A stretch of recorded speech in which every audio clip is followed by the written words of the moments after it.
Welcome everybody to some more Bundesliga Team of the Season! We are finally back to doing longer, more consistent streams, hence why we're live before midday on a Monday. Now, it is a very, very hot day, so there's a world where we'd sort of split today's stream in two. If it gets way too hot in here, we'll see. But good morning, good afternoon, good evening, wherever you are watching from. I hope that you're doing very, very well. Today, I don't even know what the plan is. Are we going to be playing FC the entire time? Are we going to play something else? We'll find out. We'll find out. But I know that there is some kind of cup that has come out, I believe, to get Xavi Simons. But apparently it's very hard. So we'll have a look at that. And then we'll look at anything and everything else along the way. So, welcome, welcome, welcome, one and all. Let me get FC25 loading on up. And here we go. Lovely stuff. Oh, I also will need to check if there are any evolutions or things like that that I need to get done today or that expire today in terms of putting a new player into it. So we will look at that as well. David, hello, how's it going? Hopefully not for much longer. As I say, with stuff getting back to normal. Hell yeah. However, I say that on Friday, I am playing golf for the first time, so I won't be able to go live at this kind of time. It will be later. I think we're teeing up at 20 to 11, something like that. But yes, how's life? What's been going on? Lots and lots of stuff. Just busy times, really. Friends, family, etc. Birthdays, events, a lot. Combined with the fact that it feels like most people don't really care about Team of the Season, which is a first. My best Team of the Season pack pull so far, the answer to that question would be... What would it be? Vitinha, in terms of price, I imagine is probably still the most expensive out of these. About 250k. De Mornay. Well, she's a little bit less. And then Stein. Yeah, so Vitinha in terms of price is the best one. However, those three are very, very good. So, oops. So, yeah. And then I bought myself a Cherky. And I love this card. He is... Oh, I thought it would have gone down more, to be honest. Just because of what other cards have gone down to. But, yeah. Okay, let's quickly look at some Evos. 18 wins out of 25, apparently, you need. That's outrageous. For Tawu, we've got up to a 93. Oh, there was one, either yesterday or the day before. I was doing squad battles to finish off an Evo. What was it? It was Saturday.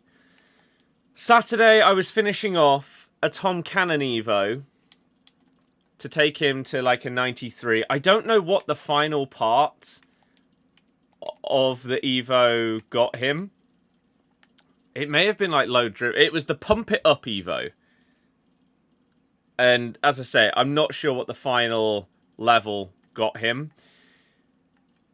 But I was doing it on squad battles. And we'd gone out in the morning on Saturday to have like a morning / afternoon out with my girlfriend's family.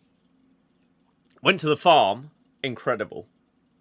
There was a baby cow there. That was amazing.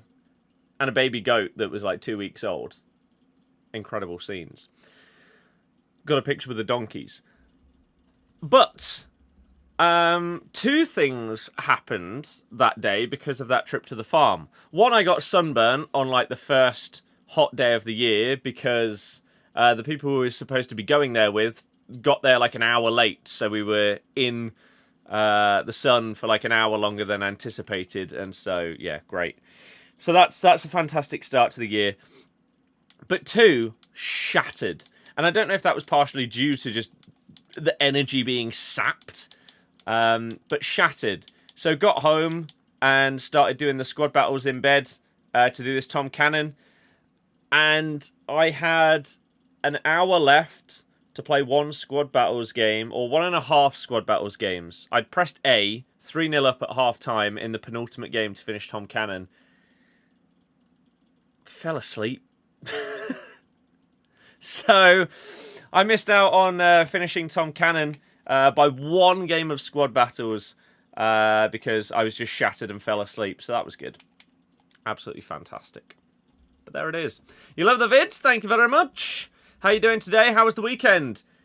Busy as hell. But decent. Yesterday went to see the Leicester City All-Stars. Seeing the likes of Nugent, Konchesky, Comrade Logan. Pulling on the shirt. Was really, really good. And then obviously got to see us draw against Forest. Still can't quite believe that happened. I've played the Bundesliga Cup. No, that is one of the plans for today. I need to get this Hamza done as well. Oh, that shouldn't be too bad. I just need to remember to do it. So yeah, busy weekend. But today, we're all good to go. So, I'm looking forward to it. Got another busy weekend coming up though. Oh God. I just don't really have... I think I've got like one weekend. Although I feel like something was penciled in for that. But I've got one weekend, as it stands, where I'm not doing anything. Like going out anywhere. One weekend between now and the 18th of July. It's madness. Now, it's not a bad thing to like be busy and have things going on and stuff to do, but at the same time, ugh. Don't see why they're gatekeeping him. Simons when the market's so cheap. Yeah. I think they've massively misjudged things with Team of the Season this year, and it's why a lot of people are just not vibing with it, not enjoying it at all. Oh, that one's pretty crap, isn't it? Bend it like deck, though. I guess you could put someone in that and then into this. I went to the Leicester All-Stars game yesterday, yes. Not the Forest game. Hell no. Best is Furpo on your second account. I also got Furpo. I didn't know if he had value, though. I know he's high rated and he's... Like, people are saying that he's good.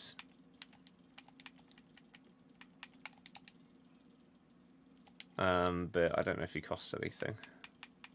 100, 125 maybe. I could probably put him in the main team instead of Nulmenge, but we'll see. Send the icon pick today. Someone else also said, seeing the new icon pick is about 1 mil. I don't know why, at this point in the year, you would be doing an icon pick that's worth 1 million coins. That just seems ludicrous to me. Why not? Because I didn't want to. In terms of going to Forest, didn't want to. Why would I? Like, you got to think, when tickets for these things come out, they come out, what, like a month in advance? 6 weeks in advance? At that point, we probably... Had we scored a goal since December? Or whatever? Have we not lost a game? I can't remember. After the more recent games, like Brighton, Liverpool, etc., you might have been more tempted to go. But at the time that the tickets came out, hell no. Sounding a bit fickle for not wanting to go to an away game where I imagine we're going to get slapped 4-0 and spend my time and money doing that. I went to back-to-back 4-0 away days this season. I didn't fancy another one. I saw arguably our worst away day in... I don't even know how many years. That Everton one. A goal down in 11 seconds. Yeah. Well, Josh, that's your opinion. I disagree.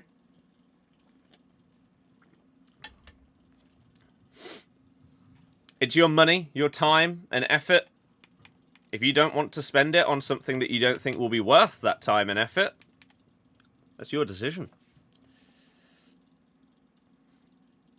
Got Kane from 10 wins in the 88 double. You get 8 every week. Finally beat it. In the 88... Oh, right, okay. Nice. Any moving out news? Nope.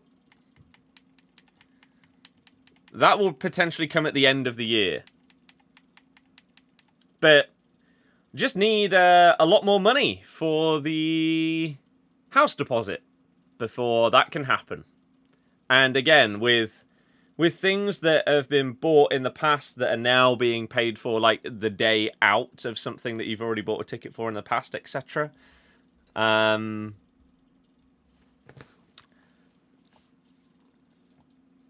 We've got the family holiday coming up, which is a big one. Like, it's probably the last big family holiday that we'll do all of us together for quite a while. That's Florida, so that's a really expensive one. So once that's done, the plan is as soon as basically we're back from Florida, pretty much every spare penny that can be put away towards house deposit, we'll be doing exactly that. I've not done champs, not yet, no. I will do. Because don't we have until... let me just double check.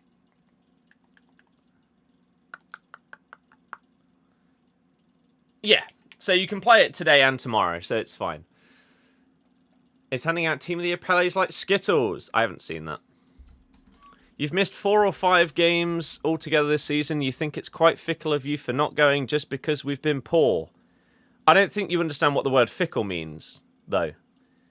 Because it would make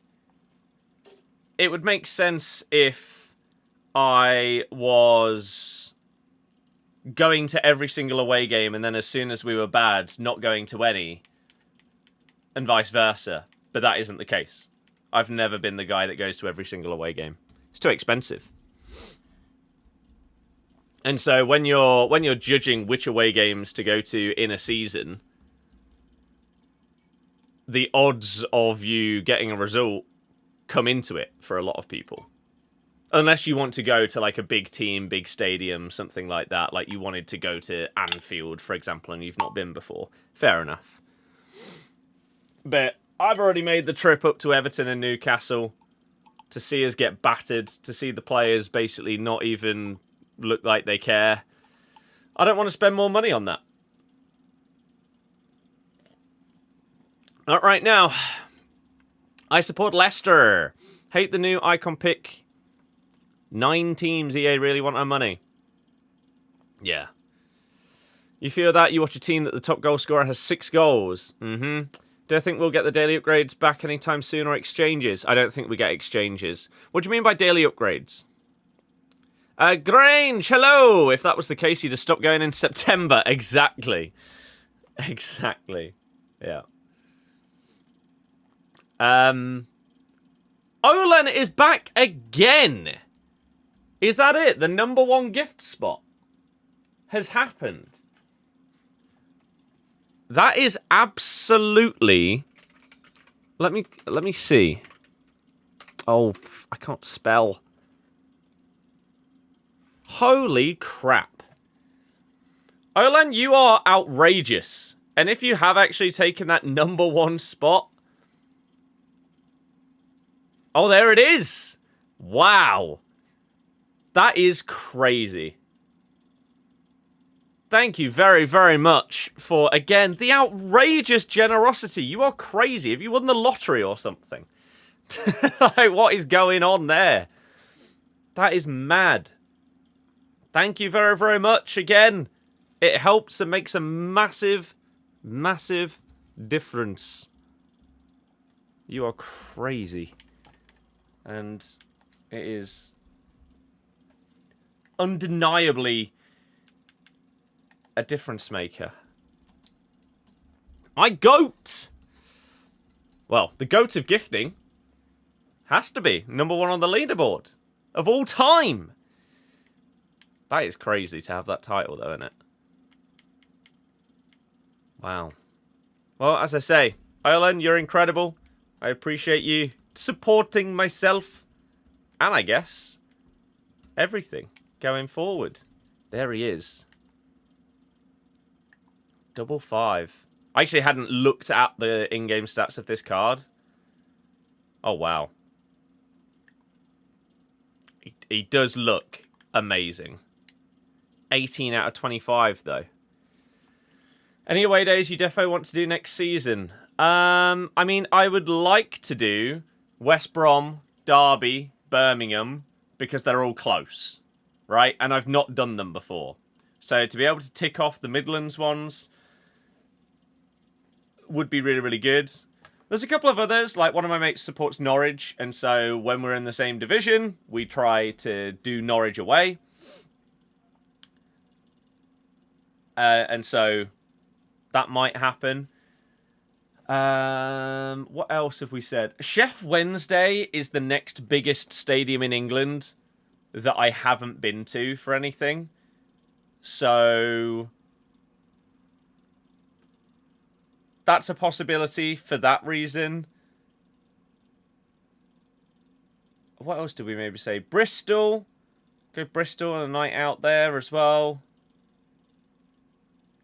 I think those are the ones that have been mentioned. But we'll see when the fixtures come out, when things are lining up, and what's potentially possible. Tim, not fully, but partially.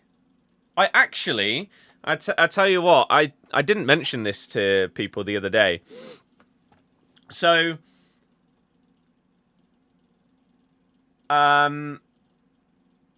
recently, like a month ago or whatever, I injured myself. I pulled this muscle, oh crap, what's it called? The pec something minor, pectoralis minor, whatever. Not the big one, but the little one there. And as part of the physio recovery guide that I got when I went, I've had to do a few bits and bobs each day. And so press-ups has been part of it. And so I have actually been ticking off those old press-up, whatever you call them, like channel point things, whilst doing that each day. And so for the first time in God knows how long, they have actually been worked on. It has probably been years, but they are being worked through. If they're not on stream, they don't count. Well, I'll count them. If Bristol don't win tonight, might start doing home games, see some more championship games. Hell yeah. Wrexham, I don't care about going to Wrexham. I really want Sunderland to come up so you can go away. I did Sunderland away the year we won the league. Dear God, that was such a long trip. But at least it was worth it. It was a big win. Big win. Yeah, David, it is bad. I don't know what the game mode is. I'll have a look. Grimsby fan done 85 out of 92. Nice. I've got a thing on the wall here that is like ticking off all the grounds you've done. It's like a scratch map of all the grounds. So eventually, like, I'm not one of those people, like, it's so bizarre.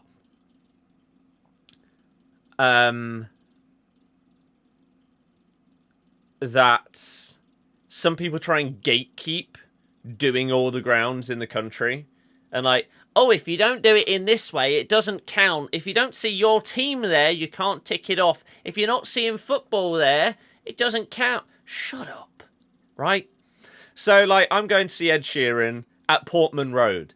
I will be ticking off Portman Road from the stadium list that I have in terms of ones that I've done and ones that are left to do.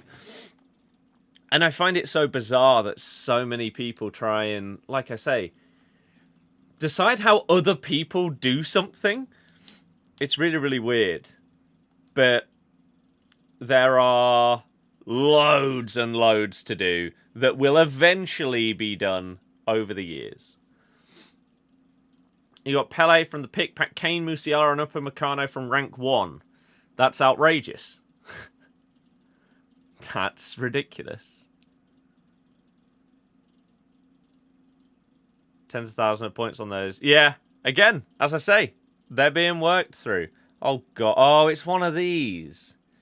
It's max chemistry. Okay, so at least it's not...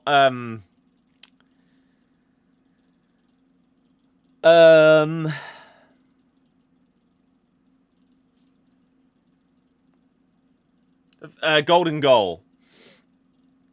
You need minimum 7 team of the season players, though. But you can only have 5 players. You can have 5 players that are 92 or 93, but you can't have anyone higher than that. Yet you need 7 team of the seasons.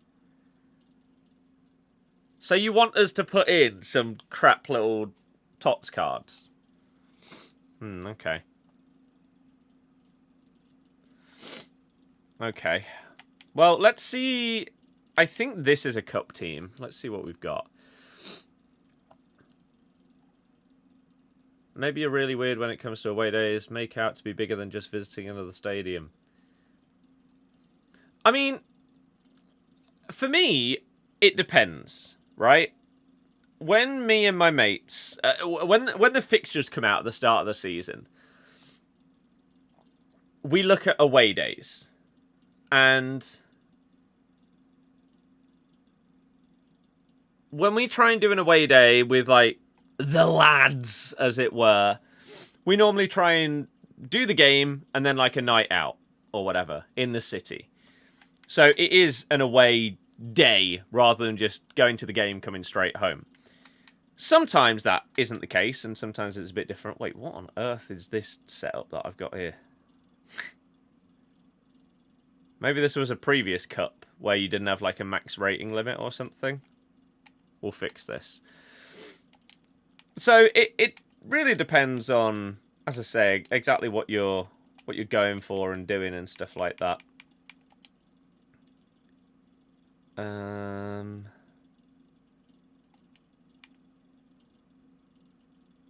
What could I use here that would be really good? Trying to think. Maybe like we put in something like this to bring down the rating. Put in a bit of Casey or Braybrook. I think we have to put Braybrook in because that will just be a nice help here. Okay. Do these count though? Tots evolutions. I guess we'll find out when we put some others in. Thought Monga was going to get the winner yesterday. Yeah. Close. Zach, you definitely do. No one played golden goal from all the games you played. And I don't know why anyone would. I don't know why anyone would play golden goal in a cup where you have a limited amount of games. Doesn't make any sense. The ones you haven't done are Leicester, Tottenham, Arsenal, Birmingham, Ipswich, Norwich, Oxford. I'm surprised you wouldn't have done either of the North London ones, or Leicester or Birmingham, just because we're so easy to get to. Like, in the middle of everything.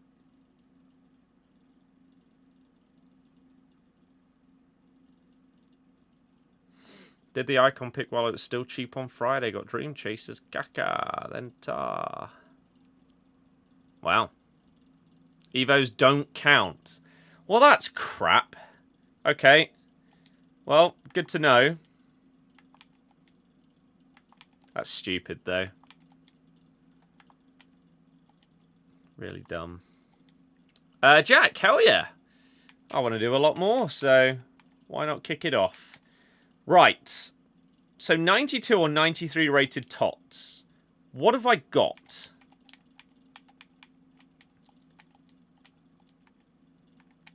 $93.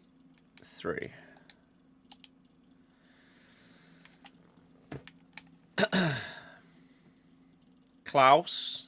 Rabiot's in. We have Streak. So, there's an option. We have all of these guys. So, let's whack these down here. Amiri could be really good.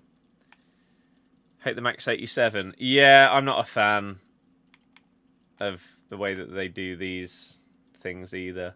So Bilal isn't going to count. Andre Santos would. David Raya would.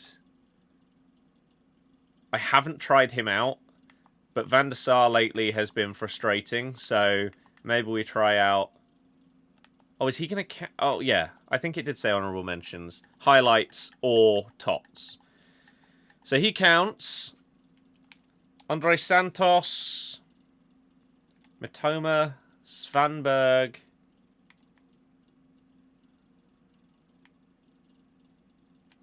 Baltimore, Banza, Singo, Mateta. Singo's an option. He can also play at right back. Baltimore could be good. She looks decent, although... Oh no, she's got Bruiser. That is a possibility. I am doing the cup. That is what we're building a team for right here. Yeah. So let's put Singo in instead of you.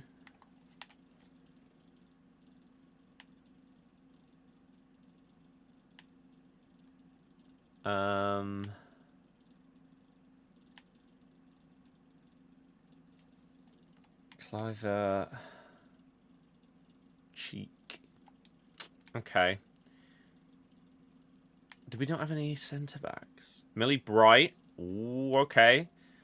So Millie Bright could potentially go in instead of Scalvini.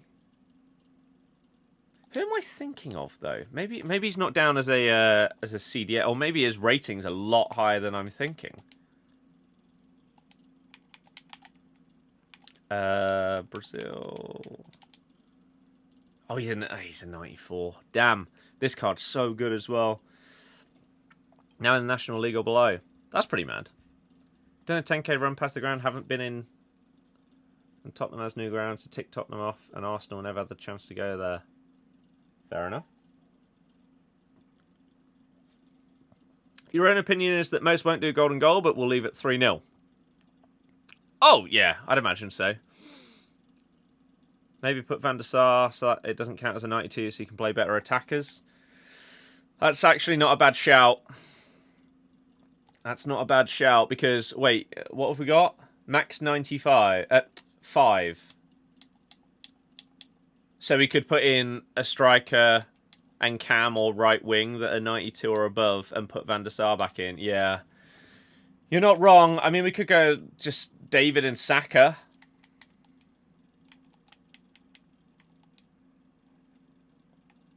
And then we'd have to take out you and put in Van der Sar. And then we need one more team of the season. Is this going to take us over the rating, though? It can't be... It needs to be 91 or below. Do I have one? I don't. Oh, I have these. I haven't looked at these cards. 4-4, 5-4.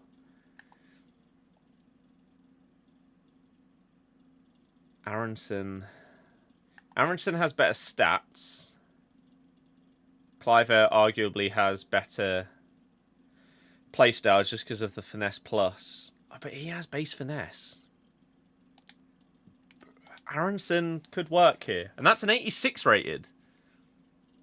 I guess because Braybrook being a 74 just massively helps with the rating. Because he's one of those Evos. That's actually huge. Zach, yeah, you might be good for that. Could do the new SBC for centre-back, the Dutch guy. I haven't even seen that. Using the Georgian left mid, he's very good. Oh, yeah, maybe I could use someone instead of Barnes. I just finished the Evo with him. That's why he's in there. Oh, same with JJ. Do I really need to use another 92 here? When I could use it at Cam? Maybe we put in like a Klaus or Trent or Lala is very good. But no, what am I talking? I literally just said don't use someone over 92, you clown. We could put in Ricky P. Or Koulibaly. Or Hamza. Hamza has Bruiser Plus.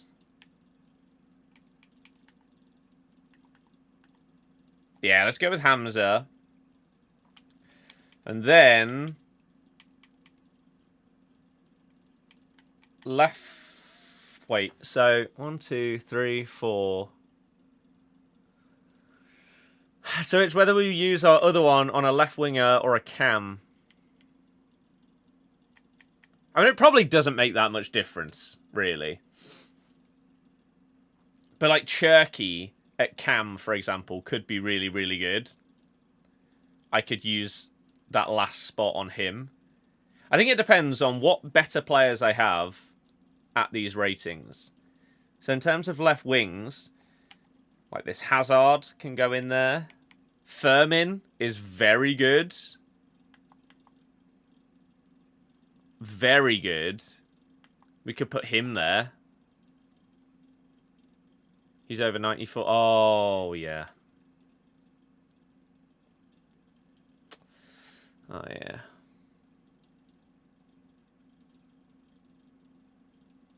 Oh, that's frustrating, isn't it? Okay. Well, I mean, Firmin can play cam. Firmin... We have Steffi. Firmin's apparently on 2 pages. Don't know how he's managed that. Here is that guy you're on about. So that would be 1, 2, 3, 4, 5, 6, 7, 8. So I could change my cam to someone that isn't a team of the season if we use this guy. And we could go Firmin.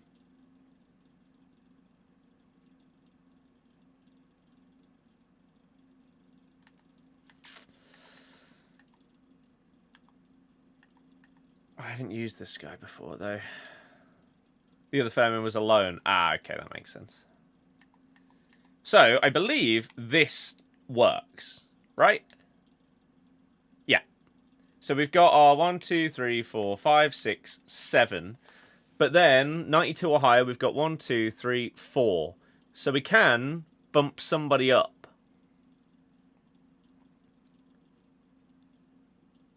But who?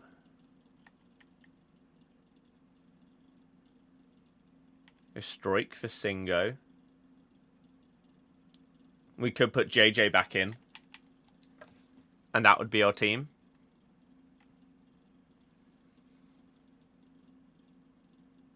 It's not bad. It's not bad at all. Is it a waste to be using an 86 team, though, rather than an 87? Or is that just because we've got Braybrook in here? And someone with the similar stats that is at the rating that the stats, like, represent would bump us up there. I think this is fine. Although there could be a world where we could get... Is there a world we can get rid of a silver and utilise a sub? There is.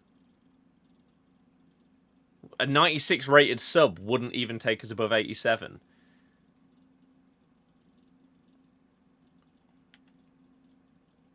Do I care enough, though?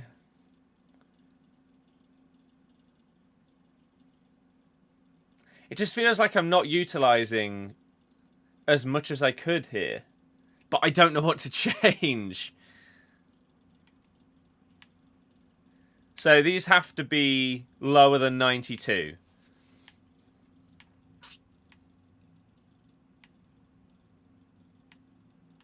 Okay, so we start here. Sheshko.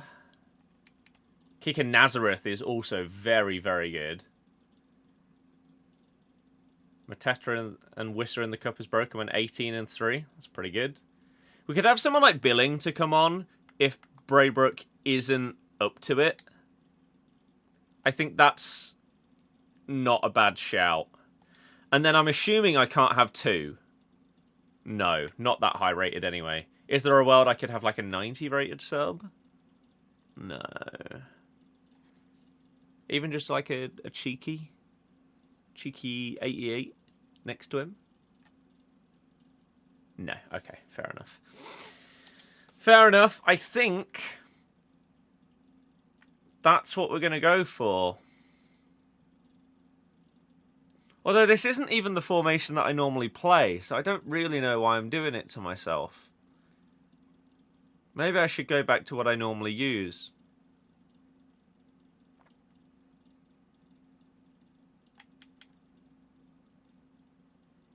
I don't really know why I've built it in a 4-2-1-3. I think it was just because it worked better. Oh yeah, no loans allowed, for Christ's sake. I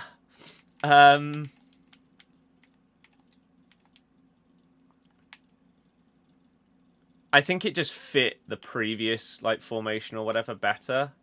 I will do Frankie. That's fine. Okay, well, this works. We'll take a screenshot and let's quickly switch to what we normally run and see what things would look like here. Would I want Rabiot at DM or centre mid?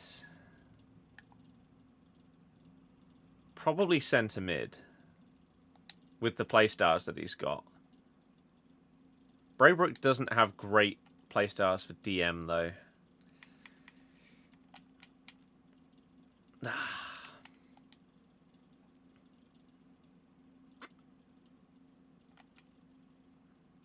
I mean, that's a possibility, isn't it?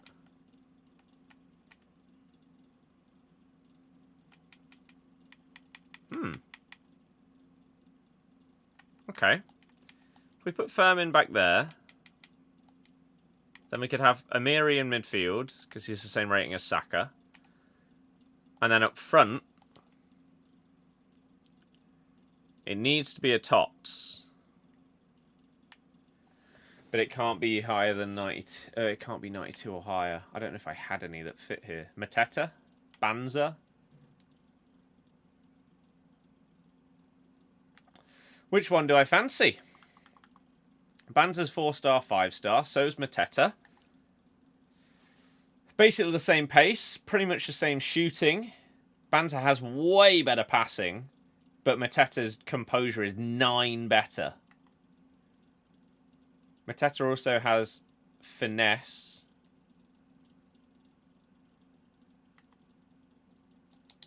Let's try out Jean-Philippe. Multiple people across the chats have said that he's been good for them, so we'll go with him. Zach, thank you very much for the continued membership as well.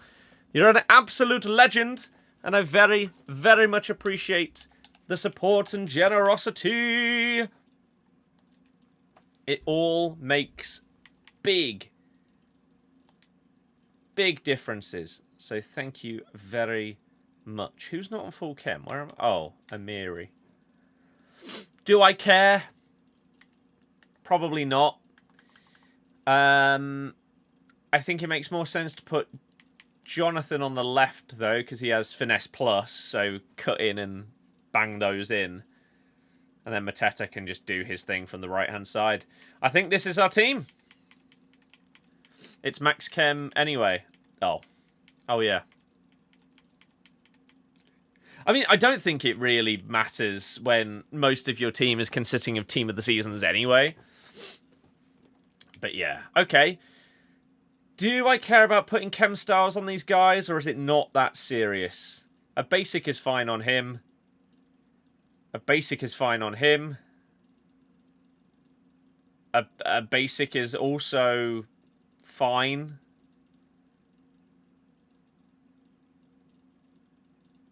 Although maybe you'd put like an anchor on. Would that get you more than +4 in sprint speed or strength? Putting an anchor on a cam just seems mental though.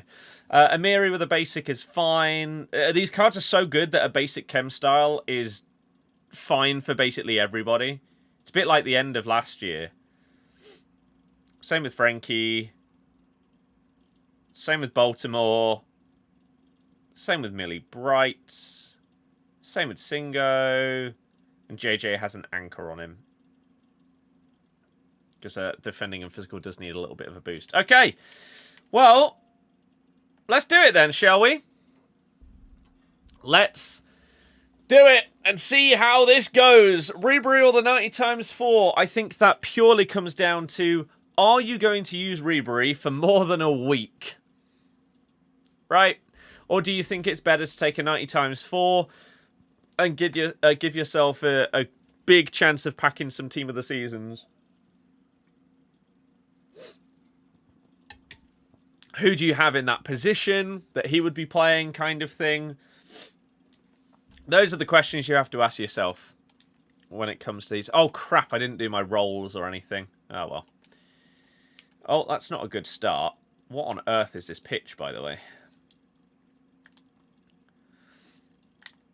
Okay, let's just hopefully not get off to a horrible start. That's all I'm really hoping for here, because I imagine the gameplay is going to be horrible and delayed, and really not enjoyable. Oh, I tried to just jink inside and then play it. So yeah, if that is the case, let's just hope that it doesn't completely screw the start. Ooh, okay. And then we'll get like a record on the screen as well. Oh, you needed to play at the other side of him, and Mateta was in. Boom, boom, boom, boom. Well in, Frankie. Nice. Oh, the delay. You needed to just fizz it into him, but he took too long. He took an extra touch. Screw the button delay. Nice. Oh, you just needed to get in front of him there. Rabiot! Goal, goal, goal, goal, goal, goal, goal! You'd argue Ferran Torres looks better than Ribery.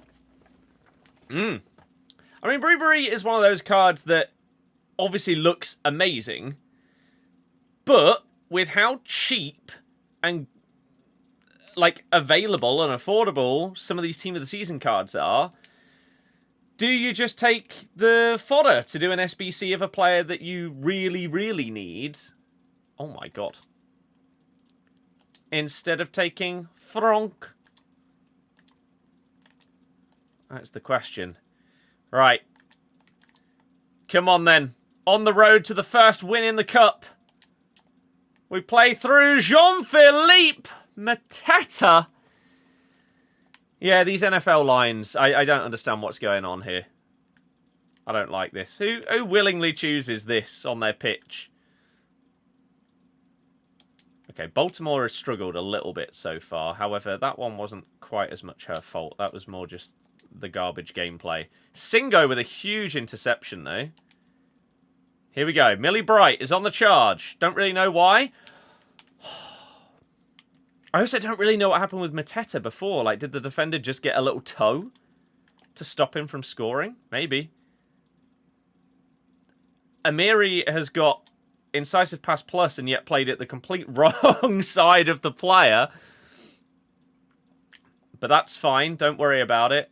So yeah, I've got this cup and champs to do over the course of today and tomorrow. JJ should have that covered. He's going to lay it back. We saw that coming from a mile away. Really heavy touch by his guy. And that's half time. Okay. Back to Kimmich and Upamecano. Nice. I don't think I'm going to do the icon, no. I don't know why you would use so much fodder on an icon pick at this stage of the year. Just doesn't make sense. To me, when you can get nothing,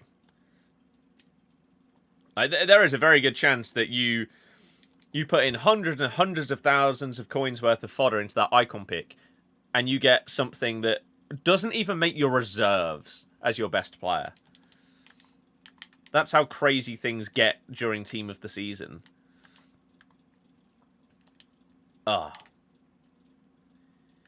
Like, if they had that out before Team of the Season kind of thing, maybe you could justify it a bit more, because it wasn't so easy to get cards that are so comparable / better than a lot of what you're going to get in the pick. Right, David, keep that run going, lads. Nice. Finesse plus. What a block by Gold Kunde. Bold decision by my opponent to come into this cup with... I can't remember if it was 4 gold cards. Fair enough, the goalie. Like, maybe that doesn't make that much difference. But I think it was base Frimpong, base Kunde, and base Vinny Jr.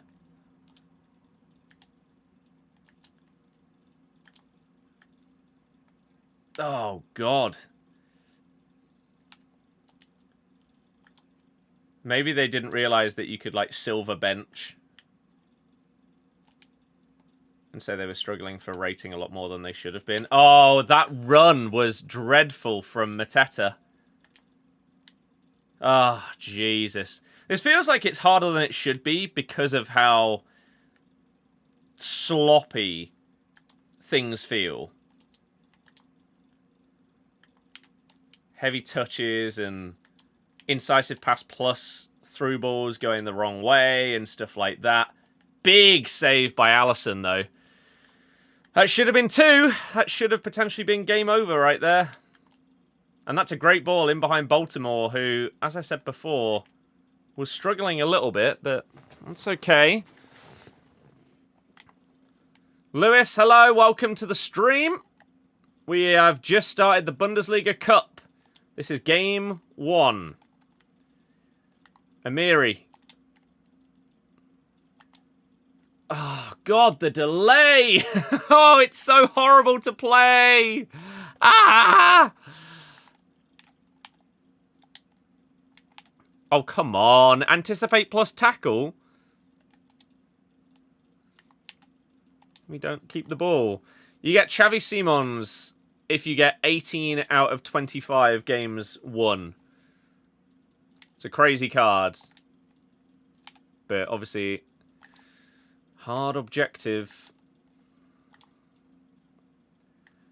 Oh, this gameplay is so slow. We got a Team of the Season card that's moving like a bronze. Everyone feels like they're stuck in mud.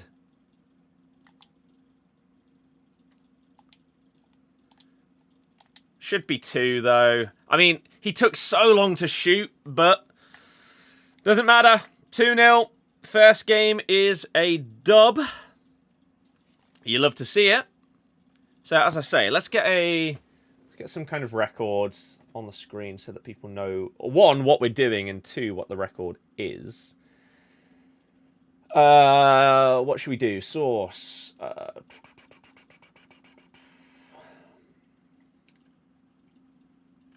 Where's text? Where the hell is a text source? Media. Aha! There we go.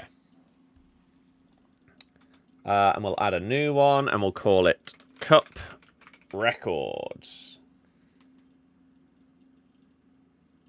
And wow, it is very laggy. Bundesliga Cup Records. Want to know? And we'll change the font. Mike, why is this so laggy? Put it in that. Can we make it centralized? Alignment. Center. Right, where is that on the screen and how big is it? Oh, it's all the way up there. Okay. No. There we go. Okay.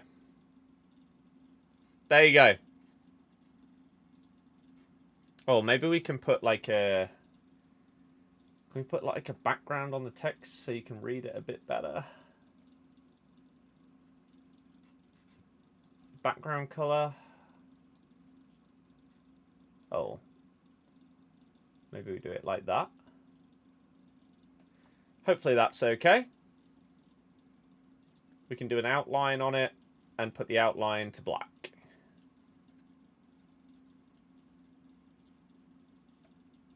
Oh, this is taking a lot longer than it should have. Outline size 5. There we go. That looks a bit better. Right. Let's keep going then, shall we? When's more XP coming? Couldn't tell you, I'm afraid. You'll have to ask EA on that one. I don't know the answer.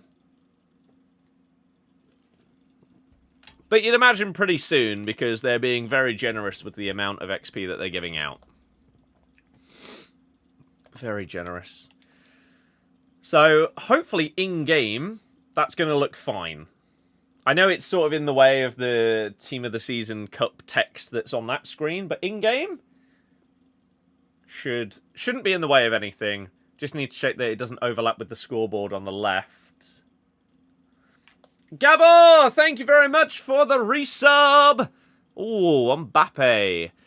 Very much appreciated. Thank you for the continued generosity and support in choosing me as your prime sub. Thank you very much. Yeah, that's all good. Right, there you go. So there's your record on the screen. Let's get to it, shall we? Boop. Off the back of a hat-trick against Barcelona in the Clasico. Are you really going to... Wow. After 3 minutes of a cup game that has limited games, you think I'd leave just like that? That's disrespectful.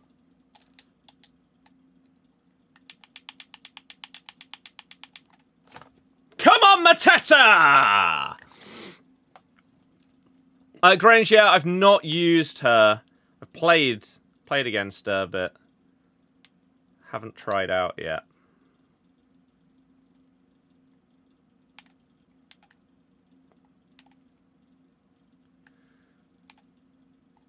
Nice.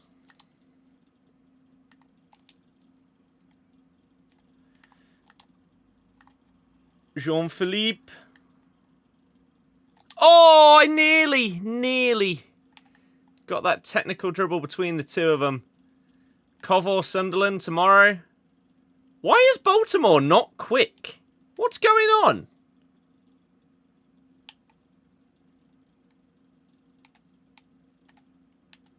We're going to have a little look at this card, I think, because she just doesn't seem to have the pace that the card has.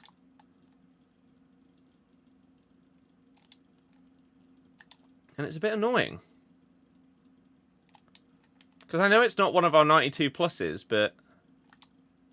Oh, did he... Oh, he didn't drift offside.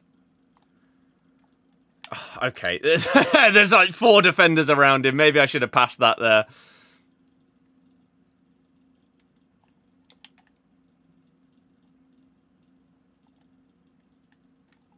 Thank you. Tiki-taka plus, even whilst he's falling over. That's just a flex.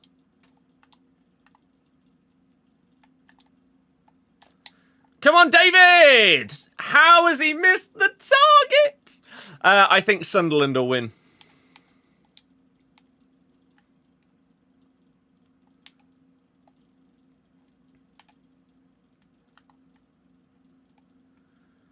Not really based off anything, just a gut reaction answer. I wouldn't put any money on it.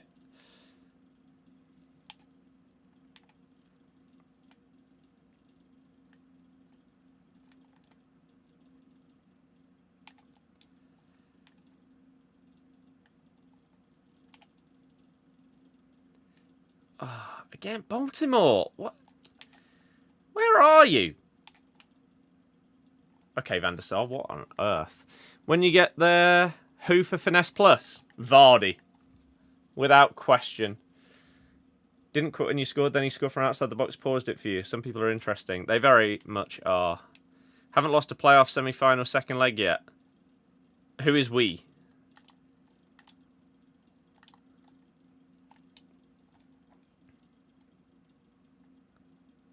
Ping that into the middle. Oh. I don't think anybody thought I was going to keep the ball there. Colf. I can't remember if I watched it on Friday. Or was I out or doing something? Let me have a little look at it and see if I remember based on 2-1. Maybe I'd have to check the highlights to remember the goals and stuff. I'm sure I would have had it on. Because I've had the playoffs on since they started on, what, Thursday, was it? What are you doing, dude?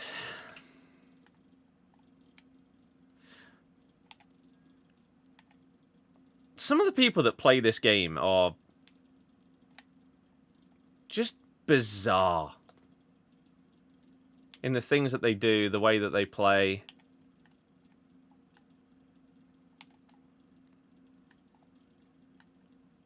Like, what are you doing here? Well done. No, it's not what I pressed, game. Stupid, delayed, crap gameplay.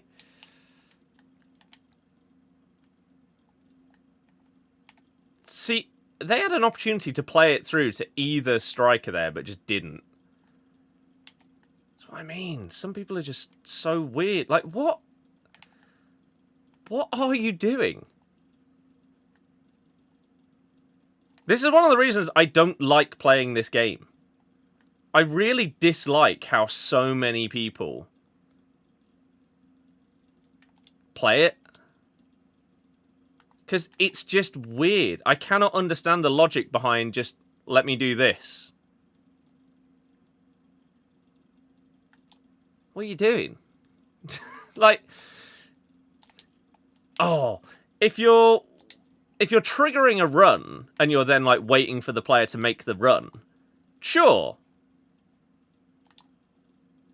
Like there, I was seeing if I could get it forward to, I think it was Furman. Ah, crap. Slide tackle plus, yeah? Nice one, game. Nice.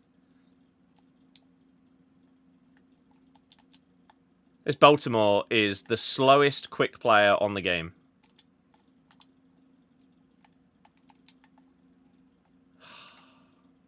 Those through balls are really annoying me. So many of them are going the wrong side of the player. Offside? Yep. Had like 77% possession, whole game, gave them 2 easy goals. I mean, possession means absolutely nothing. Look at Southampton's possession under Russell Martin in the Prem. It's a pretty irrelevant stat.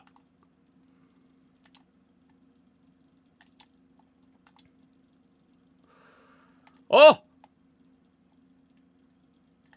Get on side, you idiot! Jesus! Is this where we pause it for them to leave? Just like they did at the start? No. Because we're not a tool of a human being.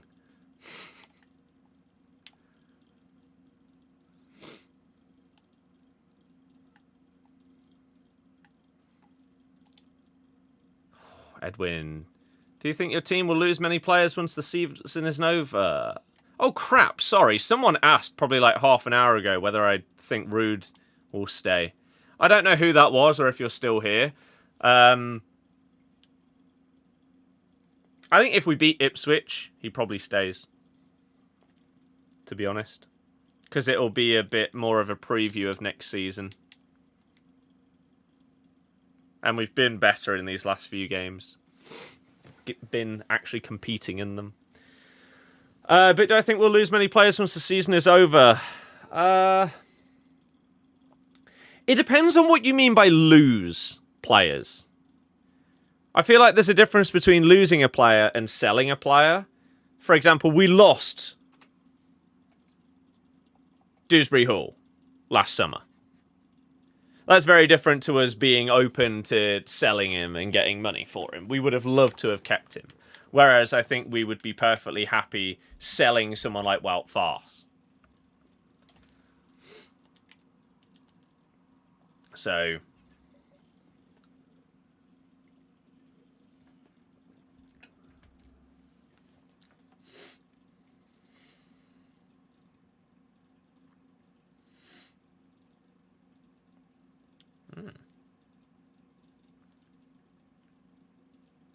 A silver right back. Okay. Alonso, new Real coach. That'll be good for them. Yeah, it will. Give Lampard whole summer, letting him do his transfers. He'll be cooking the league. I mean, to be fair to him, the job that he has done at Cov has been really, really good. But if you talk to like Cov fans and ask them of like where they think they'll be and everything like that at the start of the season. Why is this game so delayed? Oh, it's horrible!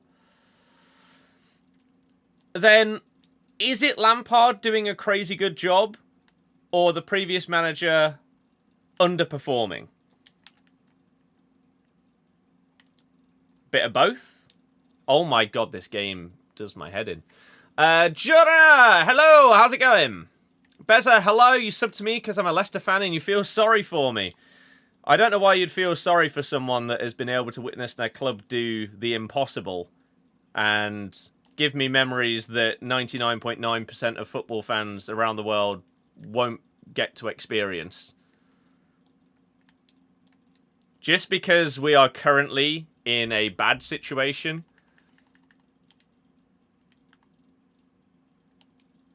doesn't mean that we completely forget all of the good that this club has brought to me in my life so far.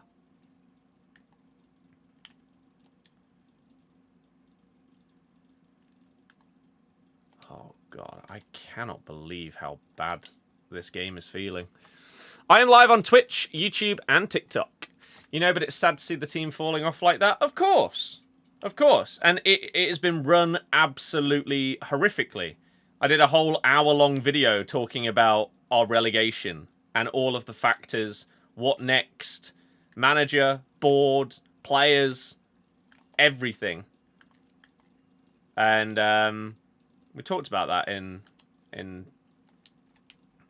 great detail. And yeah, it's a shambles how things have been run at the top for a little while. Which is such a shame. Because we've gone from being... Like, people said that we had the best owners in football. Right? It was a common thing. People were jealous of our owners. But now if you ask the fan base what they think of the current ownership, the vast majority would not be positive.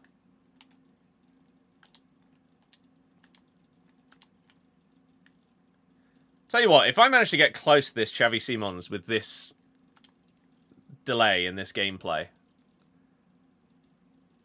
I'd be impressed with myself. Don't think it would hurt you having a few seasons in the champ. Do I think the team mentality will be worse after Vardy leaving? No.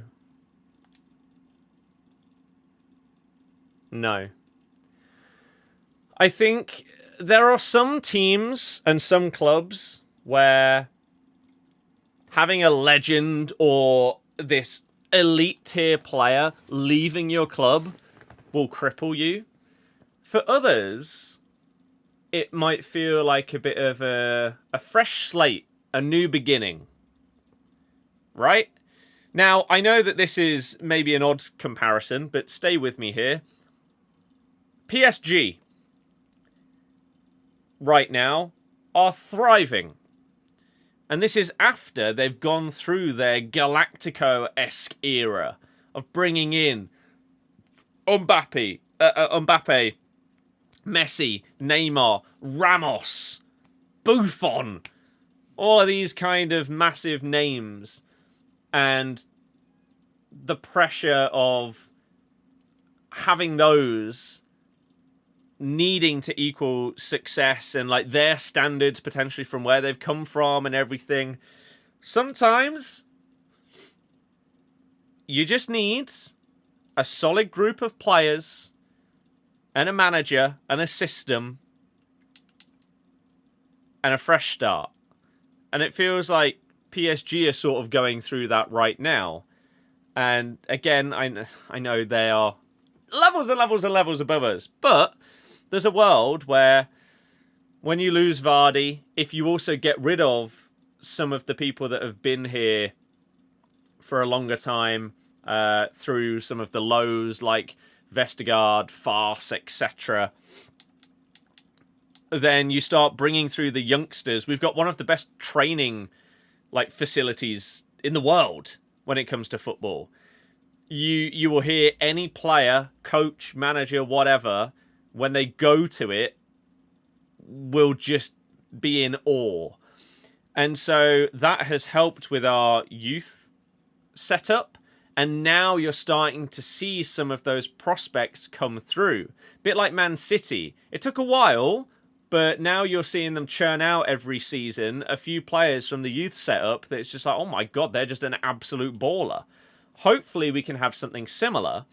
And so you're getting rid of sort of the old guard kind of players and bringing through the youth, as well as obviously a couple of signings here and there, keeping some of the core squad that aren't really disruptive. So you could keep someone like a Ricardo Pereira, who's great for the younger players, also quality when he's available, and a great personality and club figure to have. So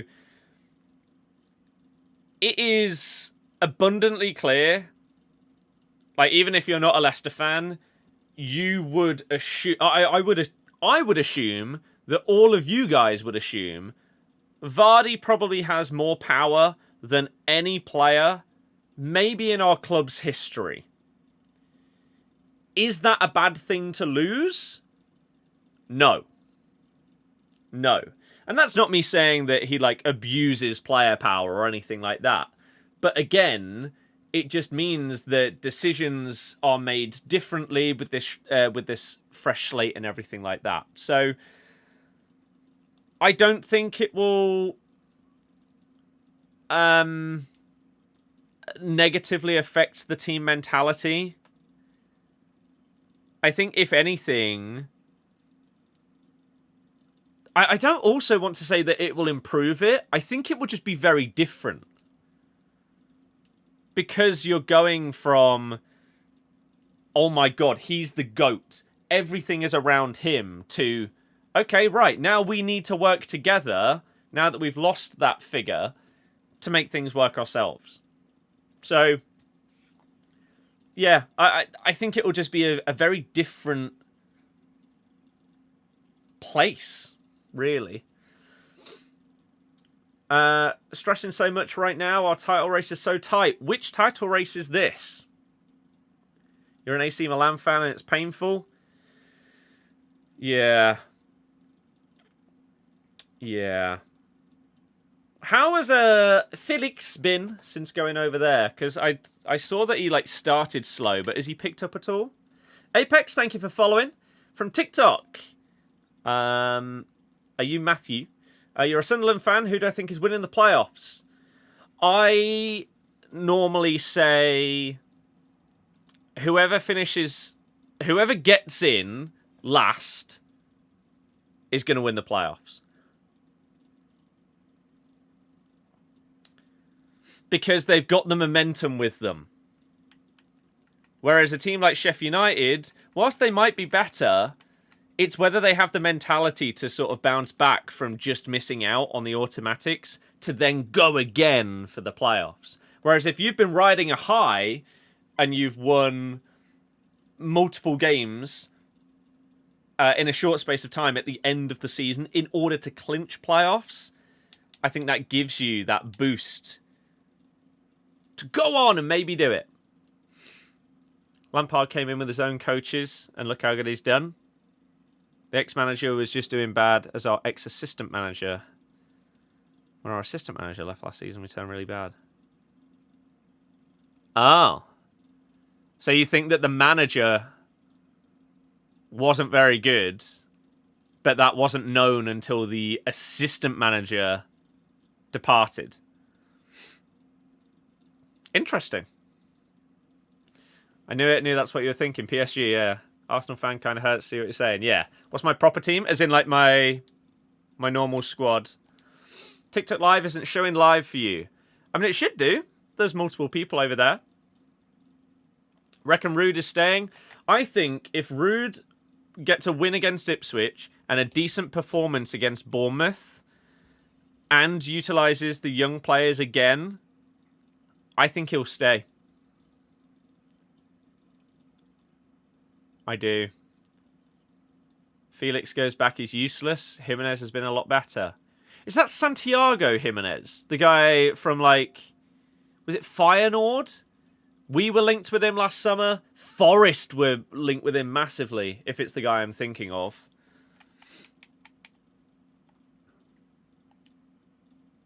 Oh, what am I doing? Yeah, that's the team that we've been using. But now we're doing the cup. Very good point against Forest. Could have easily won that. At the end. I think people are misconstruing some of the points that people are making on Twitter where, like myself and others have said, we could have won it. It doesn't mean we deserved to win it, but we had the chances at the end to snatch and grab, really. The cross to the back post that Christiansen nearly got on the end of. The Monga chance as well. It was a good save from Sells. Buonanotte took his goal really well. Eredivisie title race, support PSV. Ajax are just 1 point above us, 2 games to go. Almost won the title yesterday, PSV being 2-0 down, stay like that. Right. Miraculous came back 2-3, Ajax lost 3-0. Wow. Nice. Title races are always fun. That Jimenez is someone else. The one with G is the Feyenoord player.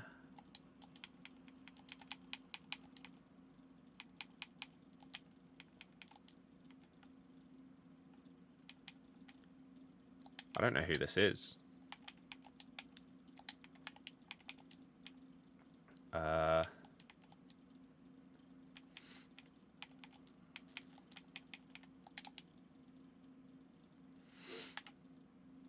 Oh. Oh. It is this guy. He just put a J instead of a G. So it is him. Right? They did get him from Feyenoord. Do I think Rude has the same kind of manager style as Company where he needs a certain style of player to fit his system so they can do well half the time? Maybe. I think, like, as much as Rude hasn't been good, right? He's not really shown much to... I'd be interested in your thoughts, by the way, as he did manage your club on Van Nistelrooy as a manager. to the Dutchman.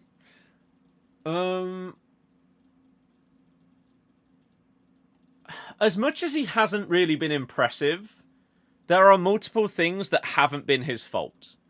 He didn't have the chance to bring in signings in January. He couldn't build the squad in the way that he wants. Alejandro Jimenez is also at AC Milan. Oh. Well, fair enough then. TIL. Pack Dino from yesterday's pick. First time using Dino in any FIFA. He's so fun. Assuming that you're in half-decent gameplay. Otherwise, he's going to feel like a bronze. So, yeah. With Rude, he couldn't bring in any players.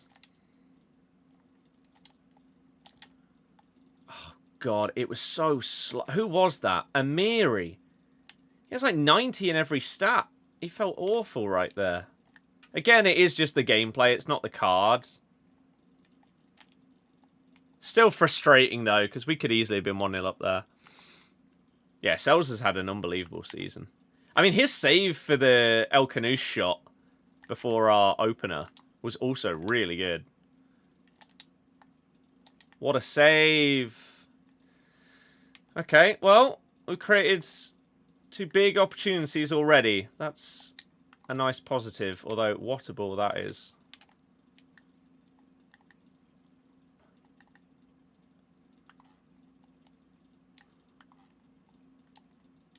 Okay, game. Dear God.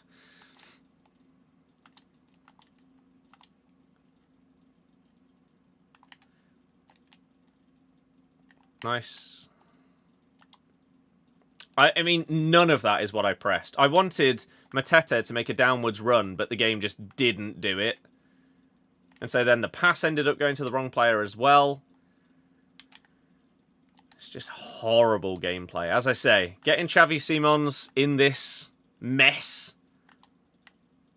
Oh, crap. Would be an accomplishment in terms of the percentage of games you need to win in the first place. But just dealing with this.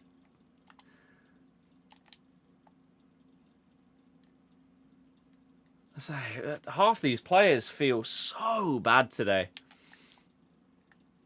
Oh, and my controller's died. Well. That's not good. At least we didn't concede as part of it. Fortunately. No, it's not what I pressed, you stupid game.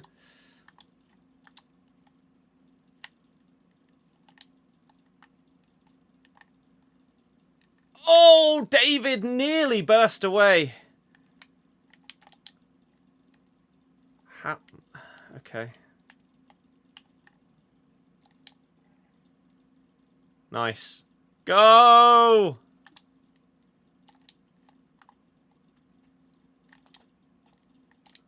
Oh, first touch plus, and are you joking? How's he missed? First touch plus, and that was the touch from David. How has Mateta missed that, though? He's got 5-star weak foot. Ah! What a horrible experience this is. There's no world they passed that to Alanga, right? That was to the other person that was in the box. Whew. Imagine what Monga thought this morning. Played in the Prem yesterday. Now I have to go and sit a GCSE. It's ridiculous, isn't it? Ridiculous. Really good. People's coach knows how to communicate and settle players. That's not come across so far. Rob, hell yeah! We're back! Back in business!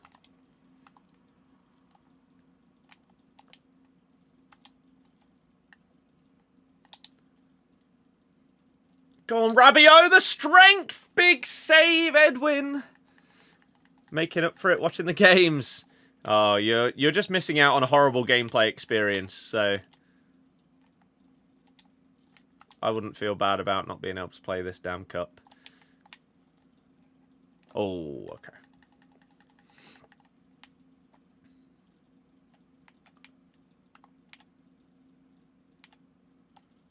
Let's go with a bit of that. Oh, it went so high. Hated these games. I'm hating it. I mean, our record is fine so far. We definitely shouldn't be losing this game. How have you messed that up? You've got Tiki Taka Plus! Ah! I'm being scammed here. These playstyle pluses that are popping up, and yet they're just still doing something terrible. Like the first touch from David before. And yet we're 2-0 down. Absolutely crazy.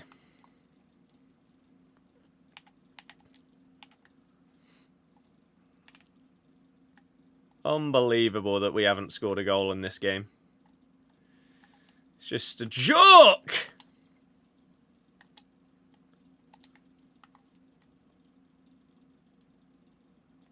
David, you got to make a better run. Oh!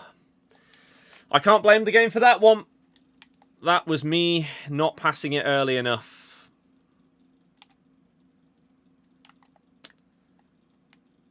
For once, it was me that delayed the pass, not the game. Oh, and that's GG.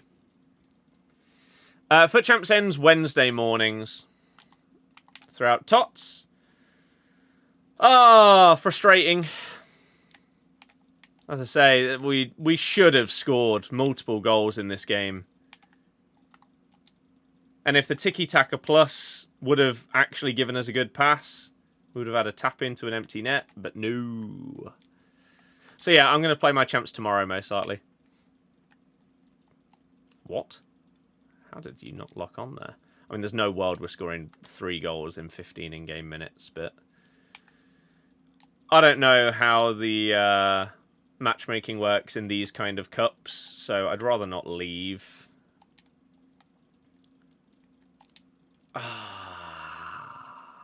Champs on stream? Probably not. I cannot explain how much the champs gameplay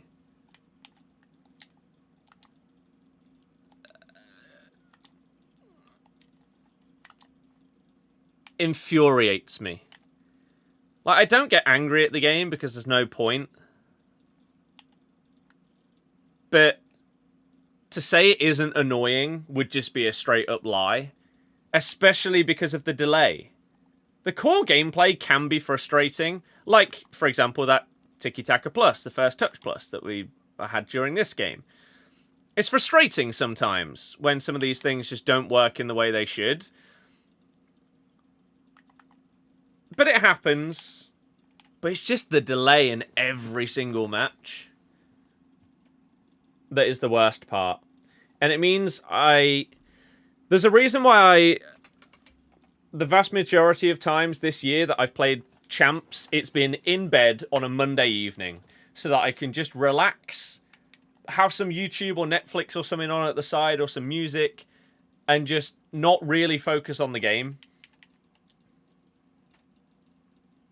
I feel like that's much harder to do on stream than it is off. Aerial. Well, Aerial Plus can work, but they just nerfed headers into the ground to the point where there's basically no point in heading a ball on this game. Definitely not like when trying to score with a header. They do this kind of thing most years where if something is really, really good, instead of toning it down a little bit so that, I don't know, let's just make up some numbers and say that if you whipped in a corner to Van Dijk, it was being scored 8 times out of 10. What you should do, and what most other games do, is, Stefan, thank you for following, is they would tone it down. So maybe that goes to like 3 out of 10. Right? But the way that EA do a lot of their gameplay patches, buffs, nerfs,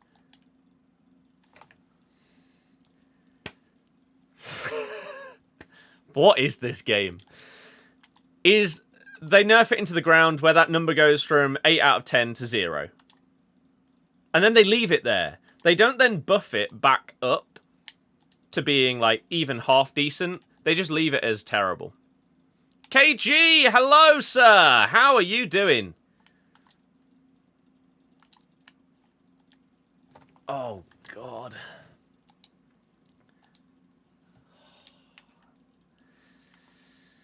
Oh, dearie me. It's horrible. Where are you going? I'm aiming down with my stick. How is she sprinting and pinging the ball up? This gameplay is just garbage. Go on then, Furman. No.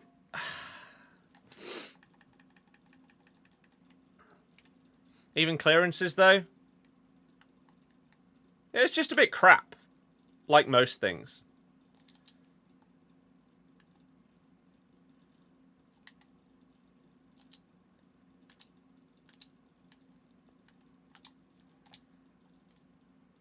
What? How was that not a foul? I laid the ball off and then he just booted me to the floor. Referee. Have a word with yourself. So yeah, this is bad enough in this cup, let alone champs.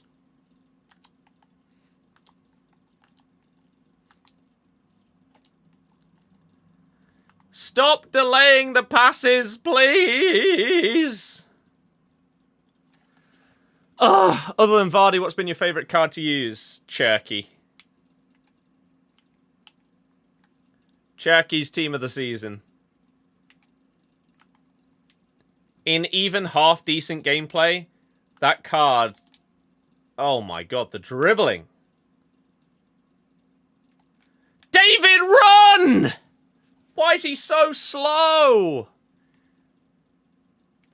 I am a Salma enjoyer in multiple ways. I thought her Ballon d'Or card was better than Mbappe's. I stand by that.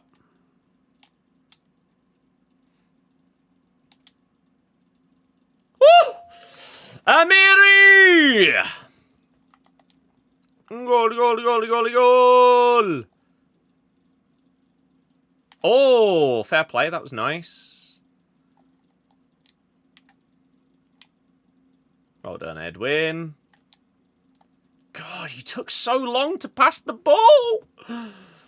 Ah!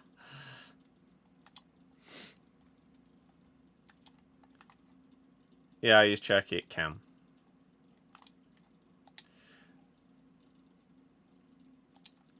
Pass! Jesus! Still have her SBC from months ago. Team of the Year honorable mentions. She just feels so smooth on the ball. It's crazy. Crazy. Yeah, I'm not a massive fan of wingers on this game. I actually prefer right and left mids rather than right and left wingers. Which I couldn't tell you how many years it's been since that's been the case. But last year was the first year in 5, 6, something like that, where I actually really liked wide players. 4-3-3-4 was my formation for a chunk of the year.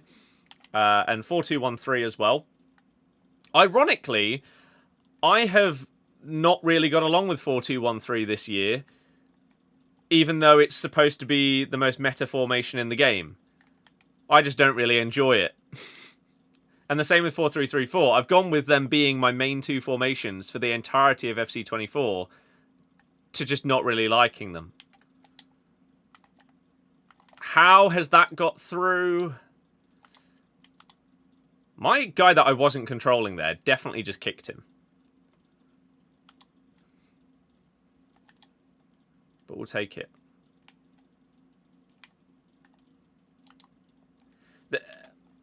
What is up with this Baltimore card? Why does she seem so bad? And specifically so slow.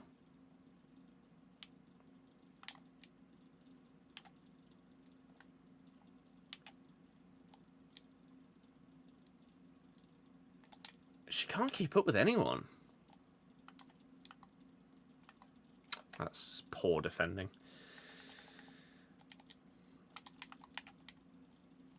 We might have to switch her out, because I don't think there's a positive thing that she's done yet in these games.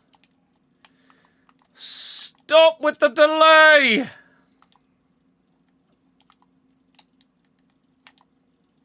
Bang it! What a save by Raya! Wow.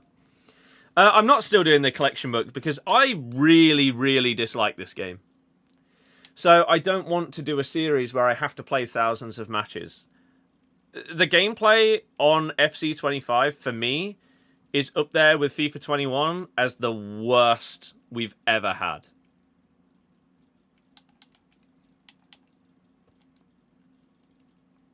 And the majority of it comes down to the delay. The core gameplay is fine. There's some really enjoyable parts this year.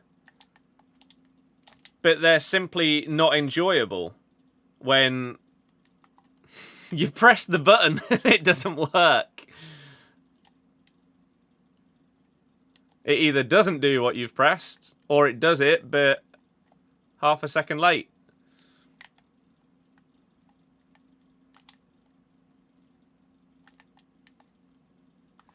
That was a bit risky. I didn't know if that would work.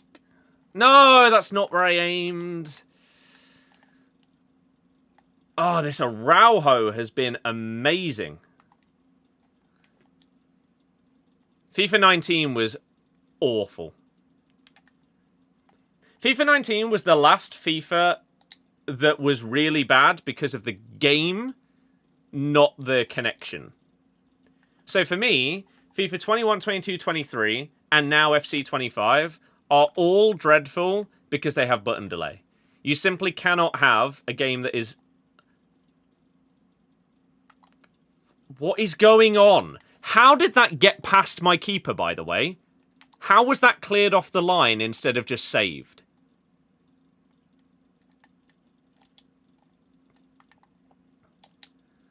Keeper movement for the win! Yeah, so without button delay, those games might have been fine. Right? FIFA 19 didn't have the delay. It was just awful. It was so broken. There was, like, if you think that the meta stuff in this game is broken, you have no idea what we went through in 19. It was the most broken out of any FIFA, in my opinion. To me, going all the way from, like, FIFA 99, the first FIFA that I thought was really, really bad and I really disliked was 16. Then, somehow they went from, at the time, what was the worst FIFA, to the best ever. FIFA 18 was great as well. Then they dropped 19 and that stunk. 20 was great. And then we got into the button delay era. And sadly, other than FC24,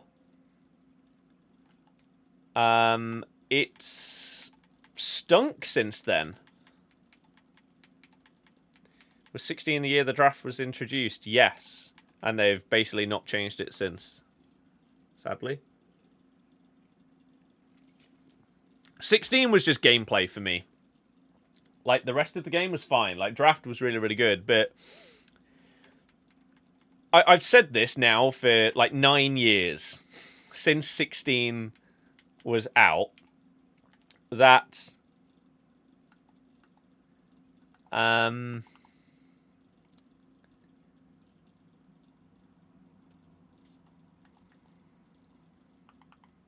maybe I need to put an anchor on her. That's right, we'll give her another game with an anchor and see if that improves things.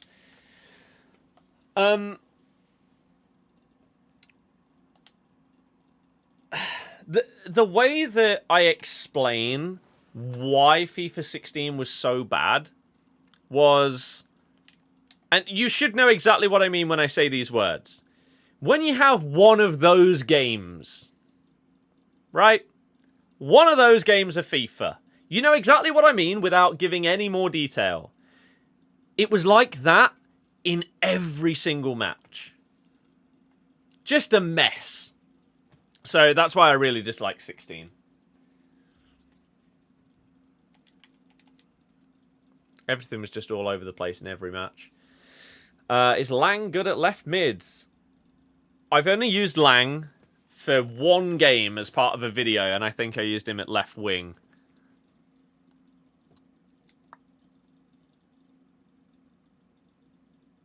So I can't really help you there. Maybe someone else from the chat can give you a bit more. Olan, I'm not sure. FIFA 11 through 15 is the best run of games there's ever been for EA. Like 17 and 18 were great, but in a different way. Oh, God. I don't even know how David's done that. I pressed a through ball, and somehow he's turned it into like some weird flare nutmeg backwards touch thing. Do you think the amount of packs and promos so accessible, not focusing on making the gameplay good, has killed FIFA? Absolutely yes. I'm not sure if there's anybody other than the people at EA that have made that decision that would disagree. Oh, that must have been so close! Oh, man. That's a great tackle. But KG, you still here? There's a few people that have done that on TikTok today. Said something and then disappeared. Oh my god. I just couldn't quite stop him there. Tried switching to a few different players. None of them worked.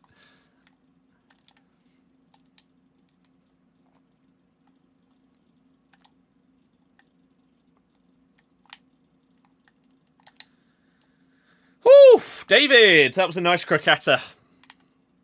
I'm not sure the finesse was necessary there, but that was a nice goal. Those kind of goals always feel pretty good. Get a skill move in there, a nice little bit of dribbling.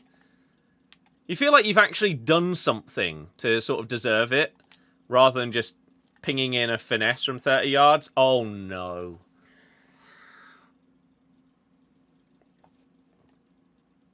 Why? Why did I press B? I didn't need to. I might have tackled him without pressing it. Fair enough. First instinct was top right. Always go with your gut. Never change your mind.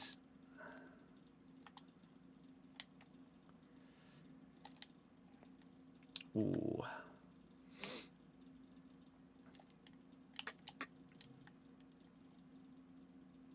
Yes, Millie, well done. Oh, that extra touch from the delay there on Rabiot. No! I didn't even know if he had power shot. I was just kind of hoping that he did. Oh, hello. What a shocking pass! No! That was 3-2 right there if you could have just got it to him. Great interception.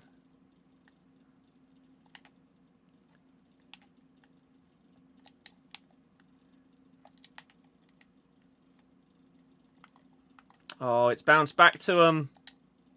Good tackle. Stop with the delay on the pass.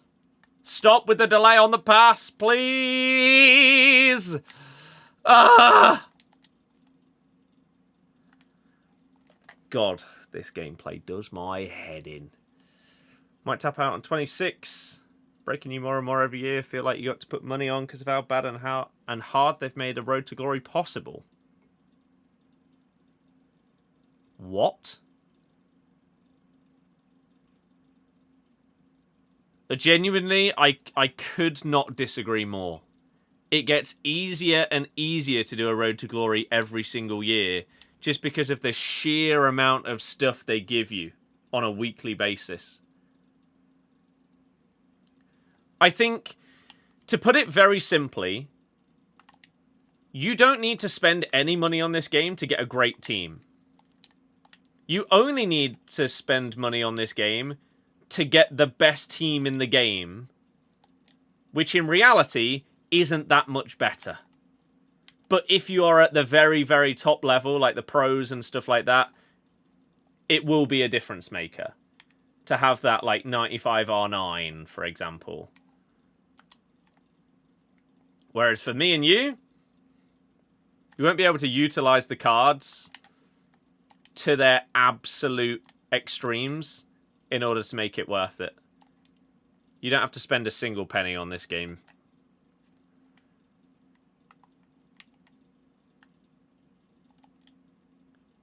Like, my road to glory, that's what this account is.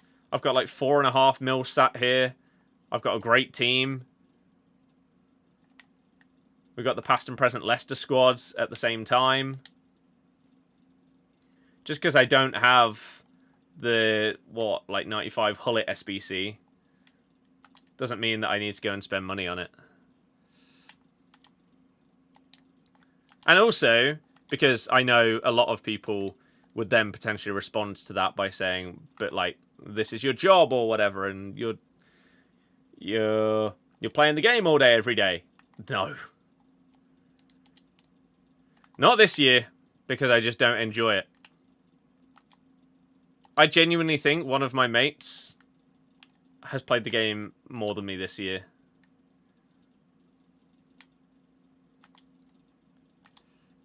Oh, this is, like, it just does my head in. How can you press a button and he takes an extra touch and then does the thing that was pressed? It's just ridiculous. And how has it been a thing for years and it's still not fixed? Playing golf again soon. I've got my first ever trip out to an actual course on Friday. Tea time is booked for Friday morning. I'm excited and terrified.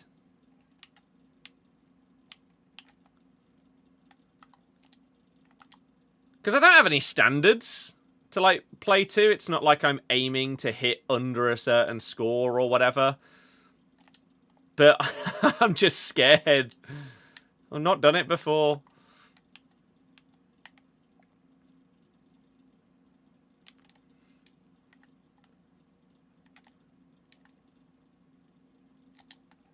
Big tackle. Right, go! Last chance before extra time.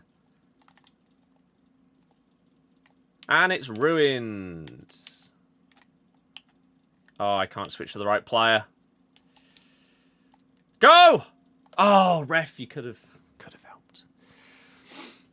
3-1 in champs, overhead kick corners. Controller in bits. This game is soul destroying. I don't know how anyone gets to the point of hating the game that much to smash a controller. I don't know how you wouldn't have just stopped playing if it's that bad.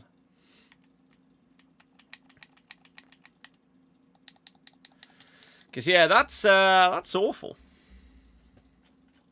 Wow, TikTok really died after that. As long as you don't lose more than 8 balls through your club, you'll be all right. Well, I don't really think there's much, if any, water. That was one of the things we looked for when choosing the first course. And I'm going with one of my best mates and one of his friends from uni, I think. And that guy is bringing a load of, like, lake balls. So he's providing them knowing that they may get lost in the trees and whatever. But yeah, I'm not going to rage because, again, I don't I don't have the standards required to be able to rage over anything that happens. I'm simply not good enough to get annoyed at hitting a bad shot. Obviously, you could get a bit frustrated if you like absolutely duff a little 20-yard pitch shot onto the green 3 times in a row. That'll be a bit frustrating, but it can happen. Oh, love a pitch and put. I went to my first pitch and put the other day with my dad. It wasn't good. So if you're in and around Leicestershire, which one did we try? I think it might have been... It was Blaby. Blaby. They have a mini golf. I think they have 9 proper holes, and they have a pitch and put. We just tried the pitch and put. It's not good. And the reason why is because there's no difference between the fairways and the green. So the green isn't smooth. So you're hitting a putt, and it's just bobbling all over the place. So it's basically pitch. Really. Which is a shame, because it was the first time that I'd actually like got out my putter pretty much since getting these clubs. And trying to get a feel for it, but can't, because you might hit the perfect putt, but it just bobbles 3 times on the surface and just ends up going wide right or something. When on an actual green, it would have been good.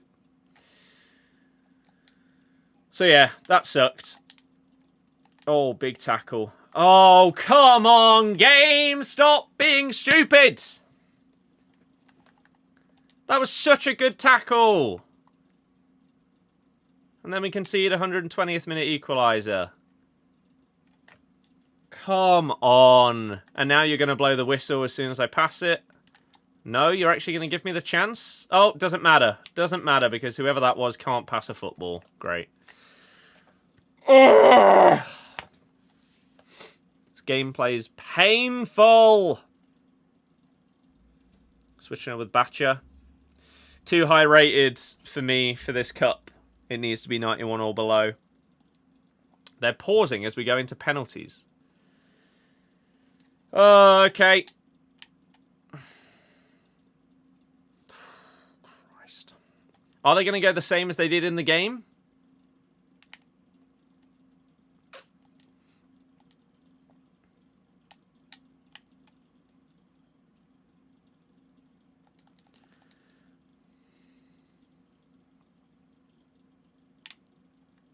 Oh.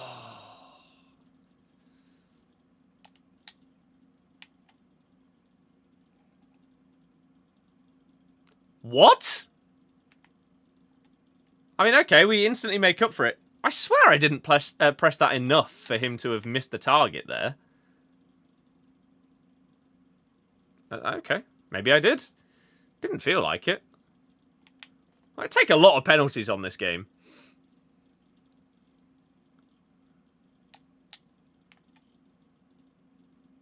Like, I'd say I have a feel for what feels like you've pressed it too much, and that didn't. But hey, there we go. Goodness me. Afterlife, hello! Crazy to me, been an avid fan for time, always back it in? I don't know what that means. Hit the last straw to the point where you do not care. I mean, I've been in a position for years at this point where it's not been enjoyable, but then there's some things that like pull you back in or whatever, or you can justify continuing. It's so hard to do that right now. So hard. If I could snap my fingers and instantly transition everybody from the FIFA side of my content to the football side of my content, I would. FC24 was such a bad year, I could not disagree more. I think that is the one game out of the last 5 that I've not hated. Purely because of button delay. I genuinely don't really care. Like, you can take everything else, every other feature, section, whatever, part of the game, and even if it's 10 times better, if I press pass and it doesn't happen, the game's worse. So that's why for me, and I know it is different for other people. Like, some people don't get delay on this game, but they did on FC24, and therefore they hated that one compared to this one. That's fine. It's understandable. I think if you take the connection problems out of the games, I still think FIFA 21 was horrible. 22 was better. 23 was better. Was FC24 better than FIFA 23?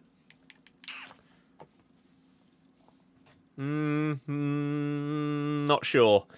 Is this game better than FC24 in terms of the core gameplay and the content and everything like that?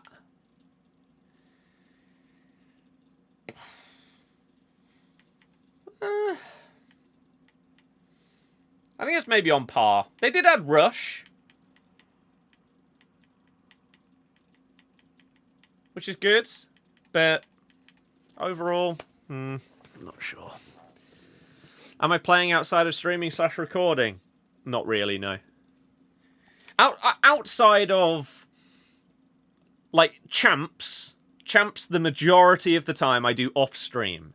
Because the connection is so bad, regardless of whether you're streaming or not, that I'd rather not risk making it even worse by streaming as well. And the main reason, though, is not because of that. Because, as I say, if Champs off-stream was the super silky, smooth like butter gameplay, and then on-stream it was horrible, that would be my reasoning for not streaming Champs. But the main reason is because it's so unenjoyable due to the gameplay that it just puts me in a bad mood. So I would rather not stream Champs knowing that I'm just not going to be very happy for the duration of it, because it will mean that the stream is more negative, and I don't like that.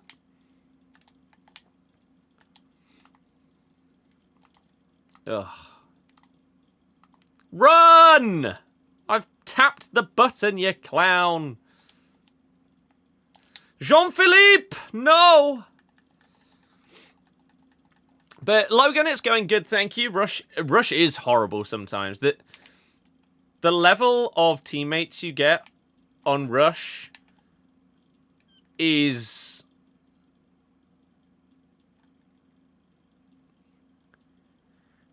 I feel like I've played a lot of online multiplayer over the years. Especially a lot of shooters like COD, Halo, etc. I feel like the teammates I get in Rush are worse than any other... Like, the average level of a Rush teammate in drop-in matches is worse than any other worse than any other game I've ever played. I cannot fathom how bad / brain dead so many of these people are.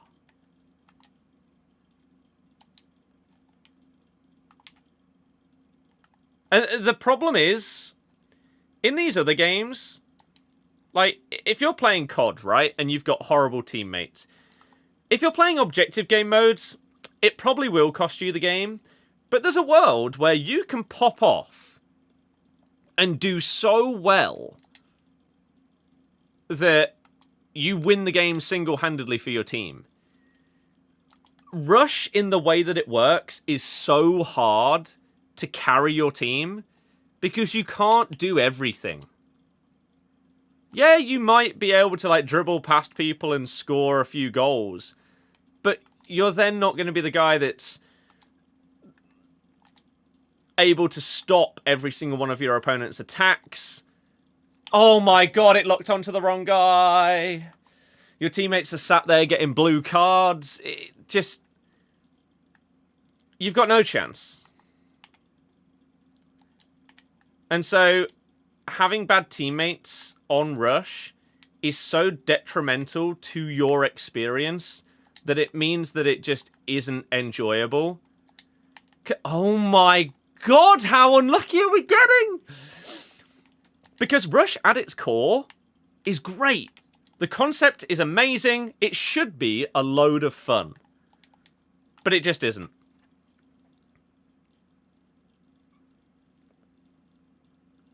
Biggest problem is it's way too end-to-end, even in rivals wanting a shoot, you defend, play 2 passes, you have a shot, and so on. Jack, hello, how's it going? Feel like you always have to defend in rush because a brain-dead guy with a 78 centre-back decides to play striker.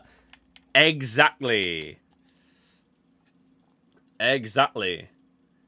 I don't mind being the guy that sits back and defends in rush. Right? I will happily... If my teammates are decent with the ball, I don't mind sitting back.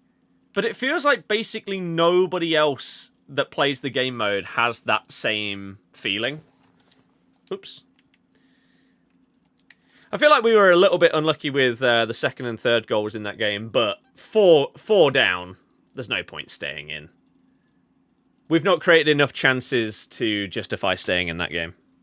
If we'd been unlucky and missed like three one-on-ones and felt like I could have had that again in the second half, sure, we stay in. But let me quickly have a look, actually, at the objective itself, because whilst we very quickly scrolled through it earlier, I can't say I paid full attention to see what you get from each level.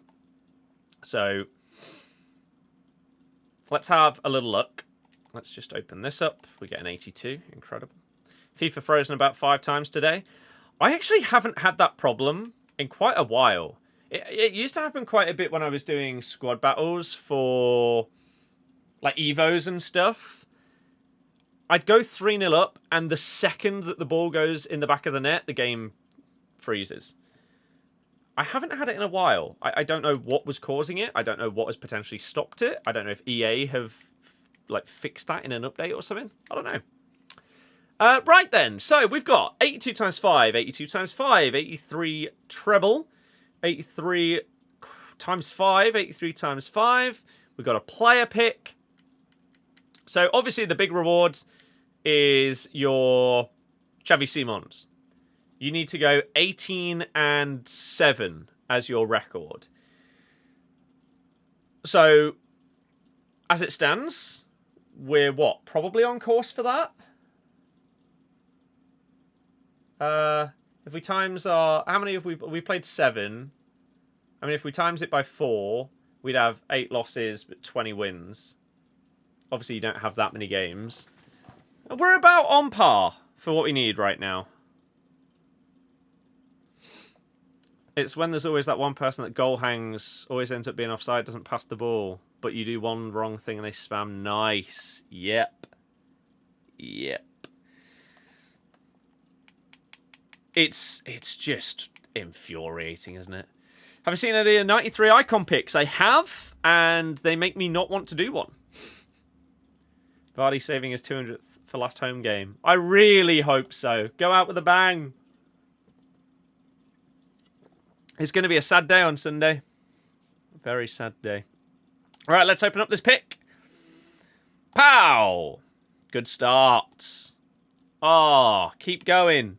Yeah! Granit Xhaka. Okay, let's continue with this cup. 18 games to go.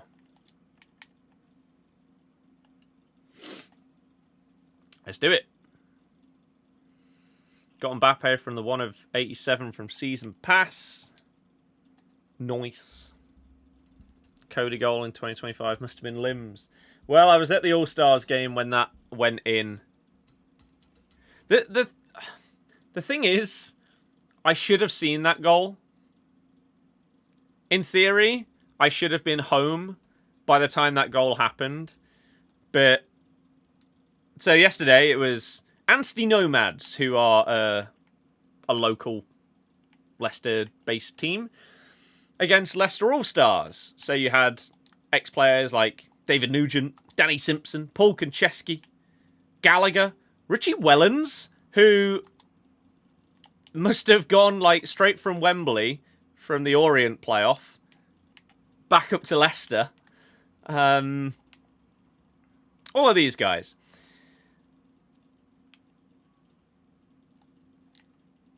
And it looked like it was going to be half an hour each way, right? Playing for about an hour with a short half-time, like 5-minute break or something like that.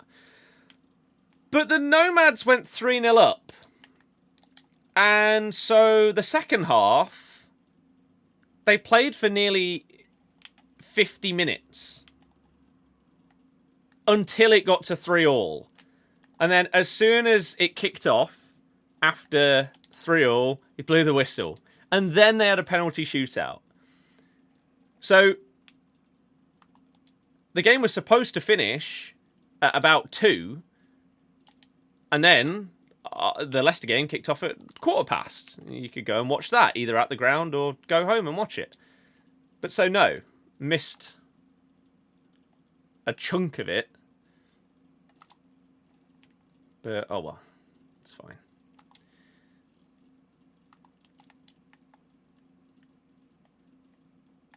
Get off him. What's with the early stream today? I want to get back to doing longer streams. Simple as that.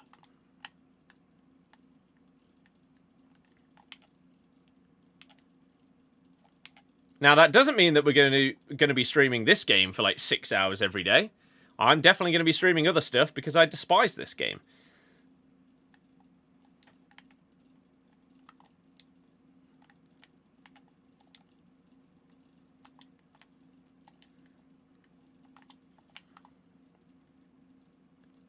Well, like, what are you doing? What is that? Why is that touch so heavy? Dear God. I finished Planet Zoo last night. I got the final achievement for Planet Zoo.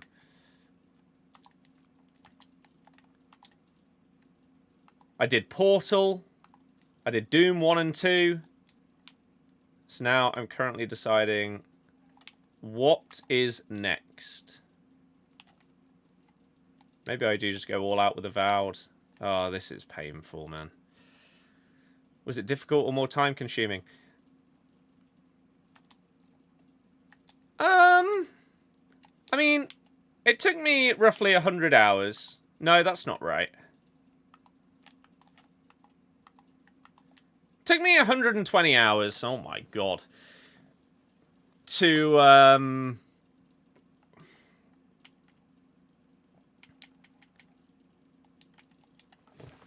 100% it.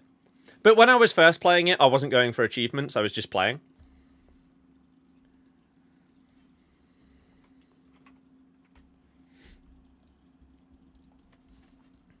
So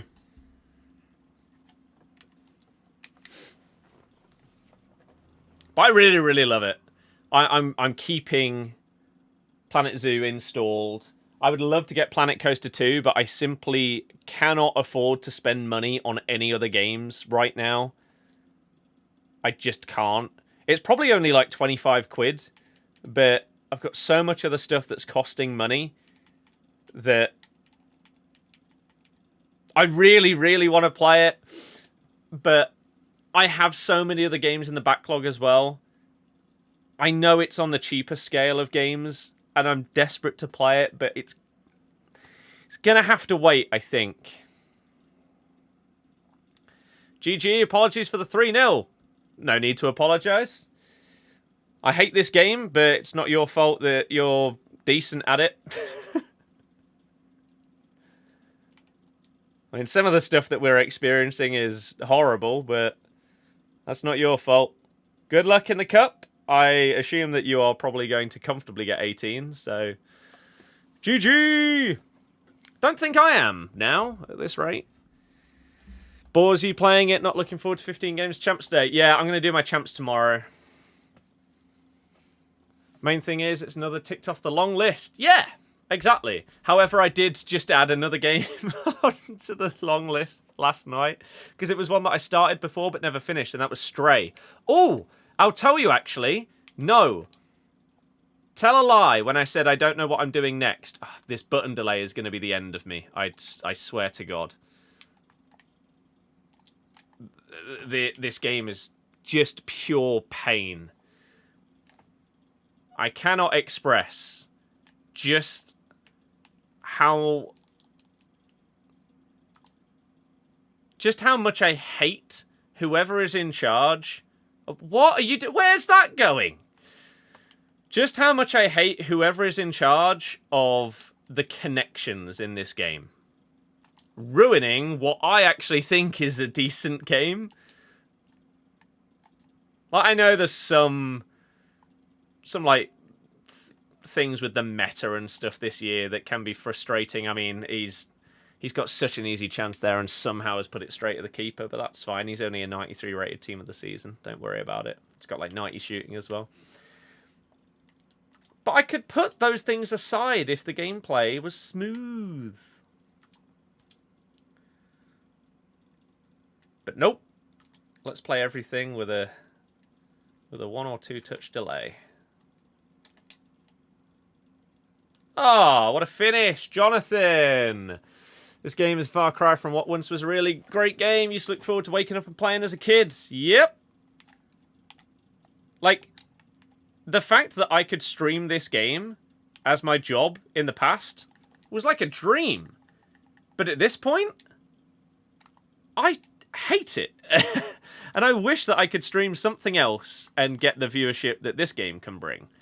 I wish that I've said it so many times. The dream is that the football channel would take off and overtake this. And then games can be a secondary thing. The keeper movement. He's somehow got away with moving his keeper out of the way. You jammy sod. He's trying to twist Baltimore inside out. Go on. Go! Baltimore, I've red-timed it. But yeah, so something like Planet Zoo, because it's just such an enjoyable game, I don't even really consider it on part of like my long list of stuff to play, because I was always going to play it anyway. But yes, back to the point that I started to make and then completely forgot. Tell a lie, I do know what is next on the games to play list, because I started it last night. Oh. Oh, come on! Ah! And the answer to that question, as stuff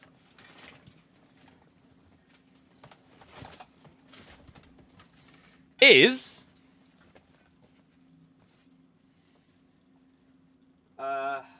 where did I put it? Where did I put the box? I thought... oh! It's right here. It was right in front of me the whole time. Bosh! So I did the first level of Astrobot last night. Very first impression is I'm gonna love this game. I am going to love it.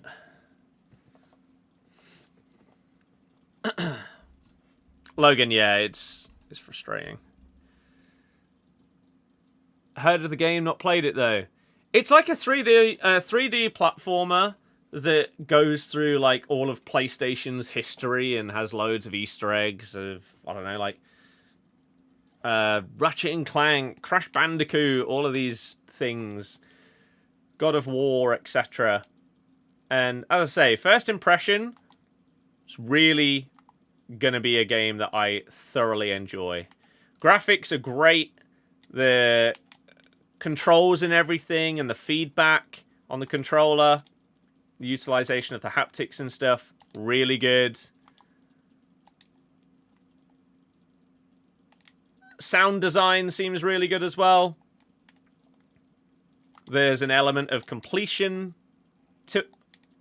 Mateta! Why was everyone bigging this guy up? He's been crap. Oh, God. There we go, Amiri. Yeah, because I don't really care about getting trophies on PlayStation in the same way that I do achievements on Xbox. Oh, I shouldn't have sprinted as much there. So will I, like, 100% it? Maybe. If I really enjoy playing it, and they seem like fun challenges to get all of the trophies, then I'll do it.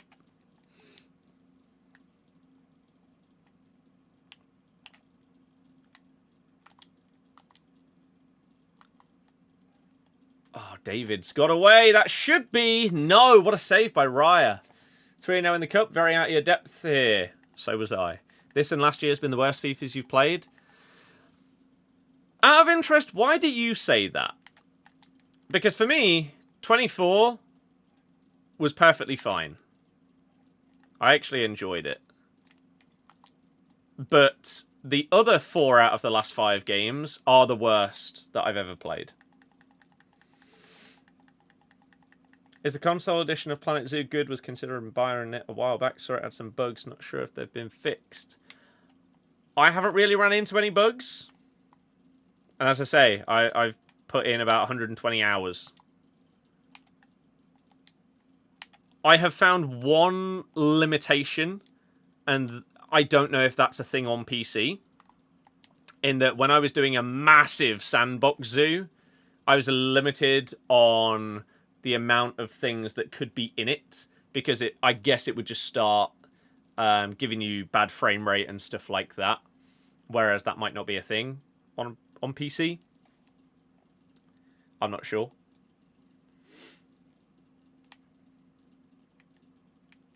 But I've not really had any problems.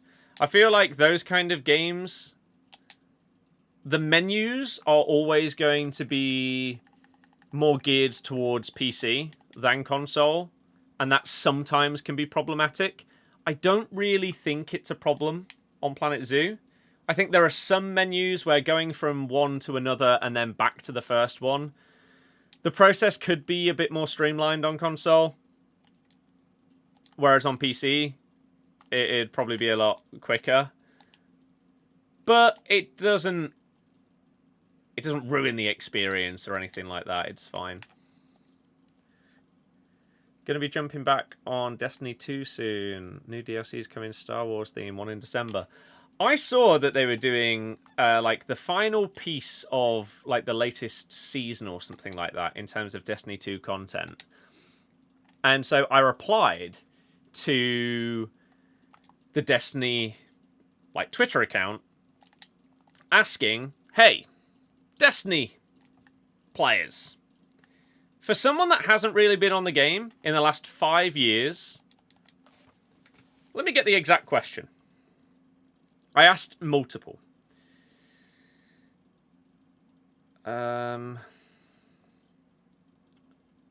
Destiny...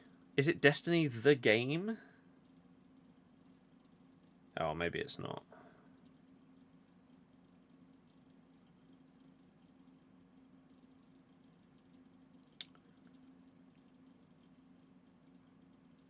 Oh, it is Destiny the game.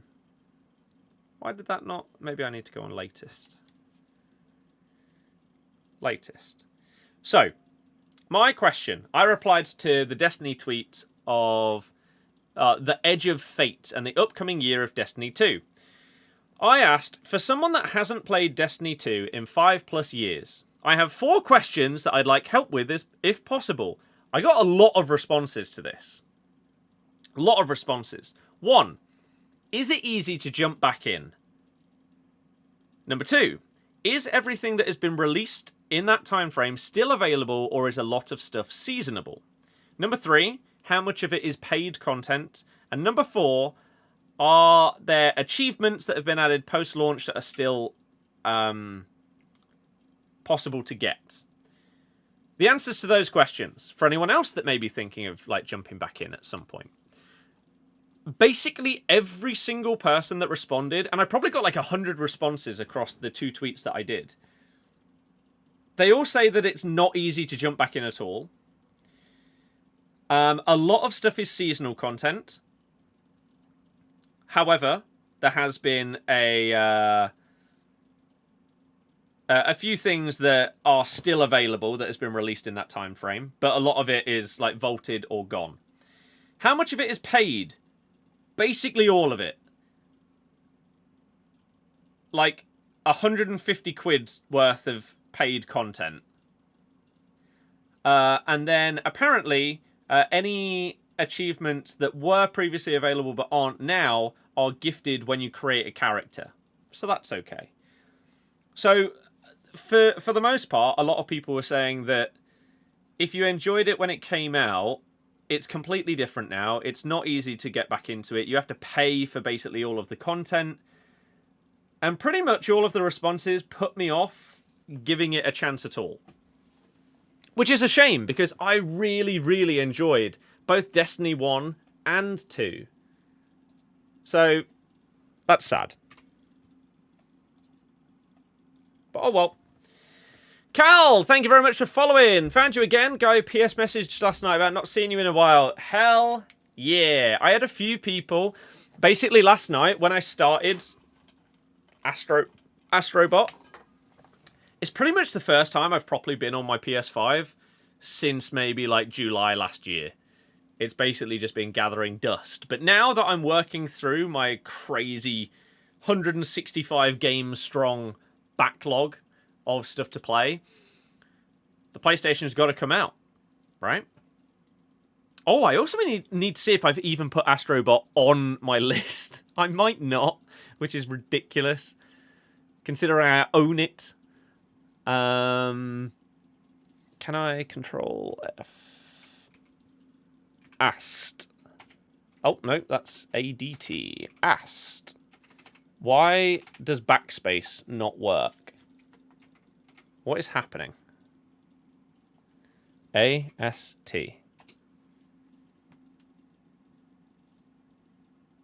Last of Us. Oblivion Remastered. Last of Us 2. Planet Coaster 2. Rollercoaster Tycoon Classic. I've not put Astrobot in here. So there's another game to add to the list that should have already been on here. Because I own it. For Christ's sake. So this list that I'm trying to work through is just getting longer. Oh, I also checked last night. So this is my backlog of games, for anyone wondering. And it's now ordered in terms of how quick you can complete it, 100%.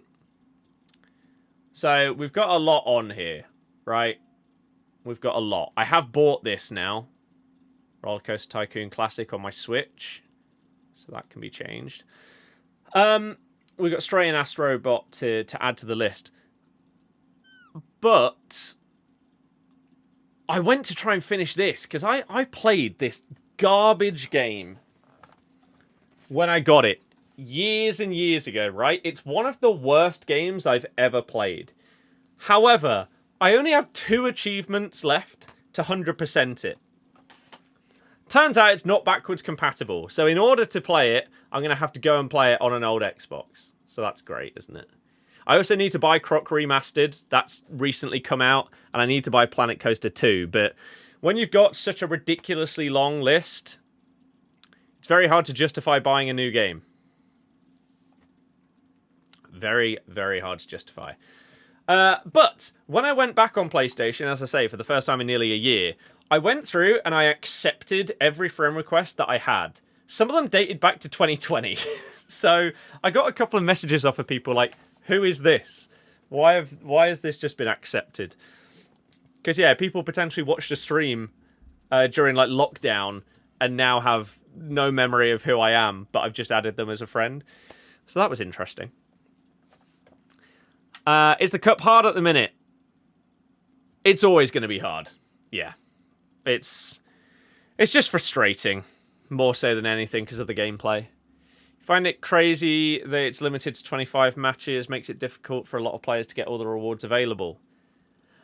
Yes, I don't hate the idea of better players getting better rewards. It gives you an incentive to get good at the game. However, I do always find it harsh when there are cards that are locked behind a skill wall, as it were, right? If someone's favourite player is Xavi Simons in real life, but they're not great at the game, they simply can't get his card. It feels like I've said this a lot in the past. There should be like 2 ways to get them. And so an example that I've used in the past, whether it be for objectives or evolutions, is there another player available right now? So let's take this Anyomi card, right? You have to complete 4 of the following. So you can win 5 in Rivals or Champs, or you can win 7 in Squad Battles, and the rest is play, assist, and score. So for this one, you don't need to play Rivals or Champs. You don't need to play the competitive game modes. You only need to play on Rush, where you can potentially get carried by your teammates, or semi-pro Squad Battles. The vast majority of people should be able to do that. So this is great. There are 2 different ways of obtaining this card, right? You can either do it significantly quicker by winning in the big boy game modes, as it were, or play the more casual things and get the wins there. I think that should be the case for every single objective. Personally, like this Bundesliga Cup, winning 18 out of 25, it's such a niche like subset of players that can obtain this Simons card. And the problem is, when you lock objective cards behind a number of wins, the majority of people that can get that many wins already have the unbelievable team, so they don't need the card. Whereas the people that don't have a good enough team and aren't good enough at the game to obtain the card are the ones that need it. So why is there not another method for you to be able to obtain this Xavi Simons? Like maybe in a week or 2's time, they bring him back out as another objective. If you don't already have him, play 100 games, you get him. Doesn't matter whether you win, lose, or draw. Doesn't matter what game mode they're in. Play 100 games, and now you can get access to this card that other people have had for a few weeks, but now he's falling a little bit behind the curve and everything. There's other cards that have come out that are similar to him. Stuff like that I wish would happen, but it's just not the way that EA run things, sadly. So, here's what it is. Connor, I'm doing very well, sir. How about yourself? How are you? Welcome to the stream. I hope everyone is having a lovely day, whether you're watching on Twitch, YouTube, or TikTok. I hope things are going well for you. Would have been cool if they added it, so if you were in lower divisions, you get more games than 25. The only problem with that is then you have people that purposefully stay in lower divisions to then do the objectives significantly easier. Yeah, I don't know.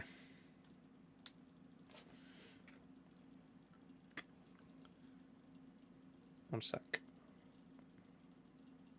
Oh, no, I don't need to look at that. That's fine. When you word it like that, makes sense. Like you say, play games or just make him an SBC or something like that. Yeah. Had a 2.5 years off of Destiny. Jumped back on. Loved it. Just wish you had more mates to play with going into the raids, dungeons. Just love that sort of game. I loved doing the raids and stuff. It was really, really good. Like co-op sort of story things are really, really good. I want to actually get one of my mates to re-obtain Back for Blood so we can play through that. That'd be really, really fun.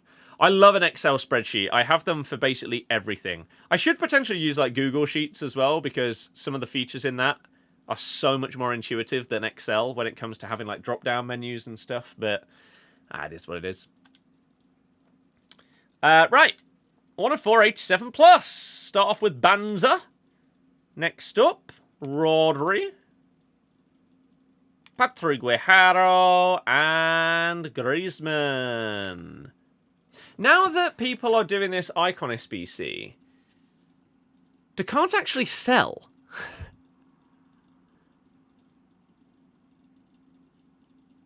Like Rodri.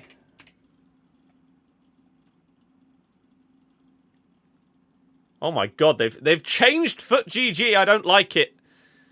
It looks weird. Oh, so cards do sell now. That's good.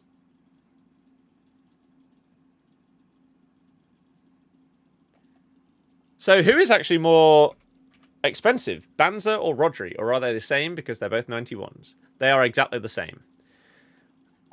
It does just make more sense to go with Banza, though, in case a team of the season is required for an SBC or something like that, rather than just a gold. So we'll take him. A lot of football. Always with family, you'd feel bad. It's okay. I don't mind it when it's like... Yeah, I rate the respect. There are boundaries. Especially when it comes to like family stuff. But if it's like during half-time or something like that, and I normally, during half-time, I nip downstairs to the concourse to record my like half-time bit for the vlog. During that kind of thing, or whatever, it's all cool. But yeah, it is a bit different if you're sat, like, having conversations with your family or something, I guess. Oh, dear. By the lifts, exactly, yeah. Yeah. It's just this... The only sort of, like, semi-quiet place to try and record.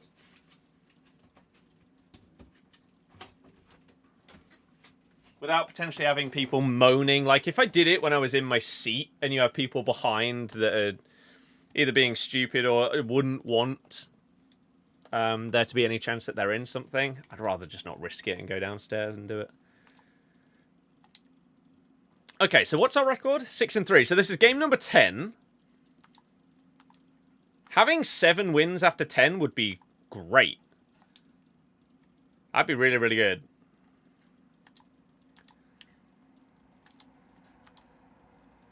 Is it likely? Oh! I just tried something there that genuinely, on the entirety of FC25, I don't know if I've tried for a single time. A finesse back across the goal with finesse plus. Like, we all know with a finesse, you go far corner, right? Sorry, what the hell? How has he got that? That's the whole point of finessing it. You don't go back across goal. But it just sort of... I don't even know what made me go for that. But it worked. Is it a thing that would work often? Who knows? I'm not now going to start doing it every single time, but... I mean, it would definitely work if you're up against someone that's moving their keeper expecting the finesse to the far corner. That'd be a great way to catch them out. People don't golden goal. No, I don't know why anyone would expect people to golden goal, though, because you've got limited games. So I don't know why anyone would golden goal. If you're in a game mode with unlimited matches, sure. Like, that feels like it's sort of expectation is why not? It makes it quicker and easier for everybody. But anything that has game limitations, I never expect people to golden goal. He was onside. Nice. Accidentally found a new meta. I mean, imagine. Pack weight in the SBC packs like 83x14 is shambolic. Yep.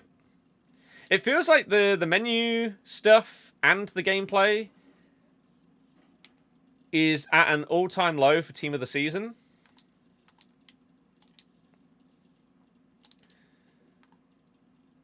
And I don't know how they fix it. I know they improved Champs rewards for this week. Oh, I needed that to go to David. I needed to put a little bit more power on that, I think. Oh, God, the delay! He should have just pinged that straight into Rabiot and then we're away, but... Nope. Let's take another second and then ping it. Oh, wait, there's someone in the way now. Fantastic.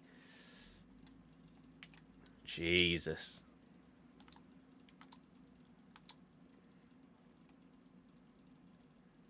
Na na na na na na na na na na. I am using 41212 narrow. Lovely ball roll. Mateta! Ref! I've been obstructed. You cheat. They got JJ Evo on the other team as well. Wow. Will Alves. Go on, the Leicester boys. Kind of feel bad for winning. Who else have they got?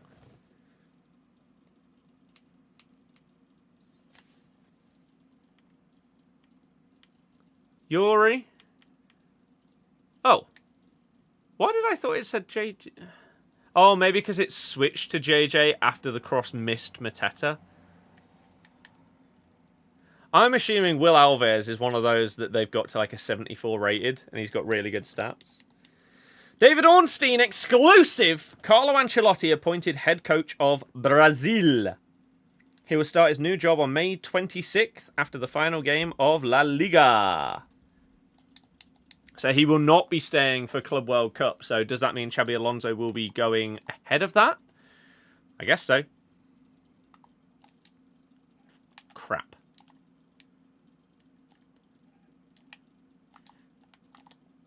Okay. No! Game! What is wrong with this game, man? Nobody on earth thought that that pass was supposed to go where it did. Come on! Oh, it's so bad.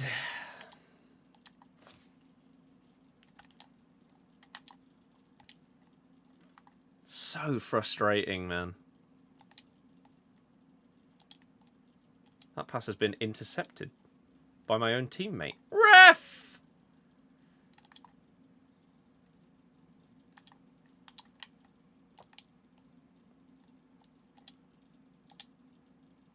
I mean, I didn't aim at him. I aimed it at Jonathan David, but sure. Fab said Madrid plan for Alonso to be in charge of Club World Cup. Yeah, I did wonder if that was a part of that tweet and I just hadn't read it in full. Fair enough.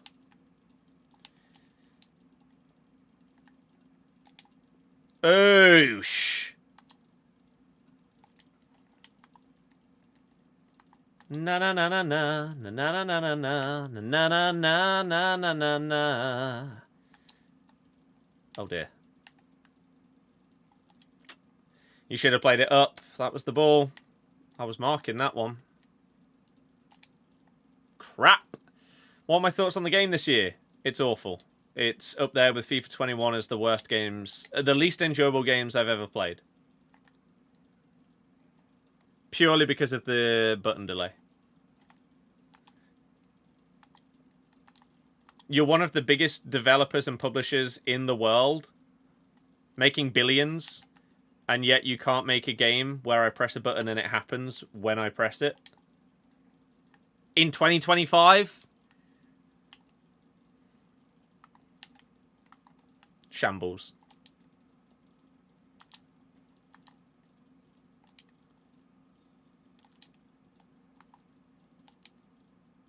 You'll have like multiplayer indie games that randomly pop off because like a big streamer plays them and they go from having like 200 players to 10,000 players, and their servers don't buckle. No one has any problems with them. But yet EA, who... It's not like their popularity explodes with the new game. How can they not handle it? I don't get it.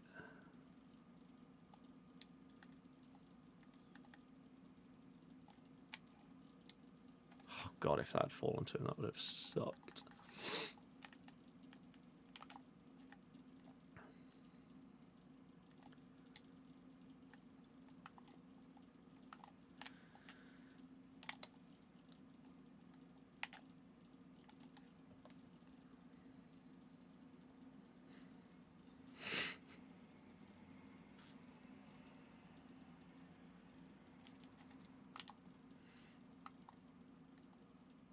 Wow.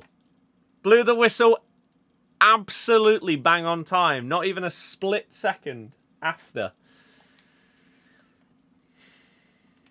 I mean, there's no words for the things that happen on this game, are there?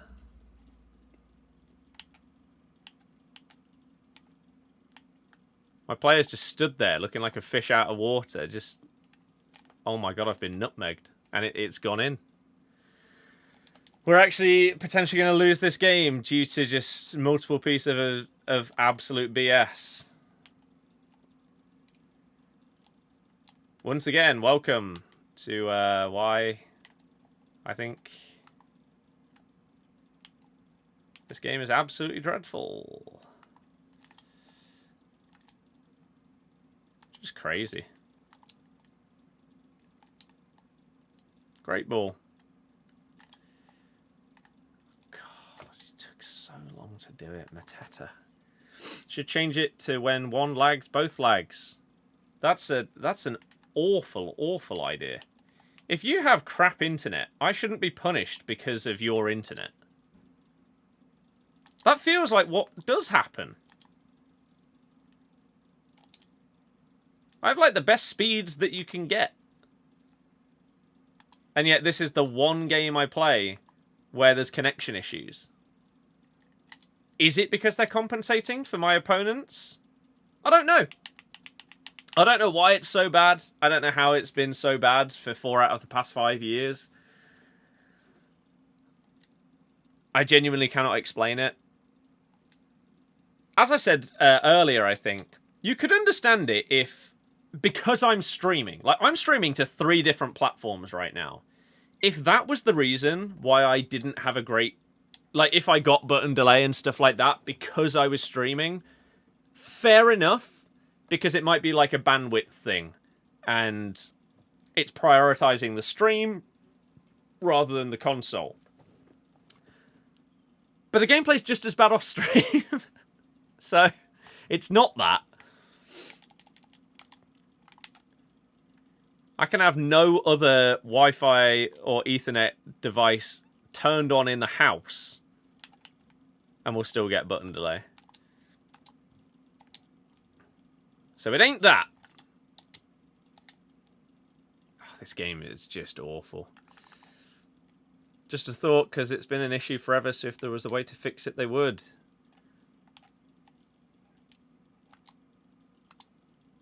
The thing is, I didn't have the issue last year.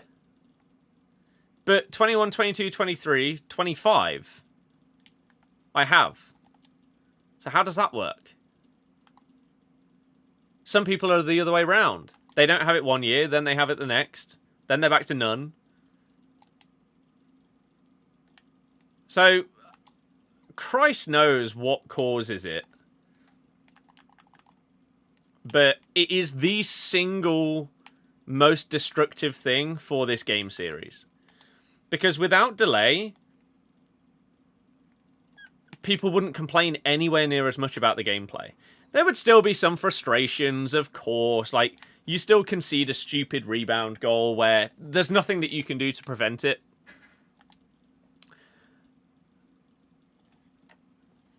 But it's still not as bad.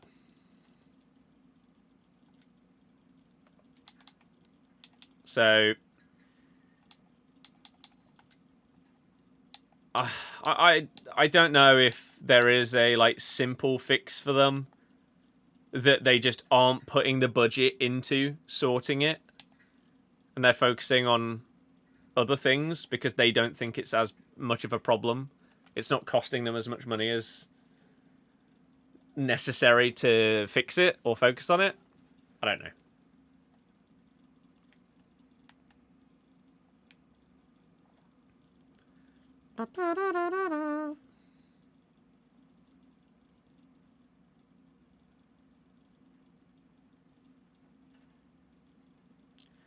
How is he falling over for so long here?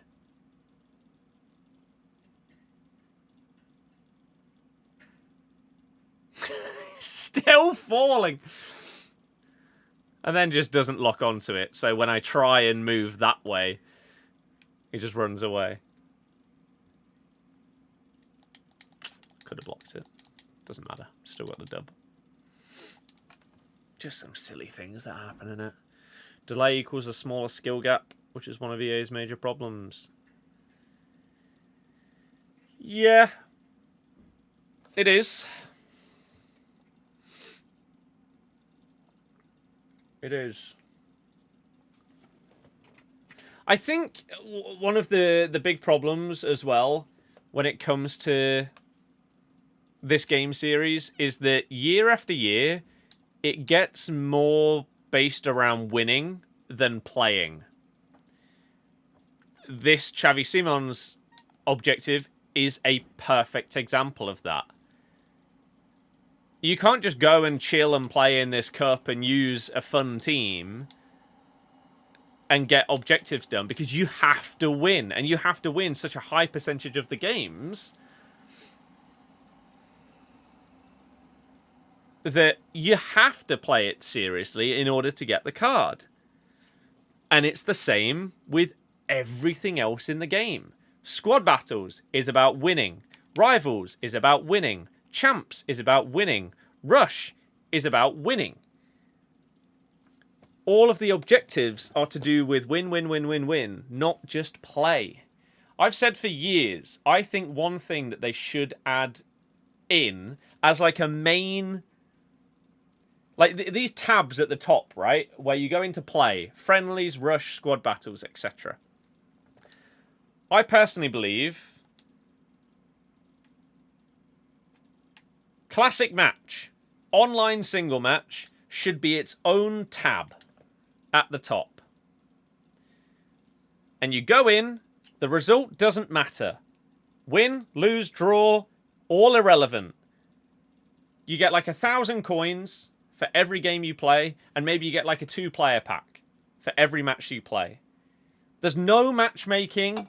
Like, it's completely random. There's no skill-based matchmaking or based on rivals or your form or record or anything like that. It's completely random social matchmaking. Why doesn't it exist? Somewhere where you can just go to try out new cards, try your team, try new tactics if you want.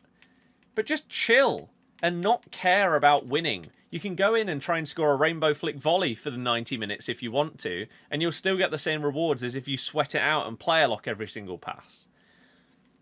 You need to bring more casual, social stuff back into the game. Because what you're forcing people to do is play more competitively in a game that is built terribly for competition. The fact that at any one moment in time, you are at max controlling 2 players out of 11 on the pitch is automatically room to say that the game can't be truly competitive. Because there's so much AI and computer controlled stuff that is affecting everything that's happening in the game. But on top of that, when you add in the connection problems, but also just the sloppy gameplay, the passes that go in the wrong direction, the touches that are really heavy, the ignored inputs and everything like that. If the game was really fun to play competitively, people wouldn't have a problem. But it isn't. Because of the poor connections, responsiveness, and how boring this game is at the top level. You get people just sat on the edge of the box, spinning around in circles, waiting for a mistake instead of actually trying to create a chance themselves. That's like the meta, and it has been for years. It's not entertaining, it's not fun to play, to watch. So you're focusing every mode, like you're honing in on win, push the fun away, make it competitive, but this isn't enjoyable. So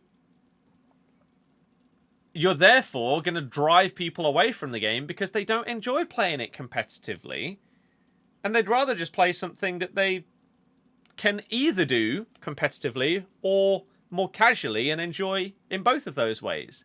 For example, like a Fortnite, you've got all of the ranked modes, you've got builds, no builds, all of these different things where you can go on and chill, or, you know what, mate, tonight we're going on and we're going to try and get back-to-back-to-back wins.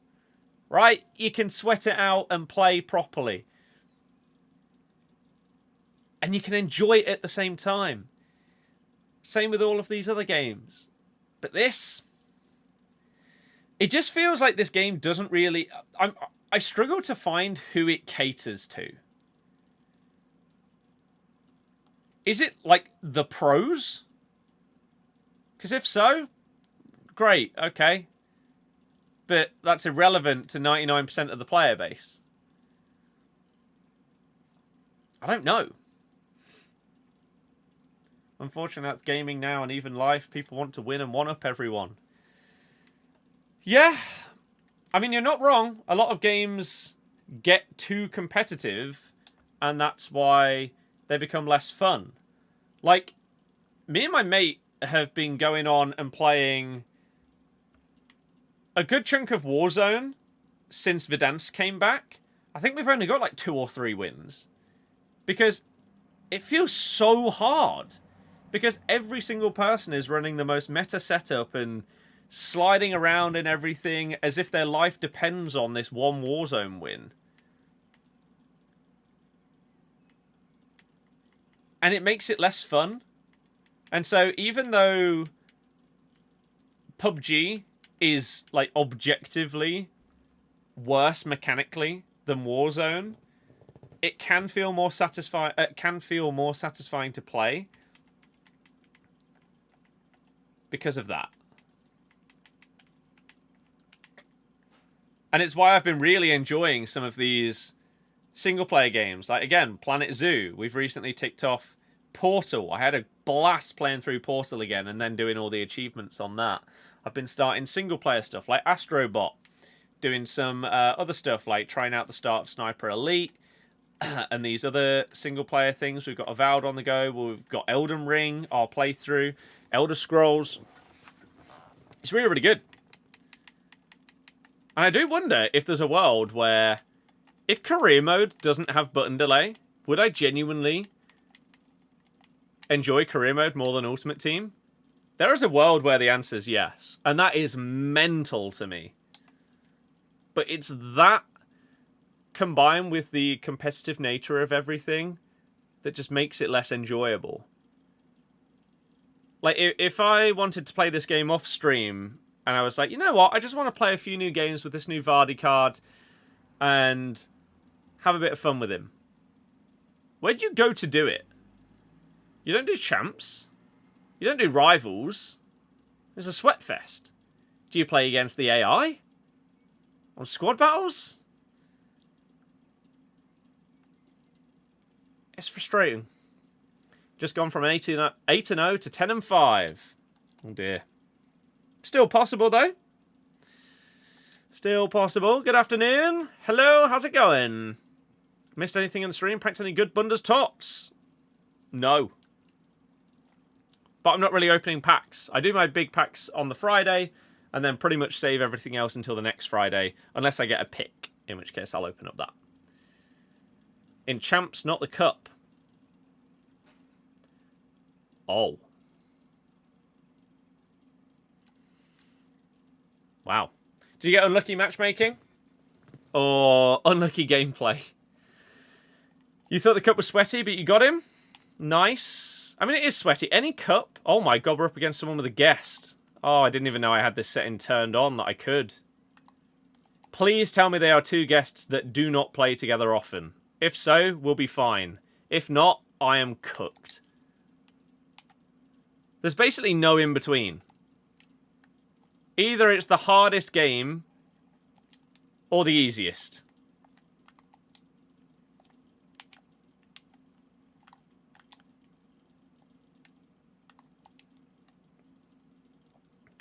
They actually seemed half decent defensively. First impression, which is worrying. You're offside. No. Look the right way, you idiots!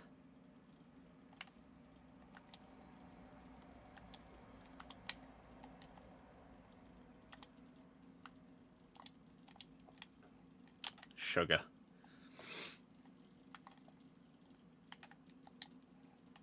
Nice. Stop fouling him, dirty cheat. No, this Amiri, I have to say, we've only used him throughout this cup, but for someone that has incisive pass plus, the amount of times that his through balls go the wrong side of the player is really frustrating. Normally when you've got incisive plus, those through balls are absolute pingers. They're beautiful. You can't really ask for much more. His have been really disappointing. That was aimed at Mateta, but he ran offside, so we had to try and change it to David. Oh, I thought they were going to cut in. Oh, you took so long to pass that ball. Way too long. Shocking touch from Millie Bright.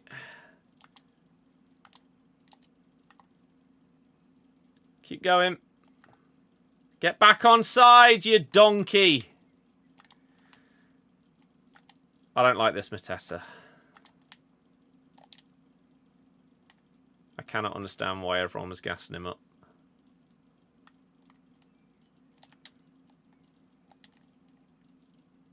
Oh, as if I've fouled, but... Oh, Jesus Christ. Win that. Nice.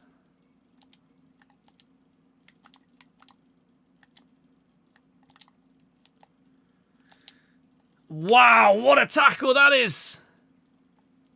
Stick out a leg, Rabiot! Oh, you could have got that. That was such an easy interception. That was such a good tackle by them, though, at the back. Fair play. That was really impressive. Risky, but impressive.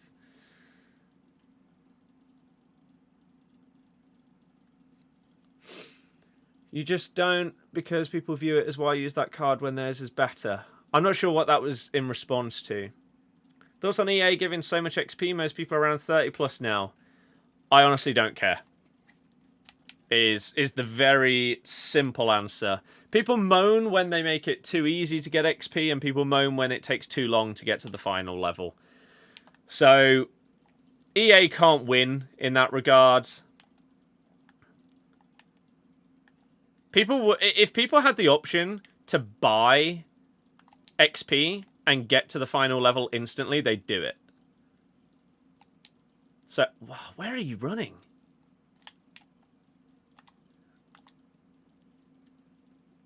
So, I think it's fine. This is a hard game. Just playing against the two. Why are you feeling so slow there? What is going on? This game is a mess. What was that? Come on. It's just a joke.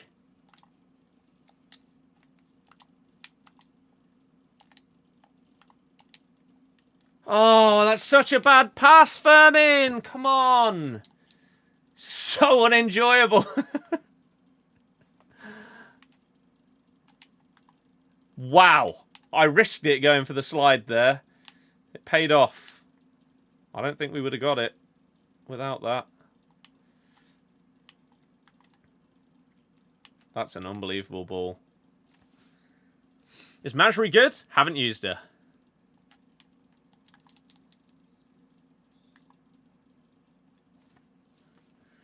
This game pains me. Genuinely pains me. How has that gone in?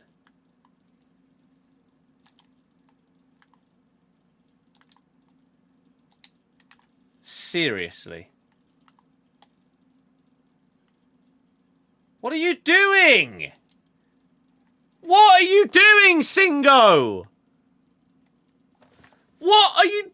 Oh my god, I don't understand. What was that?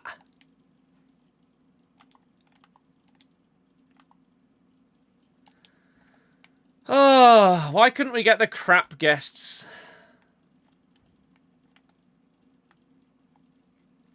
I mean, I say that. It's not been that bad. We've just conceded 2 absolutely atrocious EA goals. Jonathan David's offside. Great.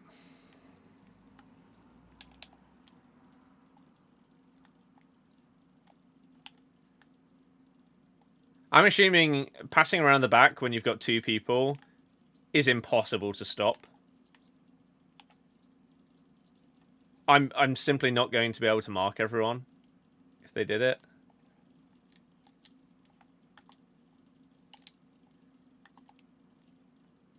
This is a horrible experience. And yeah.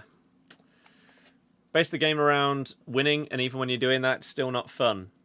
Yep. I think that is... If there's one point to be made, I think that is a great way to sum it up. Because in other games, when you win, it's enjoyable. It's fun. In this game, I can come out of a win and my main emotion is not joy. It's relief that the game is done.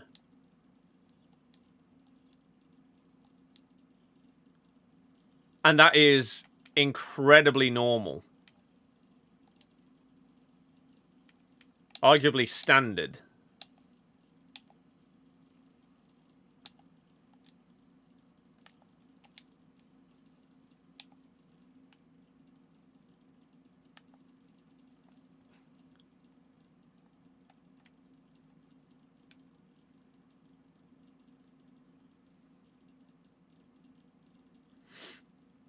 Norwich City.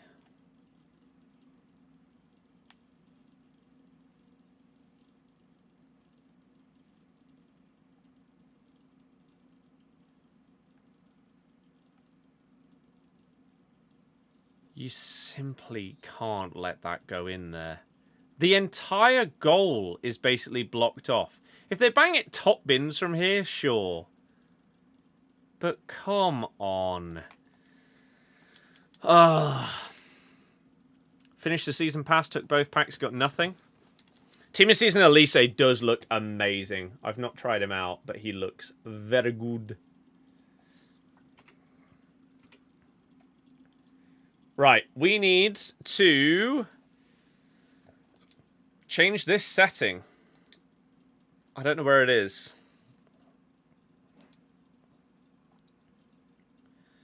Not there.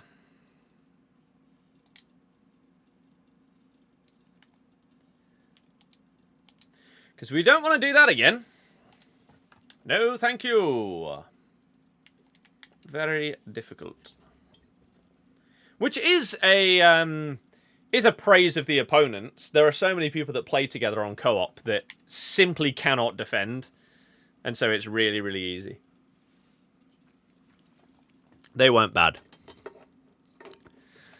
I mean, they did get lucky, but they didn't deserve to lose. Gigi Buffon.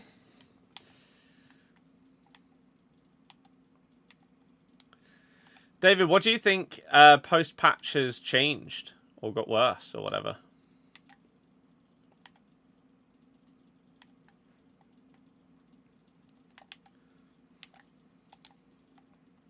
Big tackle.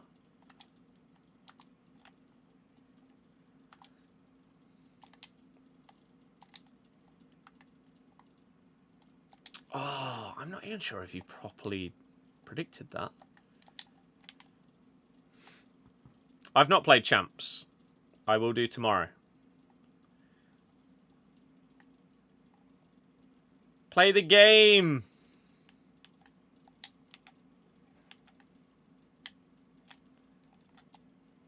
Oh. Another rebound.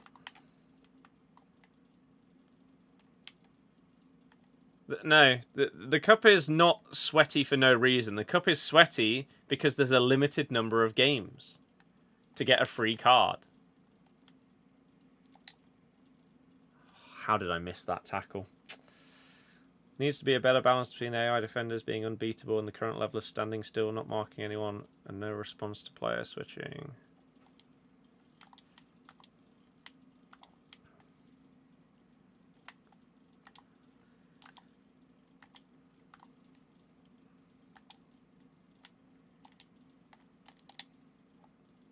Finish. Standing still, not marking anyone. But what you want AI defending to be better?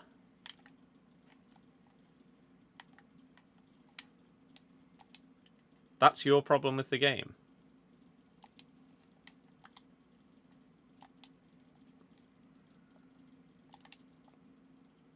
Great ball. That's a really nice team goal. Arguably, Buffon maybe could have saved it. Maybe if we view the goal from a different angle, I would take that back. But from that one, that looked a bit questionable, but the build-up was nice. Please do something with the ball. God's sake, man. Just this boring spinning in circles. Nonsense. So boring.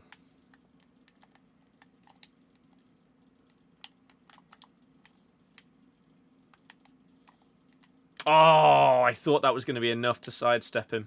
Oh. Bang it! Oh, it's a good strike.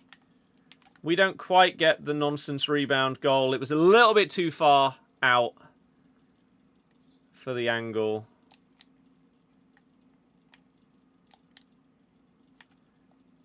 Why do people not pass the ball? Try and hold on to it for so long with a single player.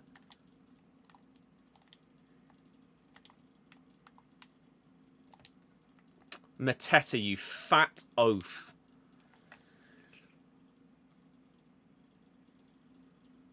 Better than it is currently, but not as OP as it was. The limit is pointless when there are 10 or more cards better under 150k. I don't agree that Bruno Fernandes is better than that Xavi Simons.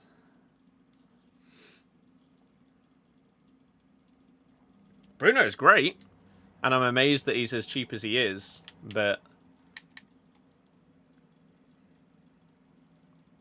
it's not just a you problem. Winning games like 9-6, 7-6, also losing games by same scoreline. Yes, but where's the problem? I don't understand why that's a bad thing. It's better than losing a game 1-0 to a stupid goal.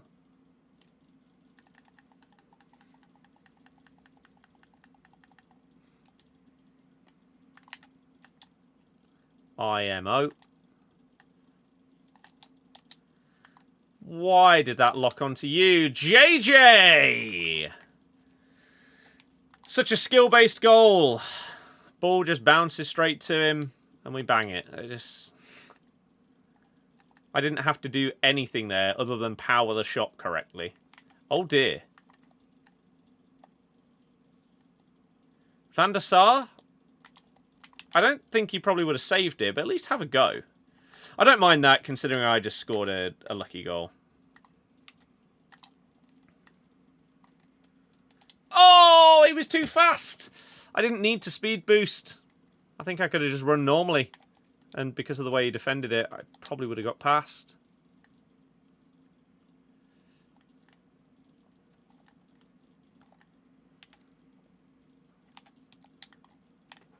Oh, that's a massive save. Second one felt like it was a bit too close to really trouble. That first one.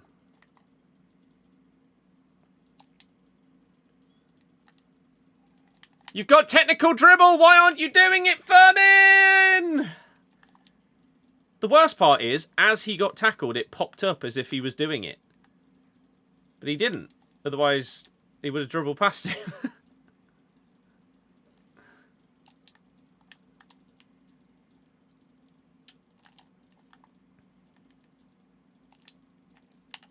I shouldn't have ever given it to Mateta there. Like, it's...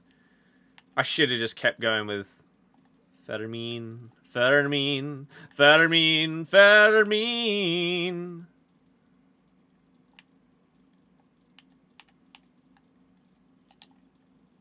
Well in, Millie! Amelie.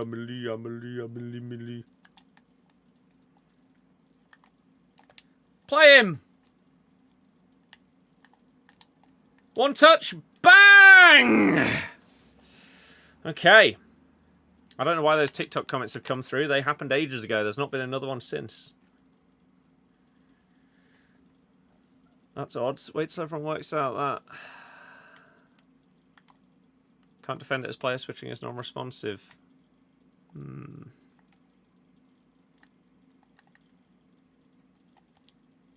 Don't throw it. Why are you doing an underarm? I really, really hope that next year, that would be such a nice quality of life feature.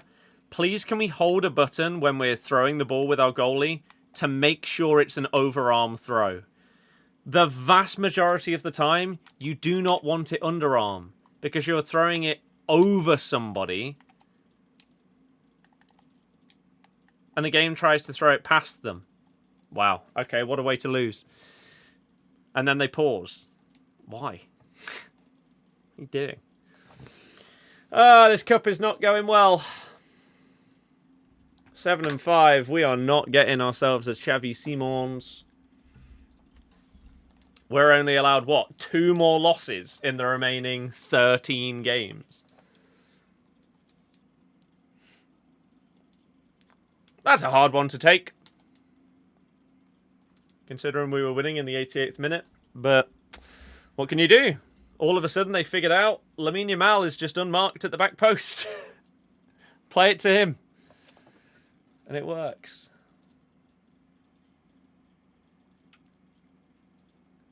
Oh, well.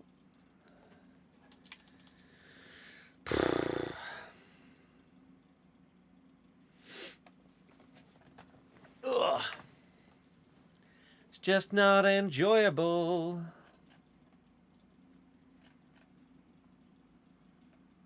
Sadly. I wish it was. Anyone got anything they want to ask? Anything they want to talk about? What have you got up to over the weekend? Anything you've got coming up in the summer? Maybe? Plans? Holidays? Let's just try and get the focus away from this absolute giant mess that is this game and the gameplay. Oh my good God. I'd rather not focus on it. Obviously it's going to be on whilst we're chatting, but... Jesus Christ. This is why I don't do champs on stream. It's like this, but even worse.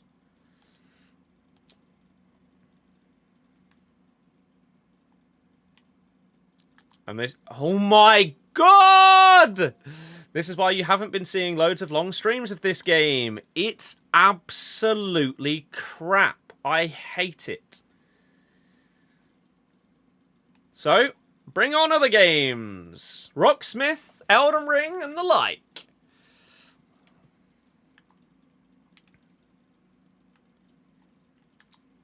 Not this. Jesus!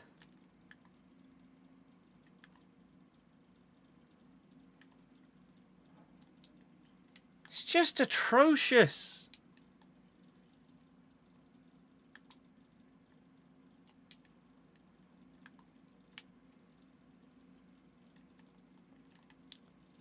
Why was the second touch so much slower than the third?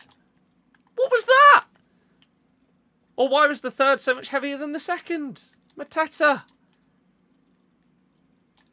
Bang it! Pow! Who's been the most standout player this season who you thought would be a flop? In the Prem? Leicester? Or just in general?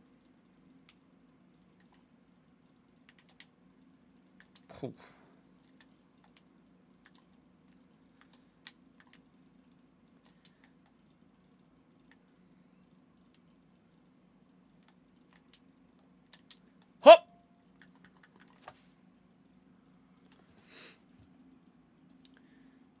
Well, it's another game done. Next! Prem and Leicester. Most standout player this season who you thought would be a flop. For Leicester City.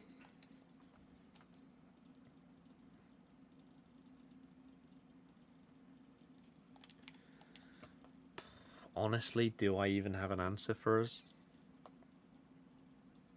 So many of our players have just been pathetic.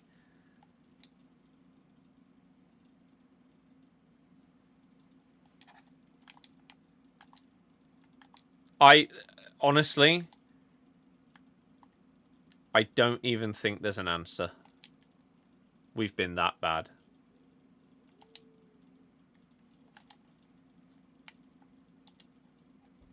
Get onside! You're a 90 whatever rated striker.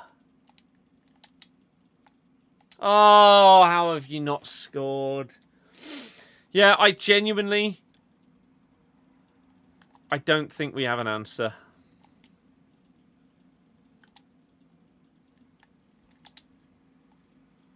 This is ludicrous. Should be 2 up.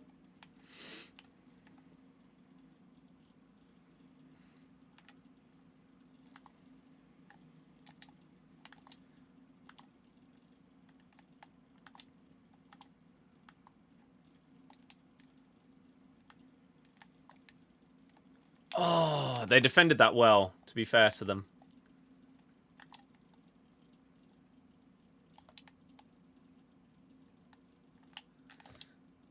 Oh, the delay! Pass it earlier! Or do the ball roll that I've pressed.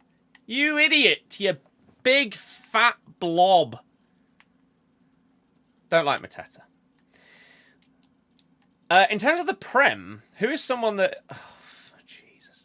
Who is someone that has, like, exceeded expectations massively? I mean, basically all of Newcastle... all of Forest. Who else has had a surprisingly good season? Jacob Murphy.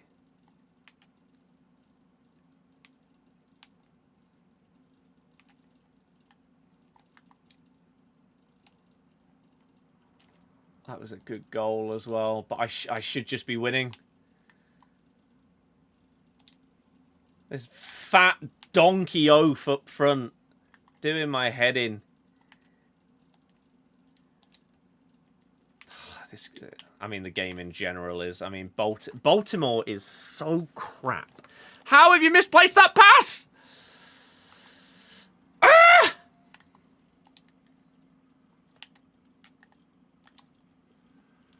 You've got Tiki-Taka Plus! It's a 5-yard pass! How can you not complete it?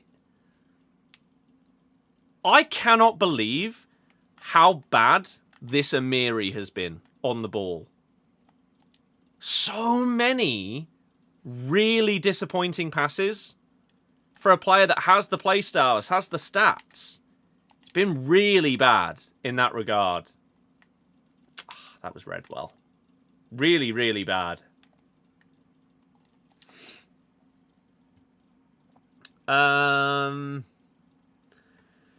the parade in 2 weeks. Liverpool parade. That'll be really, really good. Enjoy! Fond memories of ours. Even the championship one. Town Hall. Was really good. Saw a stat yesterday. Mbappe has faced Yamal 6 times, lost 6 times, and been denied 4 trophies while doing so. Nice. Nice. When's next Elden Ring? I was tempted to do it today. I need to figure out if there's a way, whilst streaming with Streamlabs, to stop the TikTok stream, but not stop the rest. Because I wouldn't want to do Elden Ring on TikTok. Keep it going on YouTube and Twitch, sure. Like, you can individually end a YouTube stream. I don't know if you can on Twitch, actually. But TikTok's the one I'd want to stop. So if I could do that, then we could do... I wouldn't have to, like, start and stop to do a different game. It would also be different if on TikTok they just actually gave you the option to change your stream title after you started streaming. The fact that that still isn't a thing is absolutely ridiculous.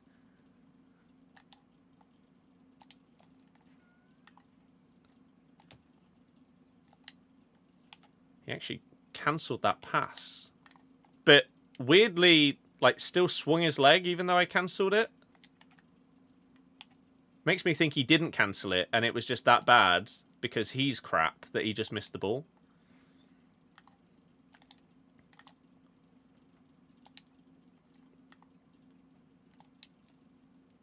He's onside, right? But Frankie was off. What a shocking effort! Will I be at the Ipswich game? Yes.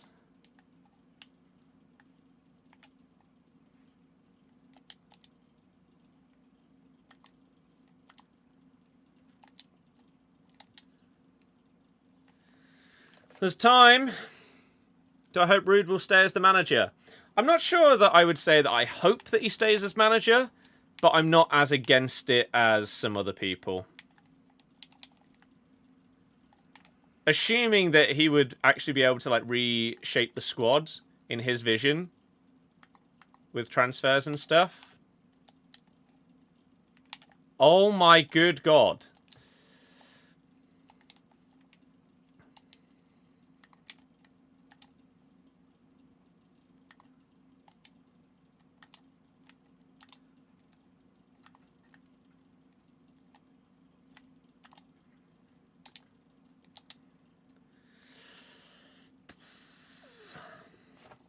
Zeus, hello. Thoughts on the Club World Cup? Am I excited? Don't care. As it stands, I don't care. Will I when it actually gets into it and I'm watching the games and stuff like that? Maybe. But yeah, on the face of it, I don't really give a damn. It feels like a pre-season tournament.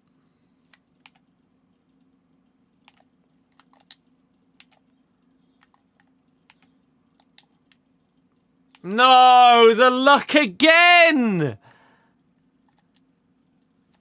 Good God. Nearly.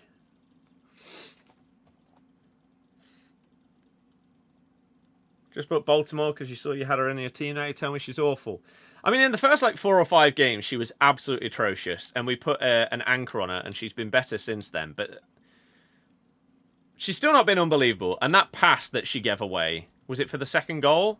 Was pathetic. How she misplaced that pass, I don't know. You thinking doing Huishin for Bournemouth's been very good all season. Yep, that's a very good shout. You and your girlfriend booked a weekend away in Greece in the summer. Nice. That'll be lovely. Enjoy. What 3 players would you bring in over the summer to help improve Leicester? I can't answer that question until I know who is leaving. Like, until I know what our squad is shaping up to be like, I can't talk about incomings. Because there's a world where you promote, like, 5 youth players in positions that otherwise you would say, yeah, we need to sign someone there. And you don't know, like, are you selling Daka? Is he moving his keeper? Because if so, you'll be bringing in a striker. So as soon as we start sort of knowing these things, we can have more conversations about it. I'll obviously be doing loads of TikToks and videos and stuff throughout the summer. Not just based on us, but there will be some Leicester-based stuff, of course. Could have been an unbelievable ball. Nearly. Also need to have the conversation about whether this is the worst FIFA of all time. It's up there. People hated 19 for cricketers. Yet this game has speed boost, people flying. Without doubt, the worst game made with lowest skill gap. I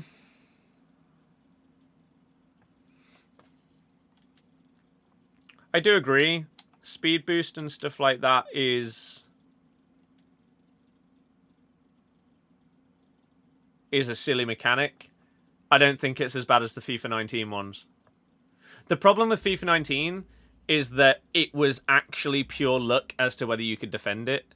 If you know that someone is going to be doing speed boosts throughout the game, then unless they are a pro-level player that is so intricate with their dribbling that it's really hard to predict when and where they're going to do it, the majority of people, if they're just doing speed boosts over and over, you realise it very early on and you can stop it. I don't trust Mateta at all. But it doesn't matter because Rabiot's going to hit it straight at the keeper when we've got the whole goal to aim at. Hooray! This is enjoyable. I'm having a great time. What an enjoyable video game experience. Well done.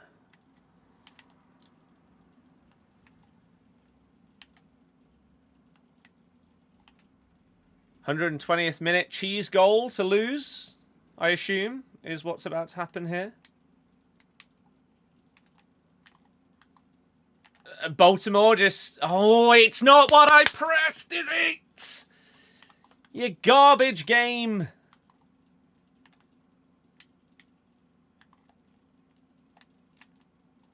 And there we go.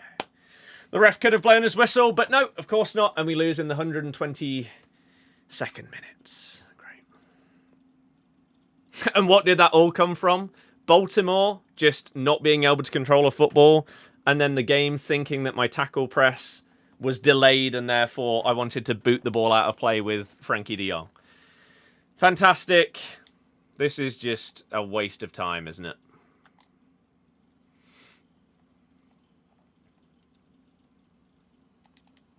Waste of time. Do I think we'll be straight back up again? I can't answer that question until we know whether we're getting points deductions slash transfer ban. 3 shots, 3 goals. It's good, isn't it? Bearing in mind we had that chance with Rabiot where he put it straight at the keeper when he had half of an open goal to aim at. It's just so unenjoyable. And now we've got to go 10-1 in order to get Xavi Simons. It's good, isn't it?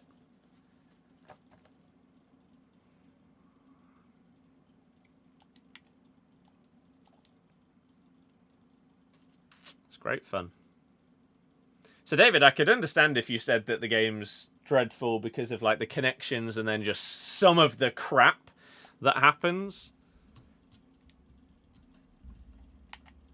As I have said, this, along with FIFA 21, are the 2 least enjoyable games I have ever played. I hate this game. And the vast majority of it purely comes down to the button delay. Without delay, I think there are problems in the game that are still frustrating, but I don't think it's up there with the worst. Oh, come on.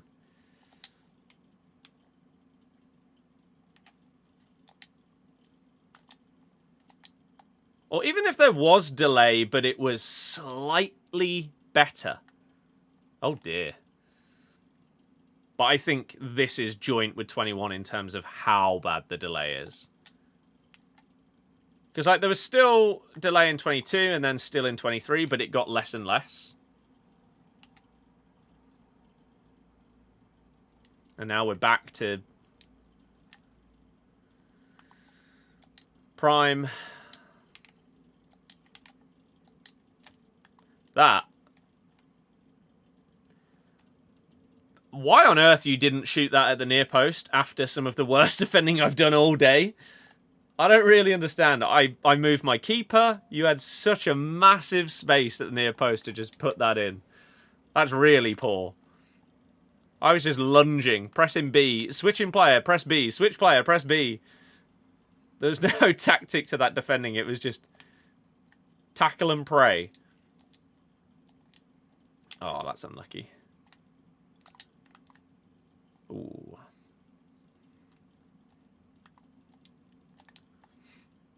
Are you joking me?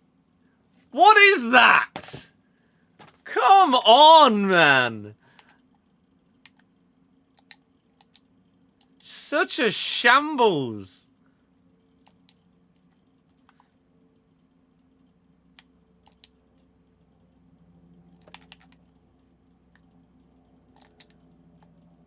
Oh, how have you missed Amiri? What a disappointing card. Really, really bad.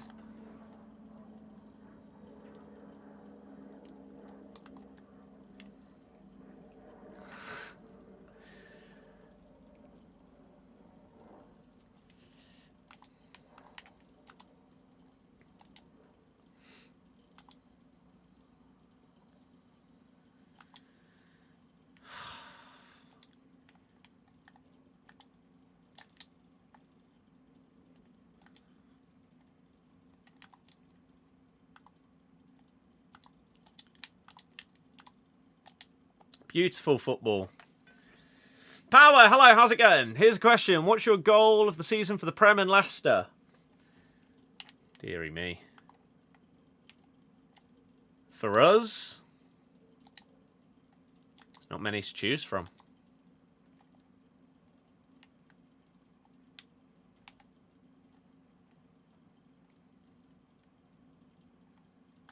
I honestly...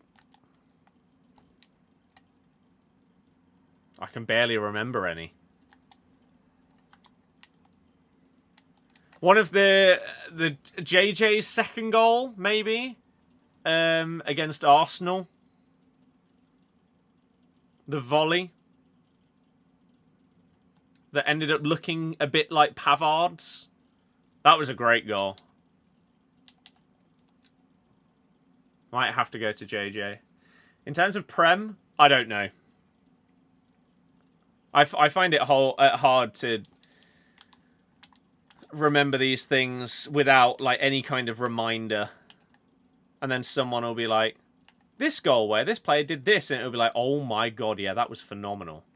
Like Matoma's against Chelsea has just randomly come into my head because that's what he got his moments card for, or highlights. That touch was amazing. Why are you... Oh my... I don't want you to do that. I didn't press it. Garnacho's bicycle kick. Was that this season? Was that not last year? Deary me. Wow. That must have been last year.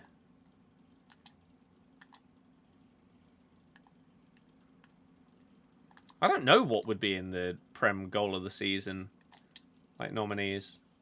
Maybe that Matoma one. Who scored an absolute banger? Tarkovsky's against Liverpool was a banger.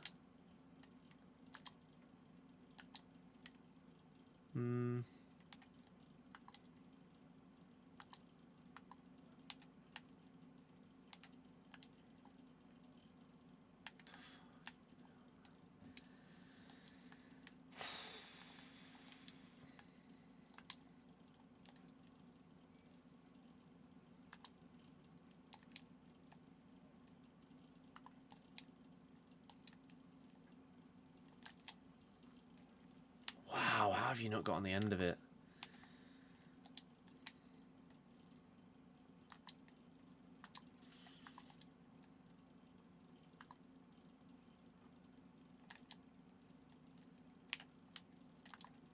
Oh, wow. Good tackle. Ilanga goal a few weeks back. That was good. Because then he nearly did it again, didn't he? That would have been crazy. You were talking about all time.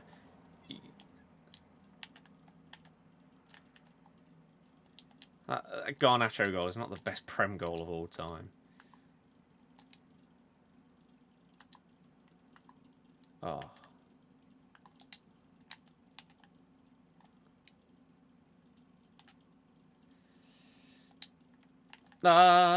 Offside. Reason the game is the worst is even though the others suck, there wasn't as much BS as terrible pass lock-ons, the high press, punishing the game screen. Even though the game was bad, you could play your way through and still win. This game you can't pass, can't defend. Are you joking me? Dear God.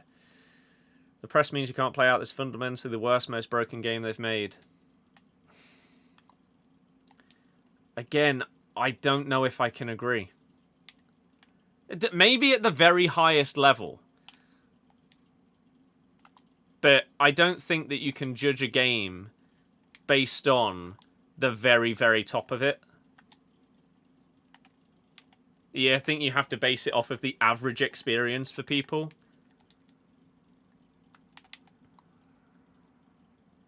Are you joking, ref?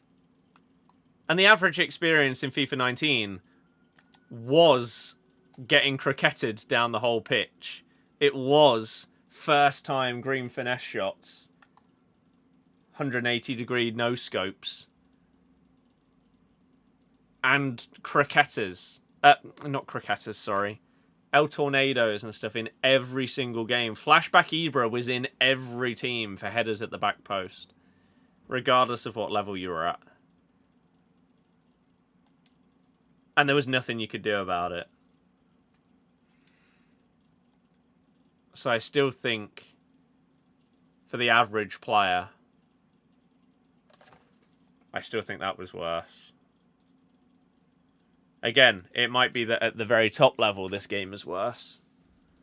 Because there's now more meta things that can be used by the best players than there were in the past. That are, like, technical or whatever. And tactics-based and things like that.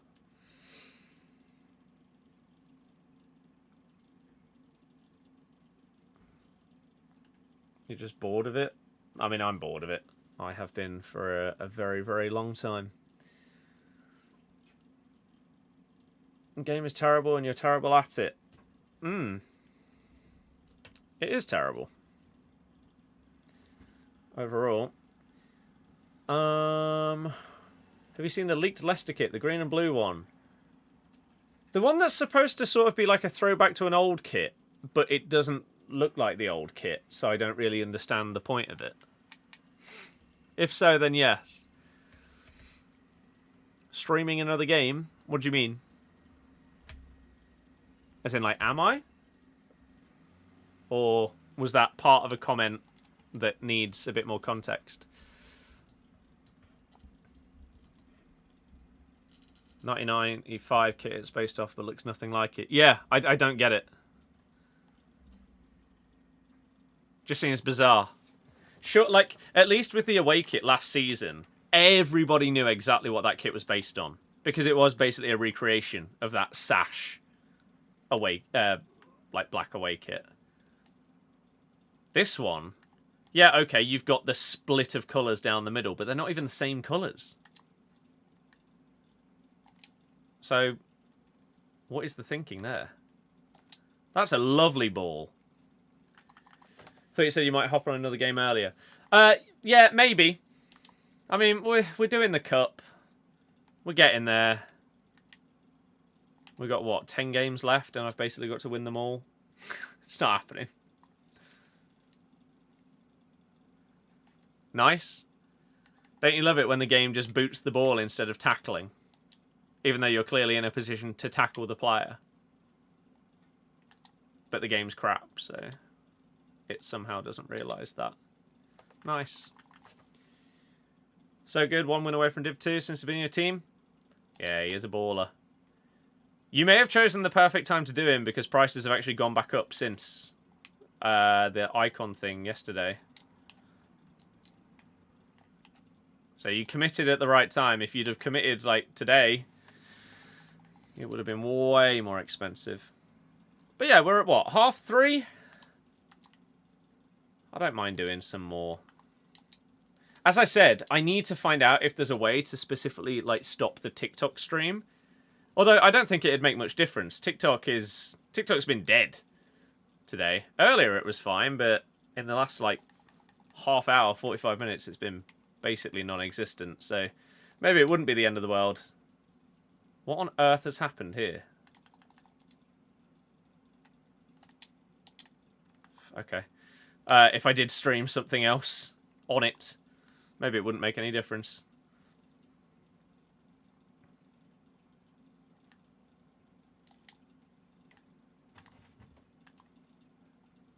Oh, dear.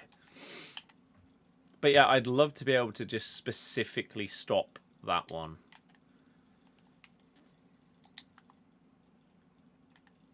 But I don't know if that's possible. Crap. Frustrating.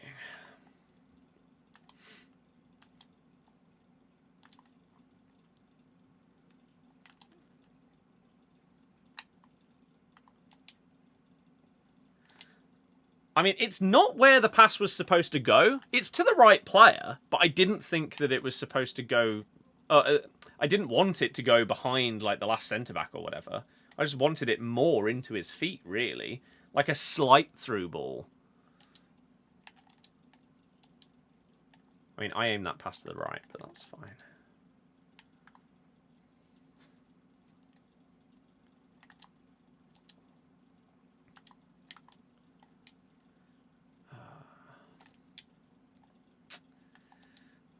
He stopped his run. He could have been through on goal.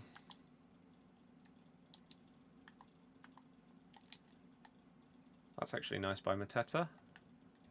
Doesn't matter though. I'm going to be tackled from behind by the AI. Do you think there's any way right now the market goes up? You can't sell fodder one bit. That's not true. That's why I just said what I said to Gary. That icon SBC changed it.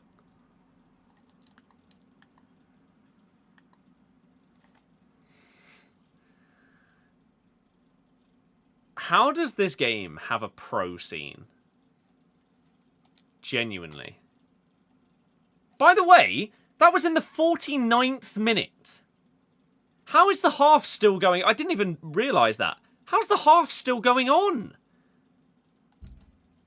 And then you score that. Dear God, man.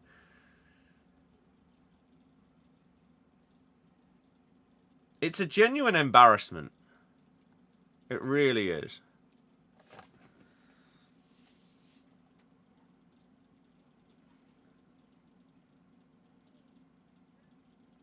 It's laughable.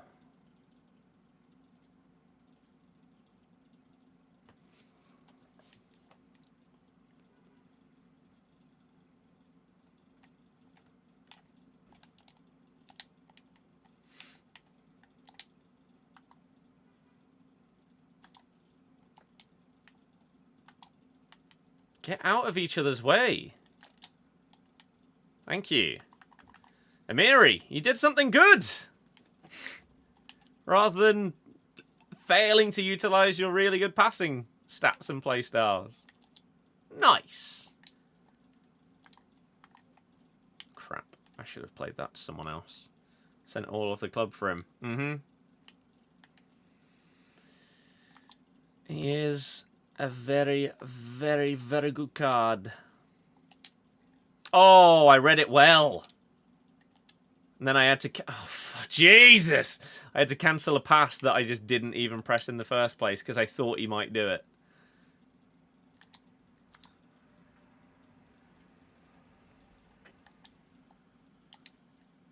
Go.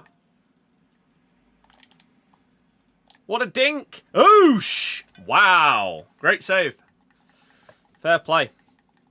Olan, thank you very, very much. 65 gifted is absolutely ludicrous.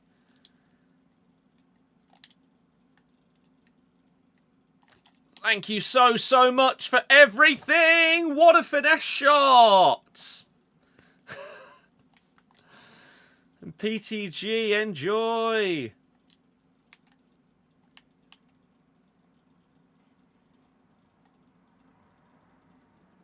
The most subs we've probably had in years on Twitch. Oh my god, I thought that was going to loop in. Like the professor. He's in. Fermin. Oh, I wanted to cut in and power shot. But no. Have that! What a challenge. Well, we are going to be 10 and 6, which is still not good. Really not good. Considering we were, what, like 7 and 2, 7 and 3?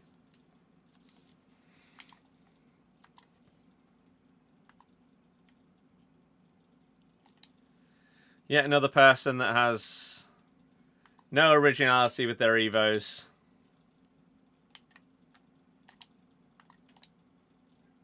Ah. The amount of times you see that huddling is ridiculous.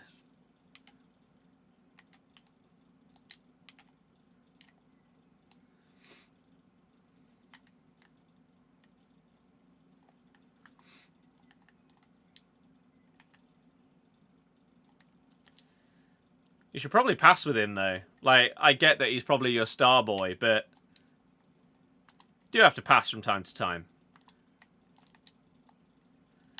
Go!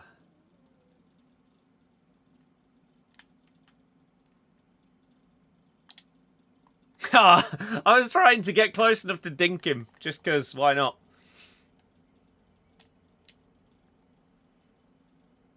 Oh! Hope all is well. Merseb, hello! How is it going? I am doing very well, thank you. Hopefully you are too. Cheers for tuning in. 9 games left. Hooray.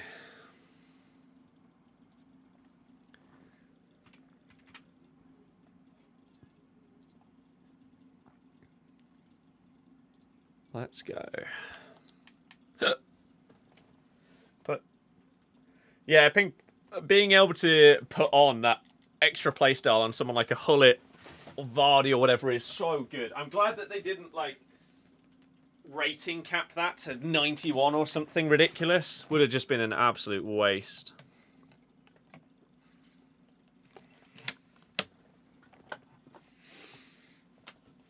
Right, okay. Need to go 8 and 1. Gonna be playing rivals as you watch the stream. Nice. We are just doing the Bundesliga Cup. I'll do my champs tomorrow.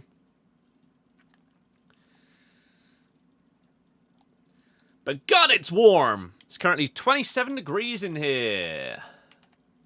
And this is one of the reasons why I wanted to stream a bit earlier today. So that at least part of the stream would be done before it gets really warm. Oh, what on earth, Baltimore? I don't think that was ever going where I wanted it to. She has the worst Anticipate Plus on the game. The amount of time someone with this card and she actually hasn't come out of it with the ball despite having Anticipate is ridiculous. Lucky. Get the fan ready. Mm-hmm. Nice. It's a shame that the start of that goal comes from me getting lucky with the ball just sort of bouncing up and off of David and keeping it. When in reality, they did well enough defensively that they probably should have had the ball. I don't like scoring goals where you've had that element of luck in them. Especially like early on in the game where you can't even say that it's deserved. Well, if you got really unlucky 5 times in the game and then you finally get a bit of fortune, sure. Oh, I didn't think that he'd turn fully backwards, otherwise I wouldn't have tried to pass. I thought he would have taken my like sideways dribble that I wanted and then passed it, but no.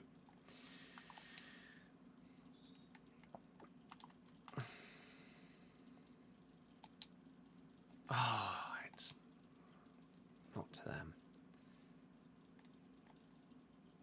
Just bang it! Oh, hoping for the best. Currently carrying as usual on dropping in rush. God, putting yourself through that. Why? Whoosh! Oh.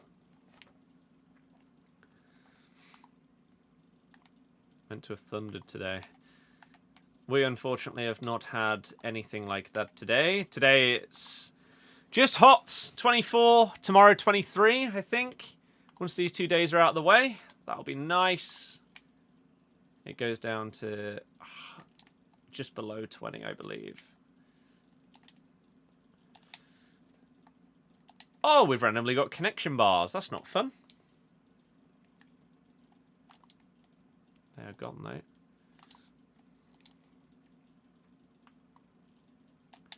Oosh! Oh my god, you blob!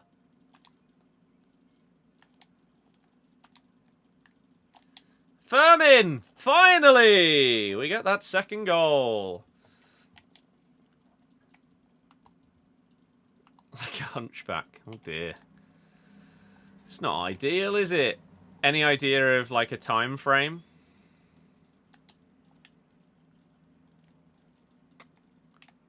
Oh. Okay. Okay. Looks like this one could be another win. Would be pretty nice. Pretty nice indeed. Thank you, by the way, anyone that is watching on YouTube that has hit the thumbs up. If you're brand new and you want to see more streams, shorts, and videos, you can subscribe on there. And if you're watching on Twitch, you could follow. And if you are watching on TikTok, although I think there's only like 2 people there, you can follow as well. Did I complete Stanway or did I pass on it? I haven't. Will I? Don't know. That's not what I wanted. I wanted it to go to Firmin, you silly game.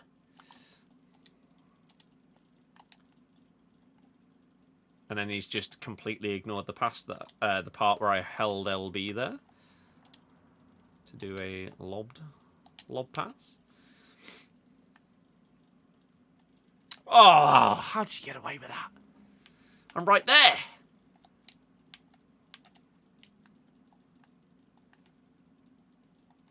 Good ball. Not good enough, though. Woo!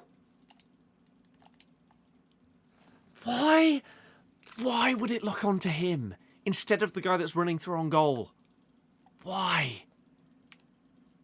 Someone explain. Because I cannot understand it. Baffling. Let's play a match. No. I'm doing the cup. If I match you in the cup, sure. Outside of that, nope. This is what I'm doing. Dear God, Mateta dribbles like a bronze card. How have you not scored that? This game is so silly. No improvement. Try and make an appointment. Fair enough.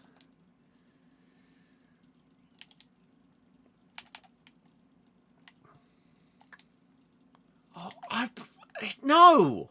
Just no. Why am I even trying to cross? It doesn't work on this game. Headers don't exist. Wow, what a save by Van der Sar.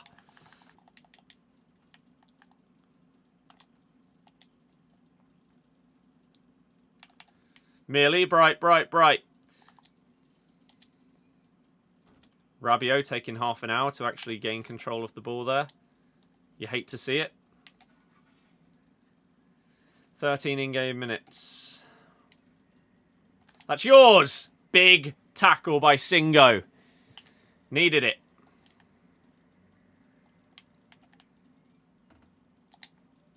Oh. I moved the keeper. Could have been a clutch bit of movement there. Ah, it's not what I wanted. That is, though. Oh, yet another incisive pass plus that hasn't ended up with the player from Amiri.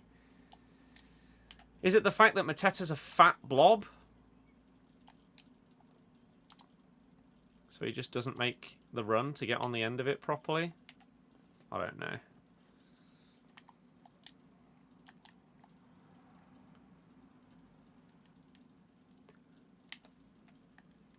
Oh, I did it. I touched too early. Could have got past him as well. Having one of those days where everything bothers you. Those happen so easily that you can have just one thing that triggers it. Like, I don't know, you go to walk out of a room and your clothes like hook onto the door handle or something like that. It's just like, come on! And then just something falls over whilst you're in the middle of something. Just little tiny bits and bobs like that. And they just build up. It's just... ah! Frustrating. Emphasize different skill levels in each game cycle. To play and winning champs 20 games needed like 11 wins. If you were good, you could do that. Do you honestly believe if Silver Stars win the game that challenge would be possible? I don't think that's a skill level thing, though.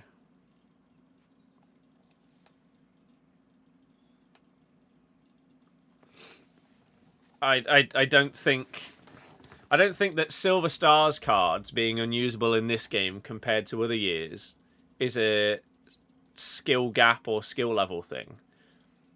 I think it's just a power curve thing and stuff like that.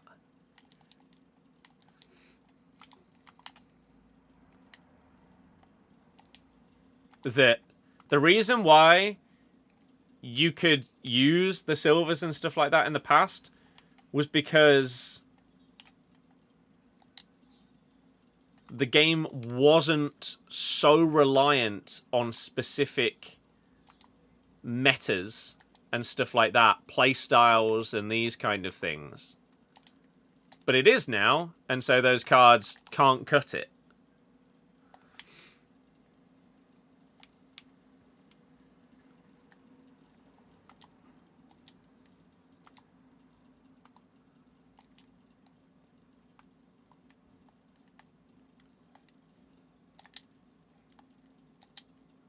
What on earth? What? Okay. Okay.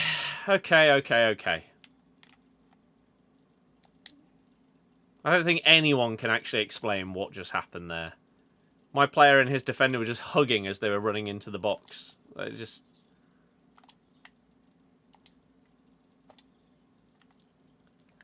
I thought my player was going to run the other side of me. I should have cancelled once I saw that he was not going to.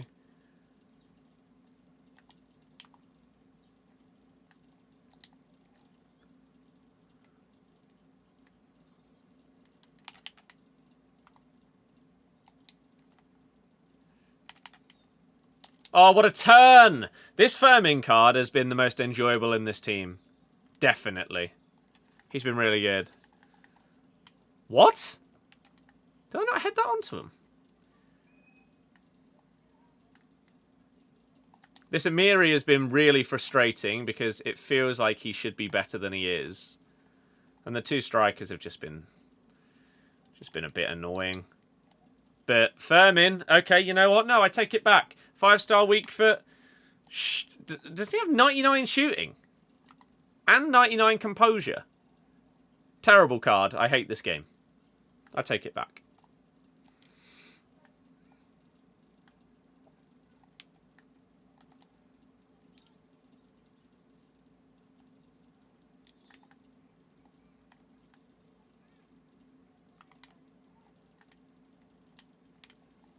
Ooh.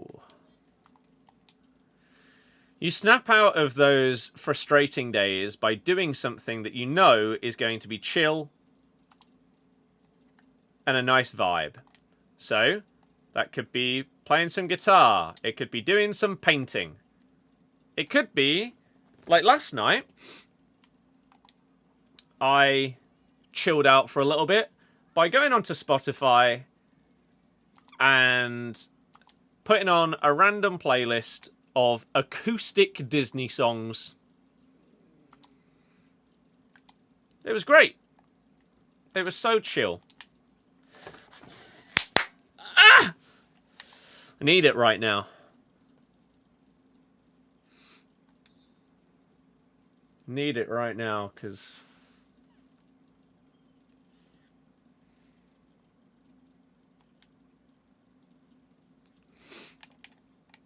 Man, is there any way that we can, like, boost TikTok?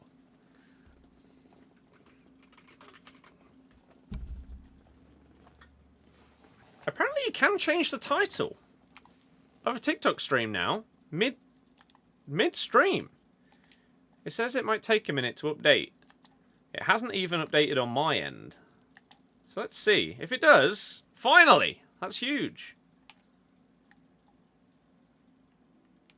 Maybe I have to refresh. Ah! It still says Bundesliga Team of the Season. Oh, Bundesliga Team of the Season Cup! Oh my god! They've actually added it in! Holy crap. So I could go from one game to another whilst on TikTok and actually be able to update it now. I mean, I'd still potentially like to be able to end it, the TikTok stream, if I was going to stream something completely irrelevant to what the content is on that TikTok account. But that's good. That's finally an improvement. Only took them years. Which, considering it's the second biggest streaming platform, overtook Twitch.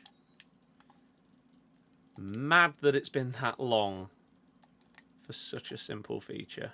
That's not close to where I aimed that pass, but you know what? It's the reason I kept the ball. And then he's dribbled off the pitch because the game has button delay. Oh my good God.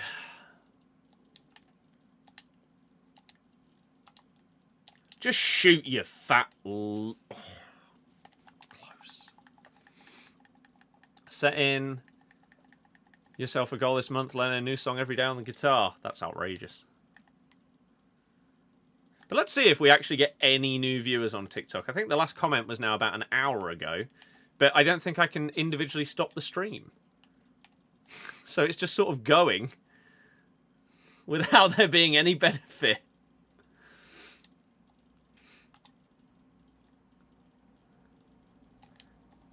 Nice. Surely. He's offside. He's offside. Yeah, Astrobot is the next one to tick.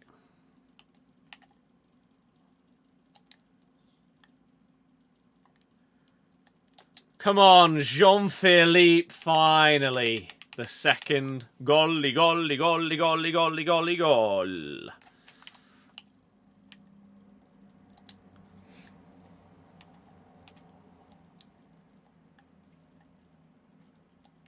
Crap.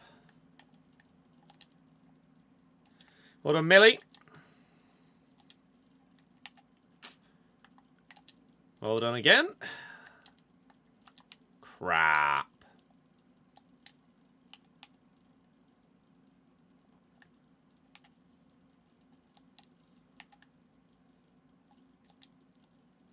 Nice. Okay, that is ref. GG. Jumping on something else today? I'm not sure. Kind of depends on what time these games would take me to. Because what, we've got 7 left of these now?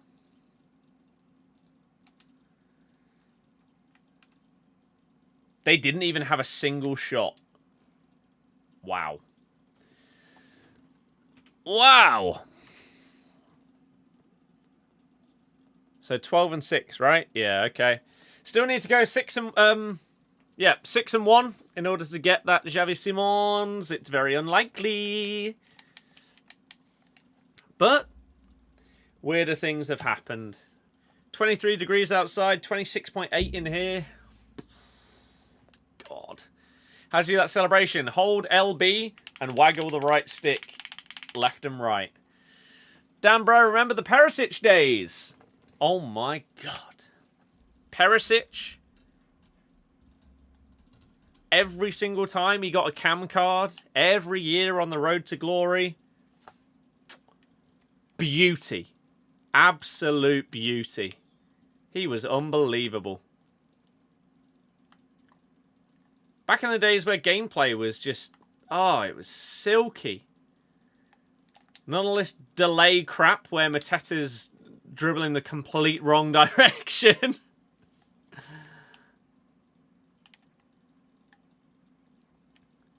But yeah, the Serie A teams were just the one.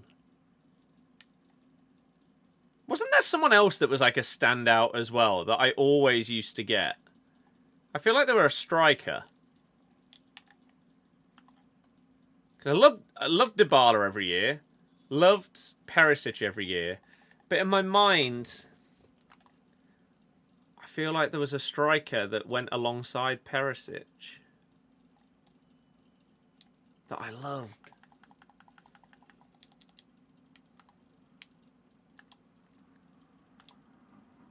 But I'm struggling to remember. Ah, crap. No, not in Bolo. Like, a guy that would get special cards throughout, like, each year.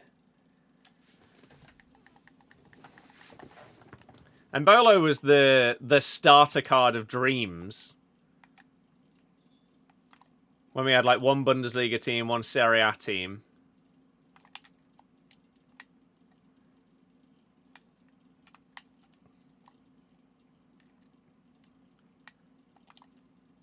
Oh, that's well defended. See, Muriel is sort of in my head, but I can't really remember if he did get a load of cards. Or again, if he was more of just the starter player.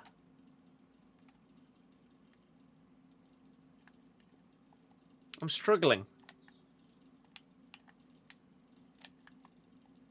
Big save. Or maybe it wasn't a striker. Maybe it was a different position, and I'm just misremembering. I feel like there was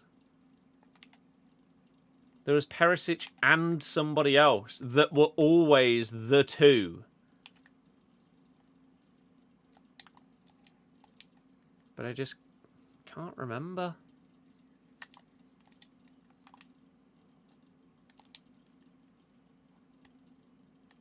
Would it have been someone like a Çalhanoğlu?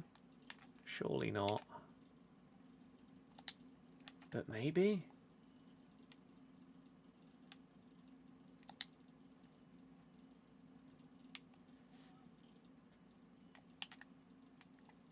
Oh, that was a great ball. That's beautiful football. You know what? I take it back. Take it back.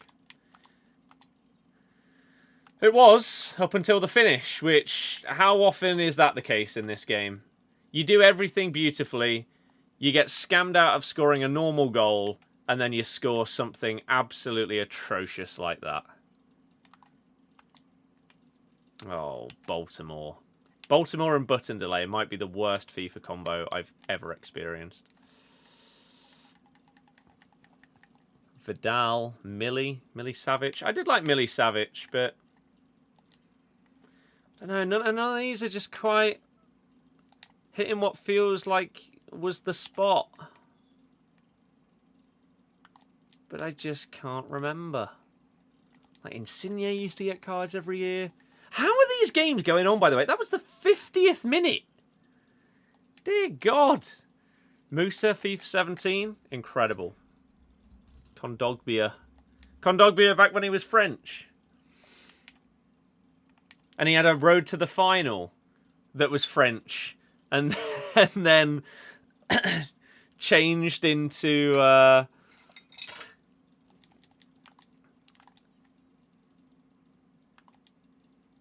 CAR whilst his card was still live.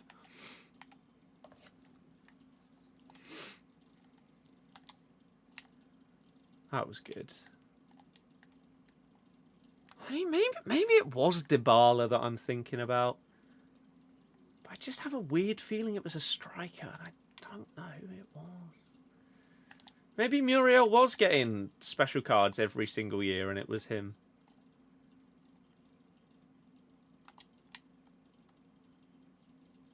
Or maybe we were just thinking about like the complete wrong league, and it was like Payet. But he would also have been Cam. I don't know.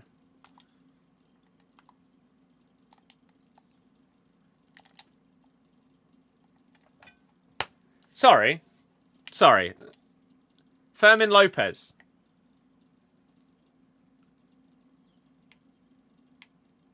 "99 composure. 99 finishing. How does it go wide?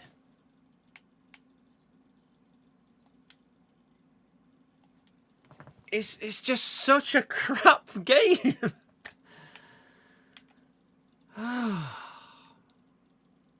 Like, what can I do there? What can I possibly do? I've got him in a perfect position.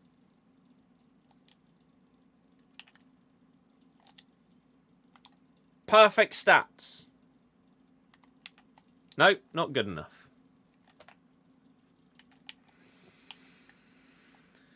And we'll probably go on to lose this game now.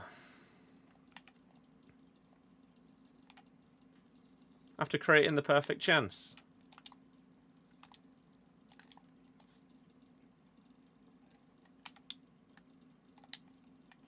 Oh. After one of the worst equalisers we've had as well. You're 1 minute away from Xavi Simons. I'd rather get... Yeah, if I'm going to get like 17... Give me the losses now. Don't make it so I lose the last game to miss out on him. Yeah, Payet was amazing. There was a Footmas Payet that was like 87 rated that was one of my favourite cards I've ever used. He was so good.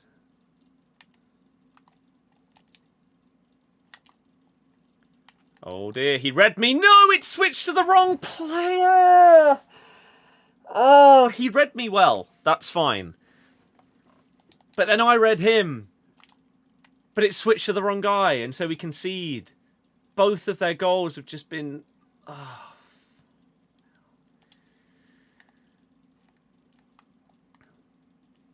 Oh, David ran offside. He was an option. Oh my God, you've got away with that.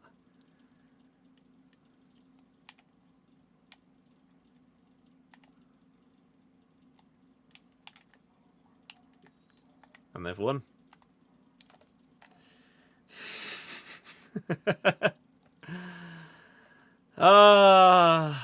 It's so predictable.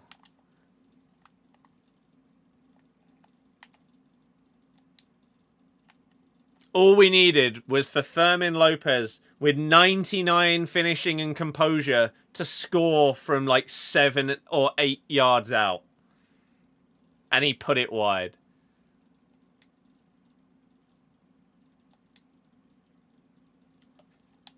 It's just baffling. It really is baffling how consistently you concede such garbage.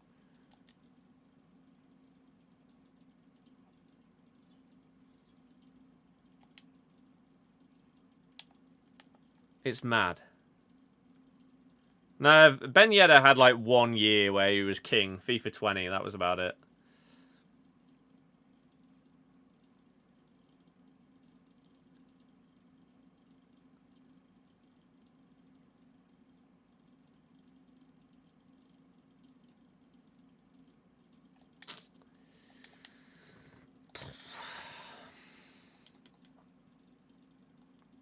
Alejandro Gomez was amazing. Yeah, listen to you, give you the losses now. Yeah, I mean, I guess so. So yeah, we now need to win all 6 remaining games if we are to get this Xavi Simons. It's highly, highly unlikely, but you never know. You never know.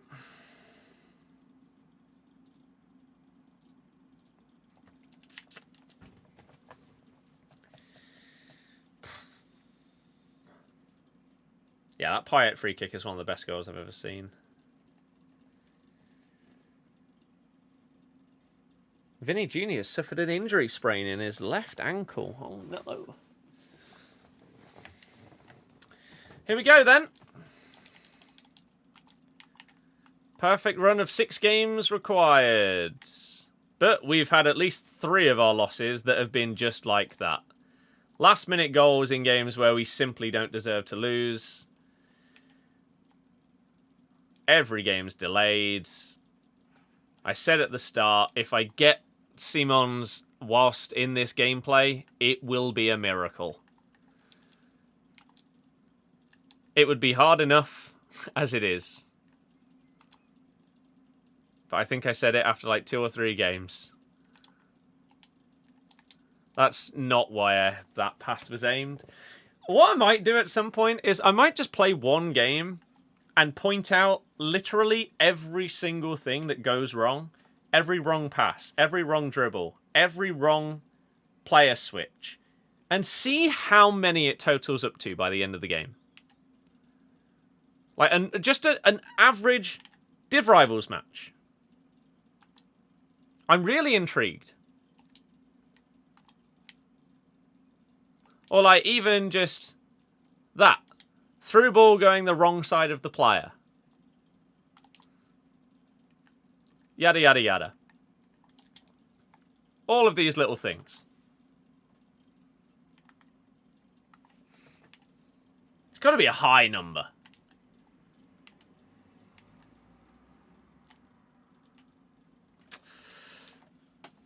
Is FIFA the biggest fall-off in terms of quality of the game and enjoyment levels we've ever seen?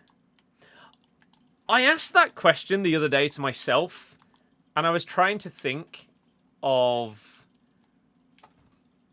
other game series that are comparable. I think the only other one is COD. COD, when it got to, like,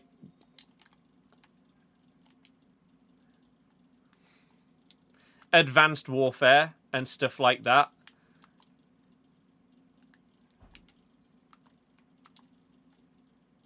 World War II,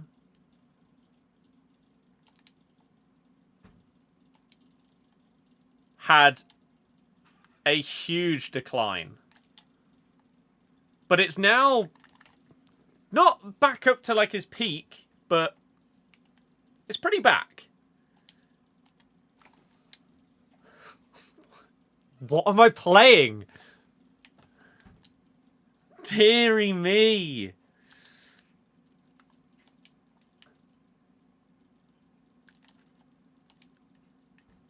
Oh, I needed that to be more of a through ball, but Mateta's garbage, so.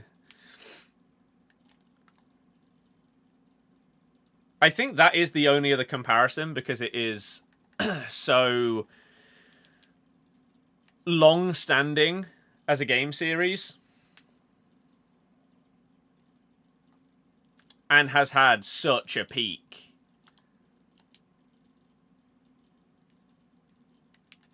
Because you've had, like, NBA, Madden, these games people have got really annoyed with in recent years and they're not doing as well and everything like that. But they weren't at the level.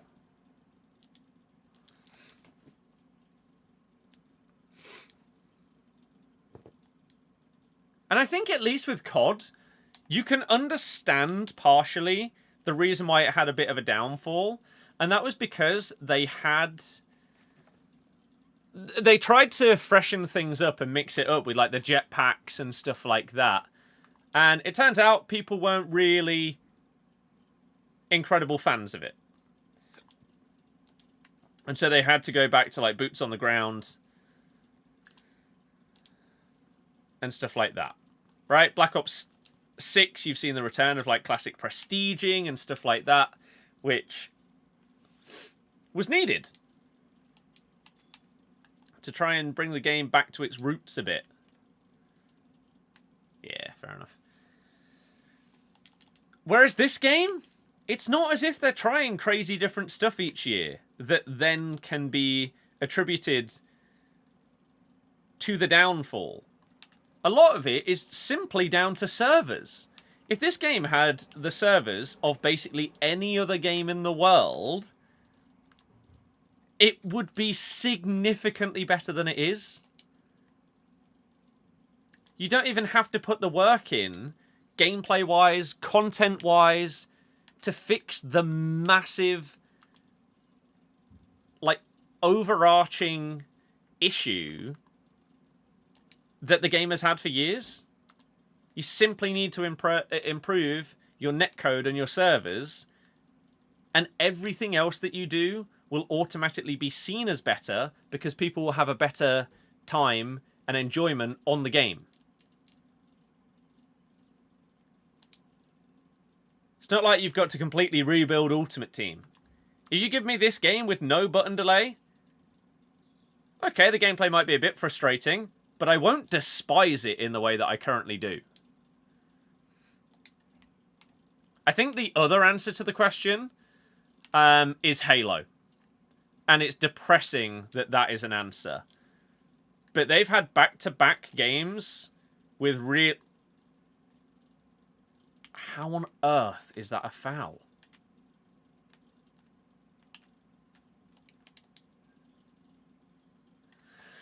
They had back-to-back really rocky launches.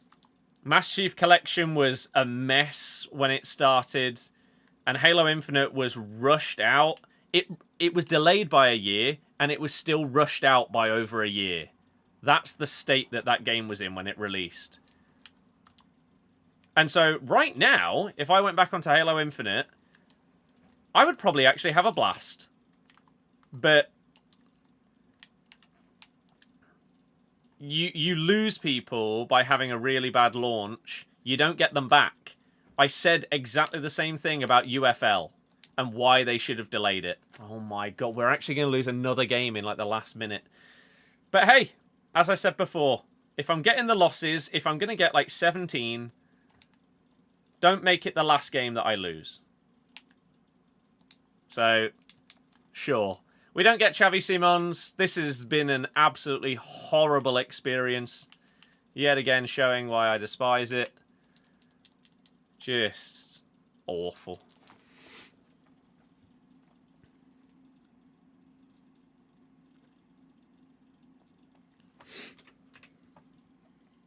What a garbage record. And yet, you look at how the games have gone. It just doesn't even make sense in a lot of them. Worst game released in terms of it not being ready has to be Cyberpunk. No. I don't agree. Halo Infinite.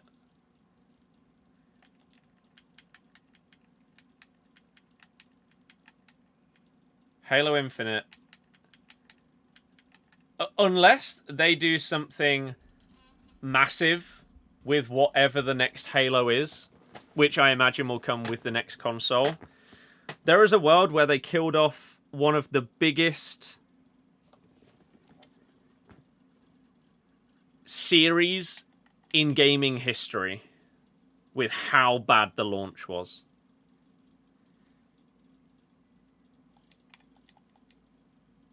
As I said, they delayed it by a year. It was supposed to be a launch title for this console. And yet, they brought it out about a year afterwards. There are some iconic things that are part of Halo that everybody knows and loves. Slayer, right? Standard, like, TDM. Whatever you want to call it. It wasn't in the game at launch. How do you not have the most basic and iconic game mode not in the game? So there's multiplayer, already off to a really bad start. Forge, which is a mode that's been in since Halo 3, where you've been able to make your own maps, was not in the game at launch and wasn't in the game for another, like, year and a bit. Again, bearing in mind this is all after a year delay. So that wasn't out for ages. It might have even been closer to, like, 2 years.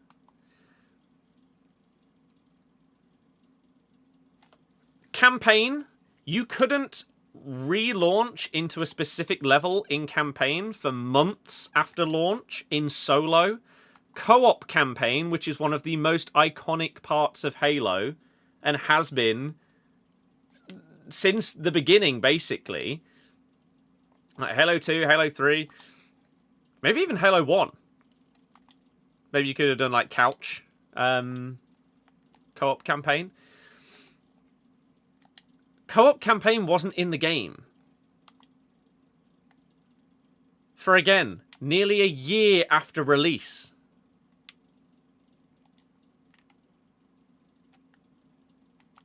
It was an utter shambles.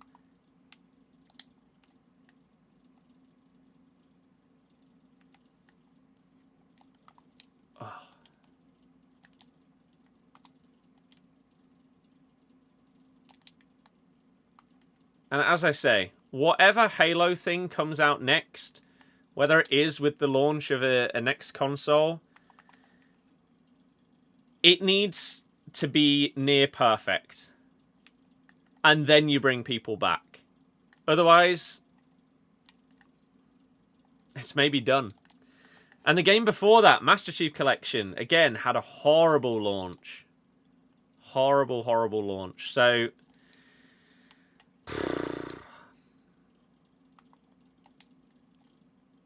probably my favorite game series of all time.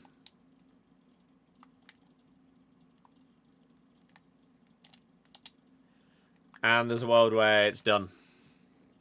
Will I be buying it? I won't need to, because it'll be on day one Game Pass.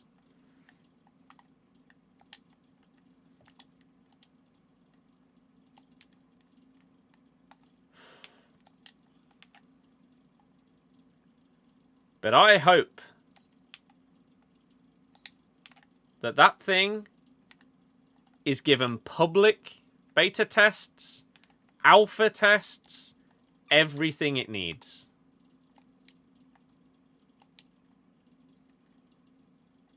Because this is your last chance to get it right.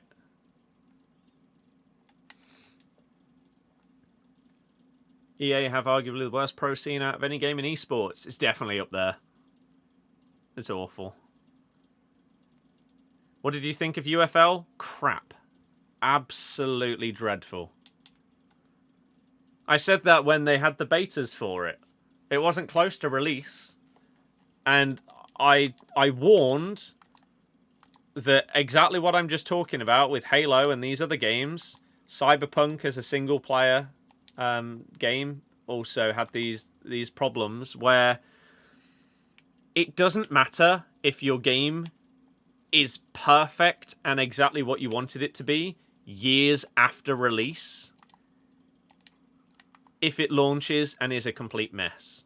No Man's Sky is also up there with one of the worst game releases of all time. The promise of that game was insane, and it fell so far below the mark. It was insanity. And then maybe like 5 years later, it was at the point that they said it was going to be when it was launching. And now if you play it, it's amazing. But you lose out on so many people by it not being ready. And what that means is that when you then bring out your next game, people are going to have the same worries. So they won't get it straight away. They'll wait until a year or two after release and assume that that's when it will be great. UFL was so far away from being ready, and yet they pushed it out. And so I said multiple times, what they need to do is delay this game. Or you release it, but you release it as a beta. That's what Fortnite did. It's what PUBG did. It's what Minecraft did. And then, when it's ready, you go. Full release. Version 1.0. That's what UFL needed to do. I think the only way that game comes back into any kind of relevancy is if they have a 2.0 release in like 2 years' time. They blew their chance. At the point where EA are like at their most vulnerable as well, they blew the opportunity. I've not watched the Halo series, no.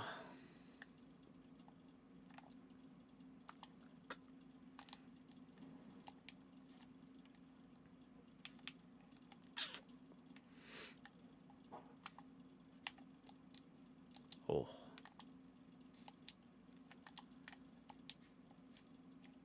Rev!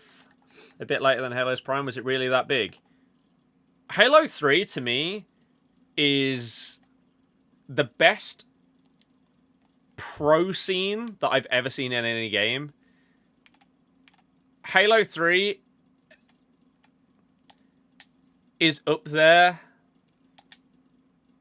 with... like, because there might be some in other areas of gaming that I'm just not really aware of. Halo 3 was a pioneer and was so far ahead of its time. It's ridiculous. I've explained this so many times, but I will happily explain it again. Look at this game, right? FC25. Made by one of the biggest developers in the world that make billions.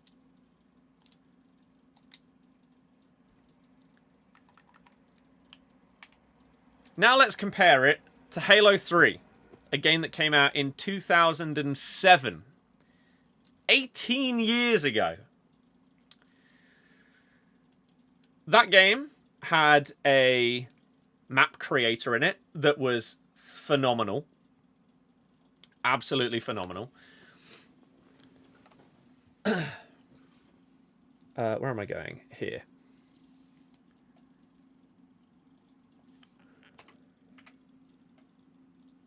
And game mode designer that was basically perfect. The amount of customization that you had was just ridiculous. Do we have anything like that in this game? Like anything that you can really... like, is there anything creative in this game? No. Not at all. Like, why don't they give us the tools to potentially make our own... you know, like the skill games? Why don't they give the community the option to create their own skill games and then be able to introduce that into, like, Ultimate Team as, like, weekly different modes? Like when they had the Volta, like, party games. They were great! But they never moved into, like, Ultimate Team or whatever. Fun, casual modes. But no. So no creativity. You had custom games where you could invite... I don't know how big the lobbies could have been, like 20 people or whatever. And you could play all of these custom games and stuff like that that were just incredible. Absolutely incredible because of the customization, the custom maps and everything like that. You had a file server where you could go on and browse game modes, maps, screenshots, clips, stuff like that. You could go onto someone's profile when you play a game with them, and you could see their, like, saved clips. Like, you had a set where you could have, like, 6 slots, so that if people go onto your profile, they can see these things that you've done, like clips or whatever. So, again, bringing the community together and linking them and stuff like that. And their custom game modes and forge maps. We don't have anything like that in this game. It doesn't exist. You only really see the gamer tag of the person you're playing. That's it. It also had, again, co-op campaign with 4 people that was just absolutely phenomenal. A better co-op experience than pretty much anything that this game gives you. It had matchmaking that was basically perfect. You had one set of matchmaking that was ranked and one that was social. So you could go into the ranked matchmaking and there were, let's say, 10 different modes. One of them was Team Slayer, 4v4. One of them was Lone Wolves, which was like free-for-all. You had team doubles, you had snipers, stuff like this, right? And each of them, you had an individual rank within that playlist, 1 through 50. And it was skill-based matchmaking. That's what it was. And then you had the social matchmaking, where you had, again, those same game modes, and then a few others, with no matchmaking whatsoever. It's just completely random who you came up against. You might have come up against some god, or you might have come up against someone that's barely played the game before. You had the perfect blend of, if you want to try hard, you play your ranked modes. Or you go into your social if you just want to chill and play. On top of that, you also had a theatre mode in that game, where you could replay any game that you've played, right? Any multiplayer game or whatever, any custom games with a free orbit camera, or no, what's it called? Like free cam or whatever, that it can fly around wherever. But you could also have theatre mode for co-op campaign.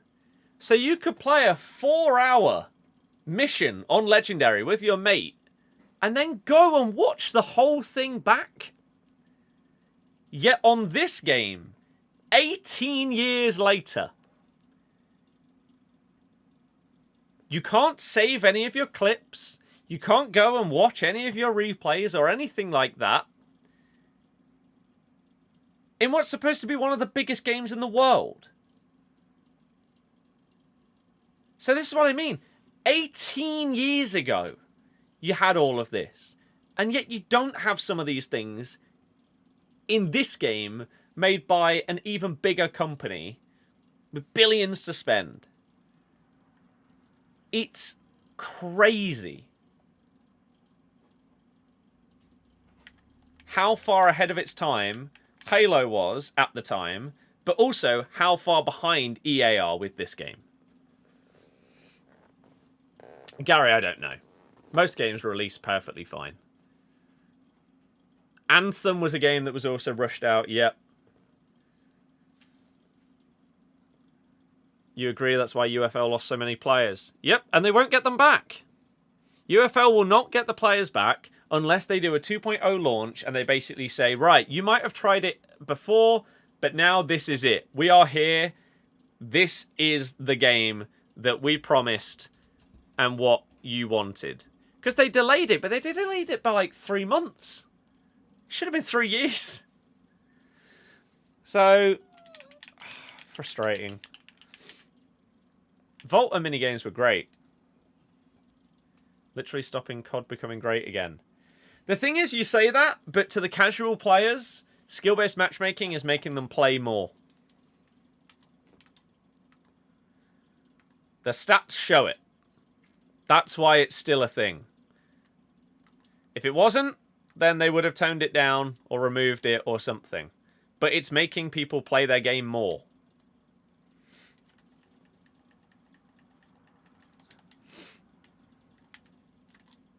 I personally think that there should be, again, just like Halo had 18 years ago, skill-based matchmaking modes and completely casual modes.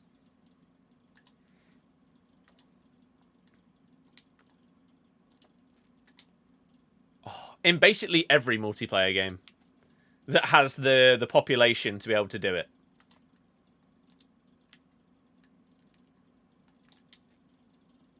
Because even if I'm good enough to go and play skill-based matchmaking and do pretty well, I might just want to casually play, but can't really do it. And that's why having both is the best.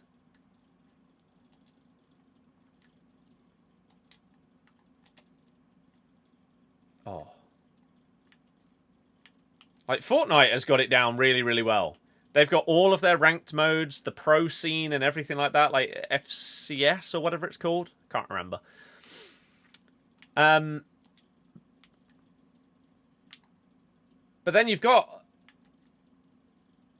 What are you doing? Why do people play the game like this? Just do something. Dear God. It just does my head in. So does the fact that when I press a button, it doesn't do it. Christ almighty. The fact that nearly cost me a goal is an absolute joke. I cancelled that, but well done, Graham. Ricky, cheers for following.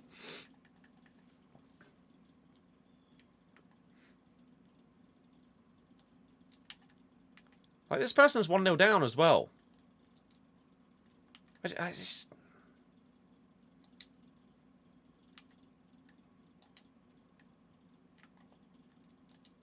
don't get it.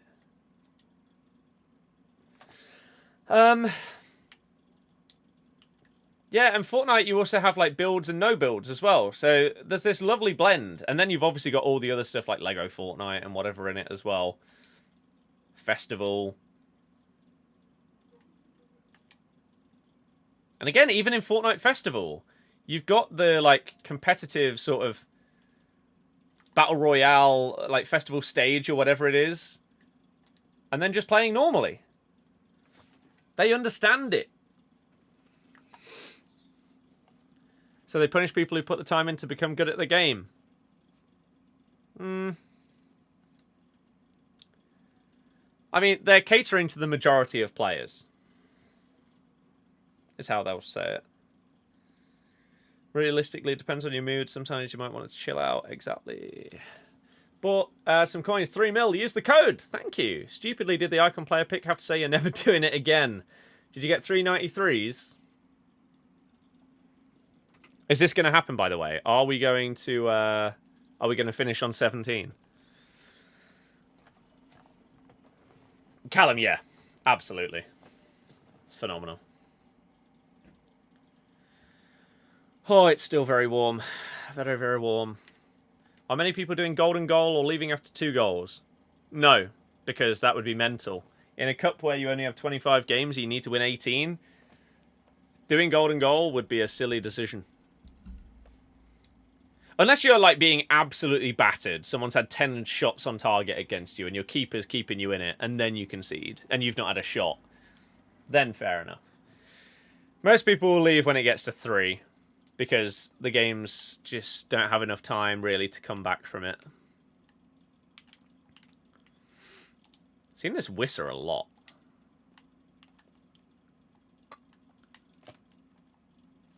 Huh. Timmy Puskas still good. Lack of playstyles ruined his cards. That's the same with a lot of cards, unfortunately. Yet another goal where we've sort of tackled someone and then EA happens and then there's a goal at the end of it. Happens a lot.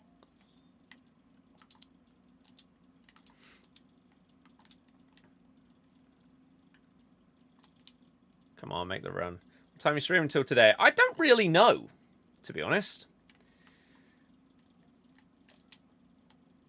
Why have you taken an extra touch before shooting? Idiot! There's a world where Sanchez wouldn't have been that far over in his goal if you'd shot when you should have done. But we'll never know.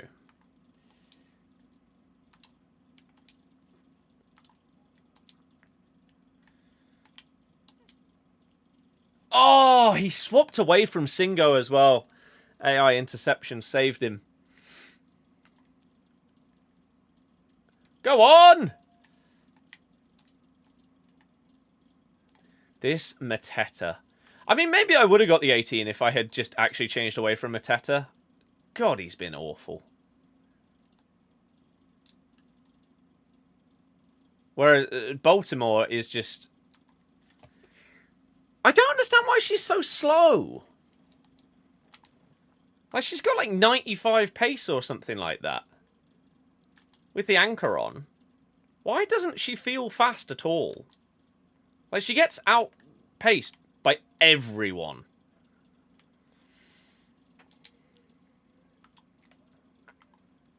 I don't get it.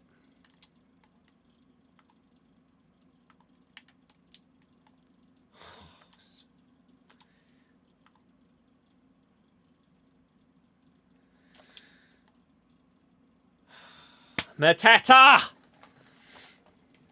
Promo packs even for that angle is still well worth it compared to FC points. Exactly! So if anyone else wants to go and get some coins, make sure you use code BIRD at checkout when you go to fifacoin.com. Thank you. Please. The more the merrier. Pass! You idiots! I pressed the button how many times?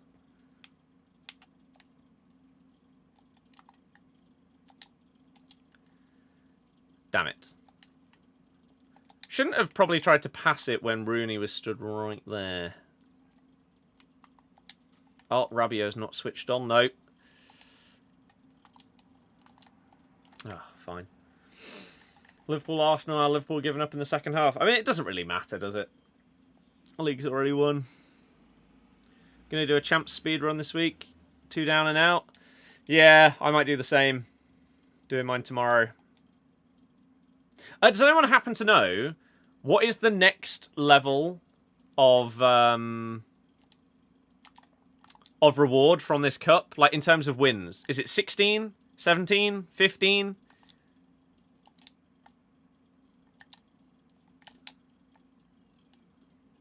So I would theoretically know what I'm aiming for or where to stop.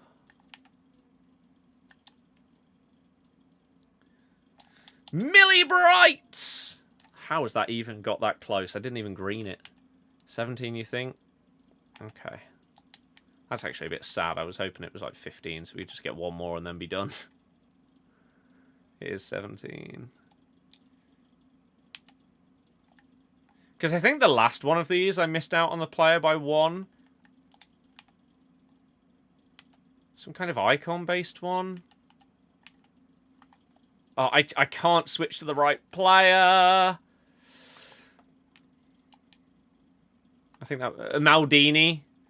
I missed out on by 1. But I think the icon pick was 1 below.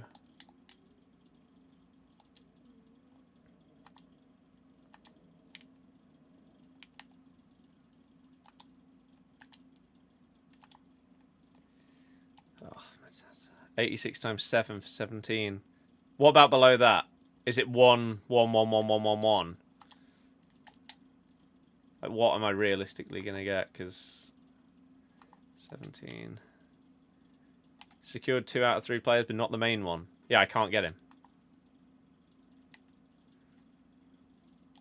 We knew that when I got too many wins. 16, 87 times 3. So we do actually have to try until we're out of games. That means more games of using Mateta, though. Which is depressing. Because at this point, we've committed. We're not going to switch team, are we? Like... 83 times 14s have stunk since the very first time they existed in this game.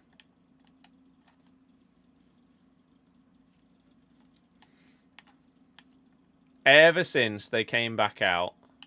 Well, that was 82 times 14s, I think. When they were out the first time, that's when they've been at their best. Ever since, it's not even been close.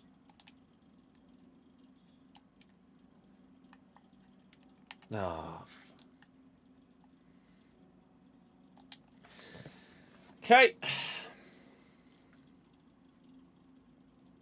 What a shocking record, by the way. Absolutely dreadful.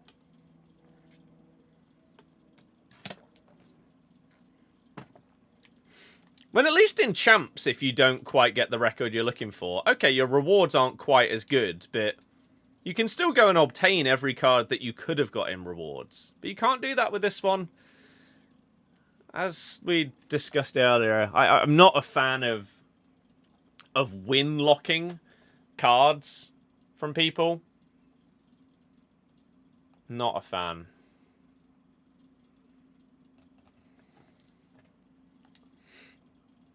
I don't think it should be a thing.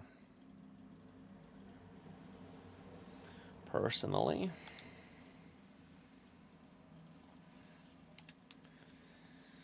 Right, how many left? 3? 2? 2 left. Thank Christ, we're nearly done, everybody. Lovely game yesterday. Which one? Anstey Nomads or Forest?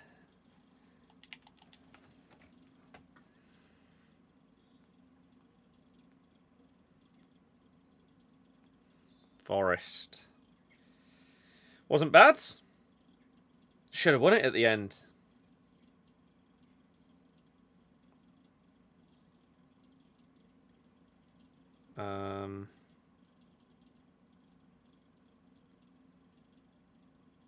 Okay.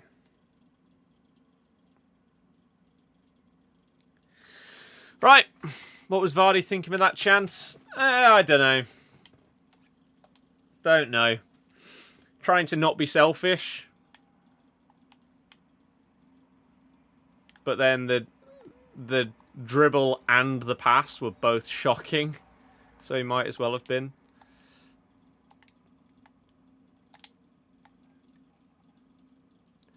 I cannot believe how many people bigged up this Mateta. Oh my God.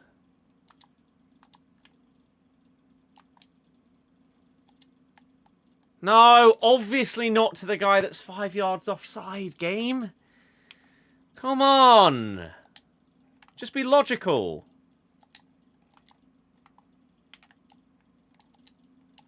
What a stupid thing to say. This game logical. Christ.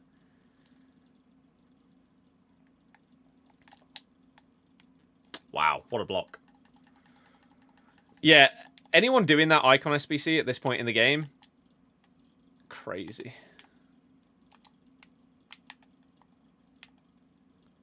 That much fodder or coin value into a casino pick that isn't a team of the season one? Mad.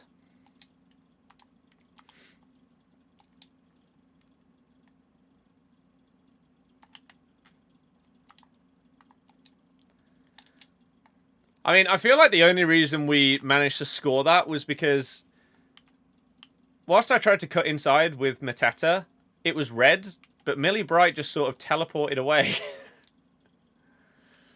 800k fodder for an icon pick in May. Yep, exactly.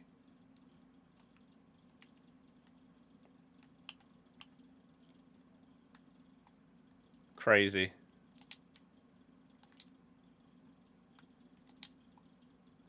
Go! Ping him!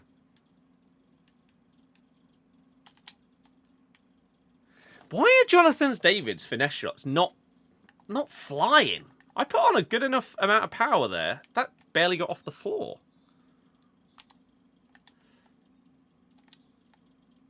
I don't know why I keep playing it to Millie Bright on the edge of the box. I don't know why I'm expecting it to not be her. She's there every time. Should have learnt by now.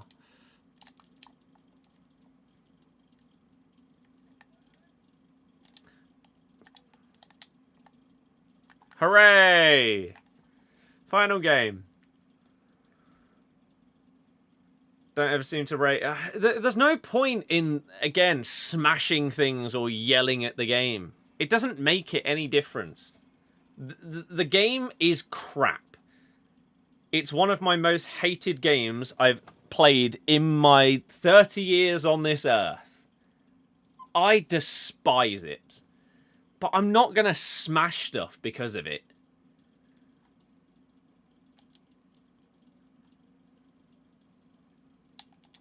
It's horrible. Like this has been a terrible, terrible experience today playing through this cup for the last few hours.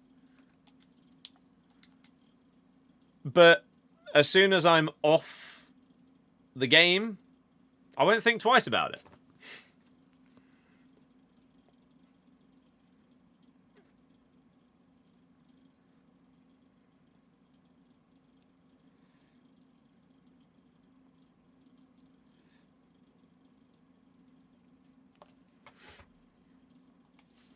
So yeah, how am I finding the cup? Just as crap as everything else.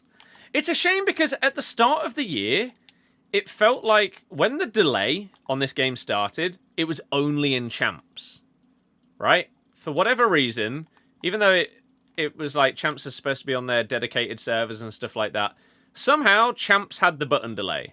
But the rest felt fine. But as the year has gone on, it just spread to every other game mode. Maybe the game would actually be decent if it had stuck to only being champs delay. This would be significantly more enjoyable. Using some different cards and stuff like that, but it's just a bit crap. James Justin with some horrific positioning there. Just keeping everyone on side. Prefer the golden goal game mode. I do not. I think golden goal is the worst type of friendly on the game. Because you can be up against someone that is absolutely horrific. And you just lose. You play that person 10 times. You win 9 times out of 10. You win like 7-2. But because they score the first goal, they get the win. Ugh. Penrith? How is it a corner? Either he kicked me or he kicked the ball. It definitely wasn't neither. Well, there we go, Jonathan. That's better. Played much Warzone. I played a decent amount of Warzone. Since Verdanska's come back. It's just so difficult, though. It's just so difficult. Got a couple of wins, but not many.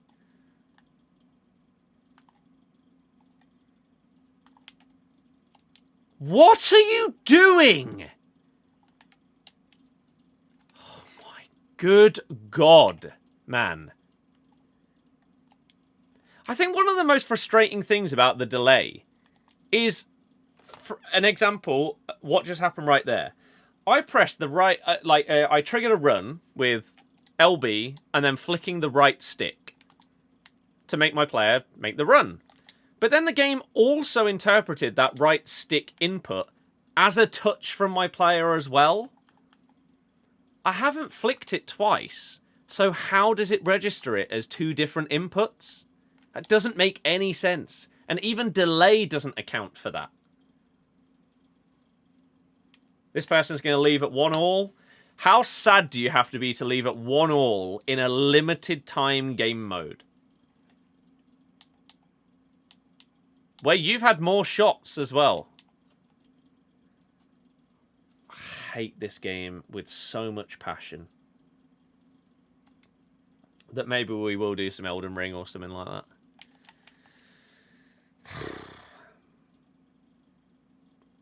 Max 87 and no over 94 really know how to frustrate people.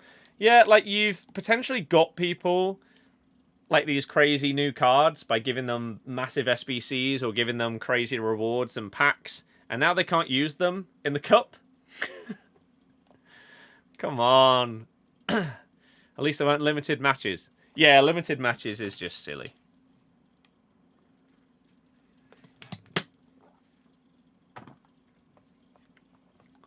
Limited matches benefits one type of person and one type of person only. The really good players. The really good players that don't need the cards because they're really good and they've already got a God squad. So, it's just... it's not good.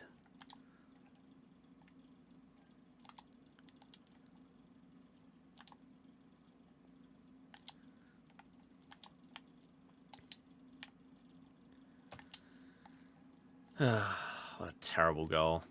What rating would that icon pick have to be to justify the level of price? 95. Because even if you get an expensive icon, that doesn't mean that they're worth it. Just like some of the team of the seasons. Like, look at the SBC prices for, like, Doué. Doué is not worth it. Vardy for non-Leicester fans. Not worth it. And it's the same with a lot of icons. It's just because they're rare that they have the value. But in terms of their stats and what that equates to value-wise, even if you get a dub in the pack, it might not make your team.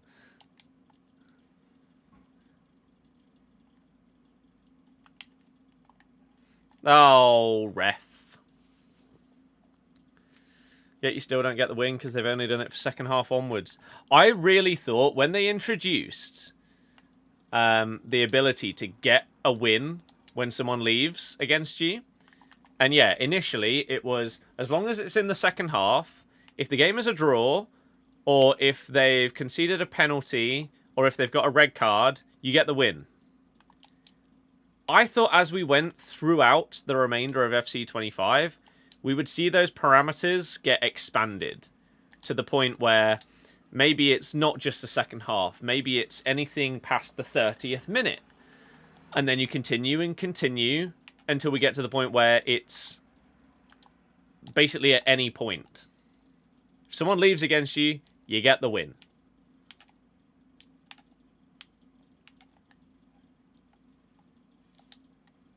Oh. And if someone dashboards against you.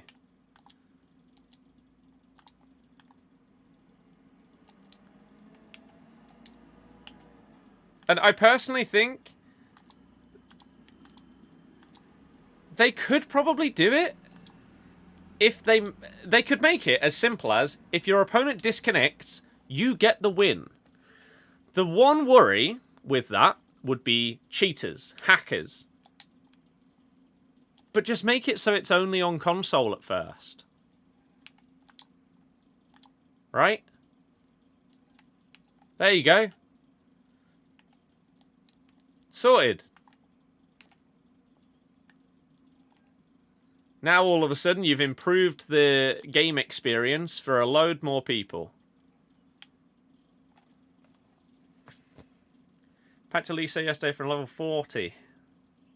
Chose the pack over Ferran Torres, but you took Ribery. Wow. Fair enough. 3-0 up in this final game. Looks like we are set to get 16 wins in this cup. Which again, considering the gameplay and everything like that, it's okay. Not as good as it could have been, but we've had some absolutely stinky goals conceded, games. Just standard crap. Expected stuff.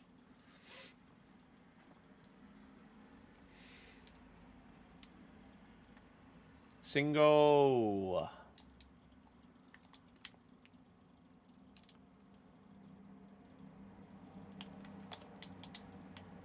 Ah, maybe if I greened it.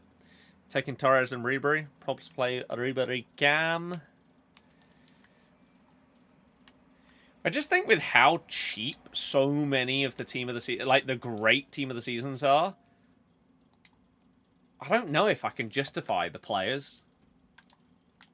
When I can get like a Cherky for 75k or whatever.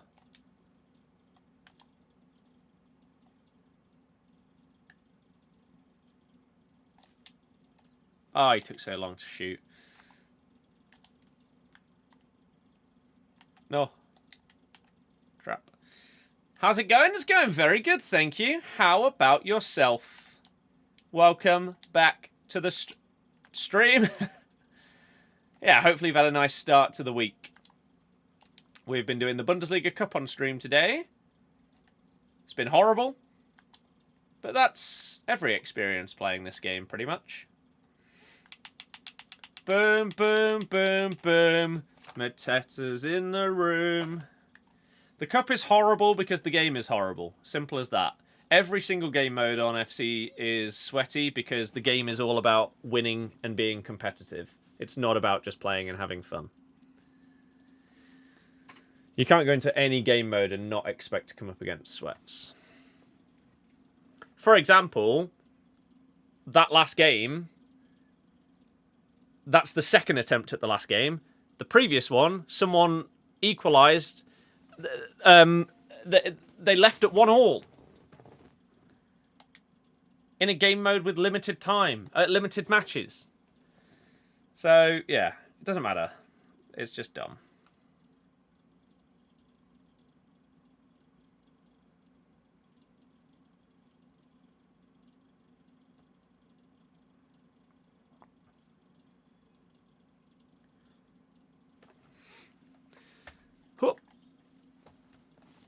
Sat finishing work, so you're on. Thought you'd watch for a bit. Nice!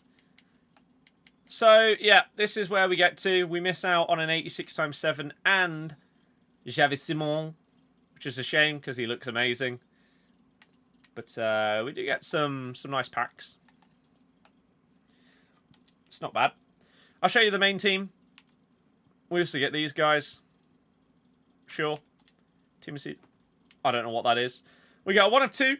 86 plus and a 1 of 3 86 plus. We start off with an 86 and an 86. Yep. Then an 86, an 87. Whoa, and an 88.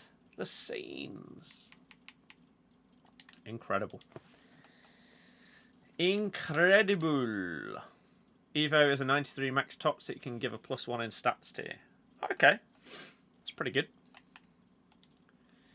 Pretty good. We get to level 33 as well. High found team of the season this year is crap. There's basically no positives to FC25. Sadly. Rush as a concept, sure. Outside of that, this game's horrible.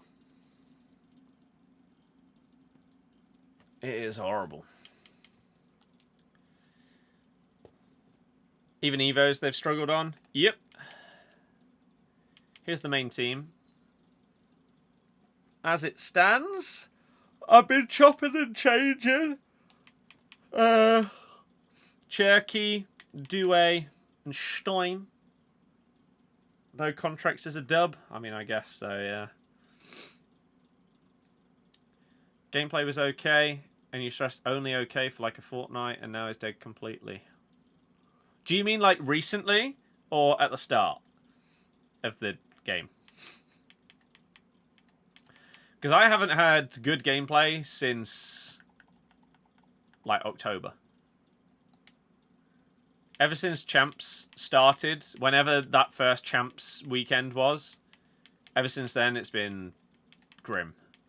Delay in every single game in Champs, and then that delay has now spread to rivals as well as friendlies.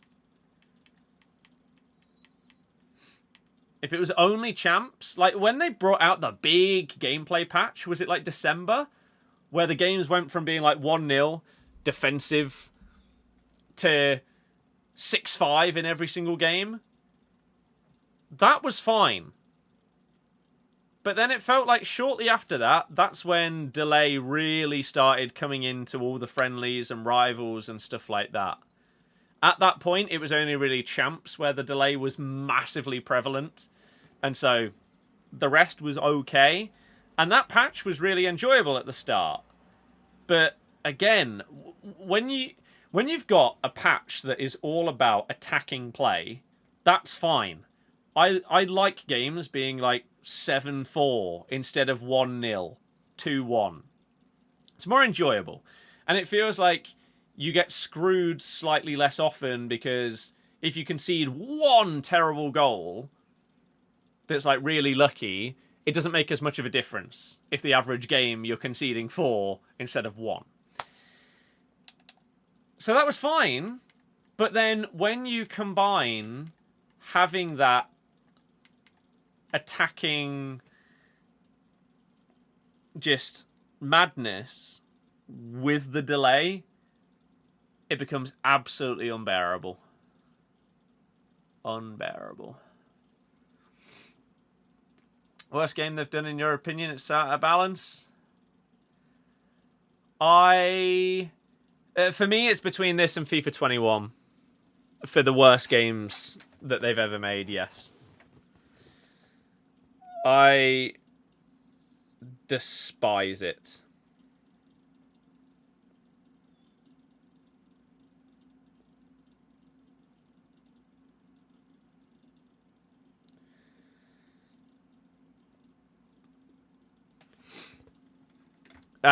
Did I say Vardy isn't worth it? Vardy isn't worth it not because he's bad, but because there are so many amazing cards that you can get for significantly cheaper than his SBC. Like, I love this card. It's great. And when I get to level 35, 36 in the pass, and I can give him Finesse Shot Plus, this card is going to go from great to unbelievable. Because that's basically the one thing he misses on this card. The rest is fine. I mean, I'd love him to have double 5 as well. Maybe there's a world where I'll be able to give him that as we get into, like, footies. But in general, yeah, he's basically just missing Finesse Shot.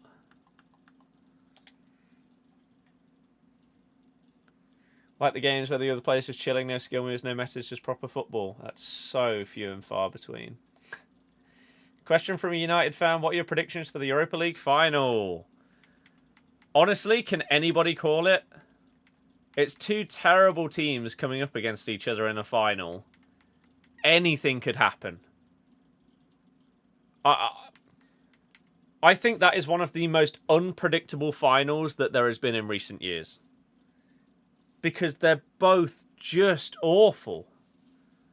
So, who knows? Is one team going to be slightly less crap than they normally are, and therefore they win? Maybe. Maybe.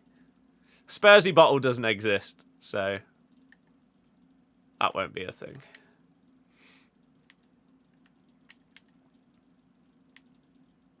How is this here?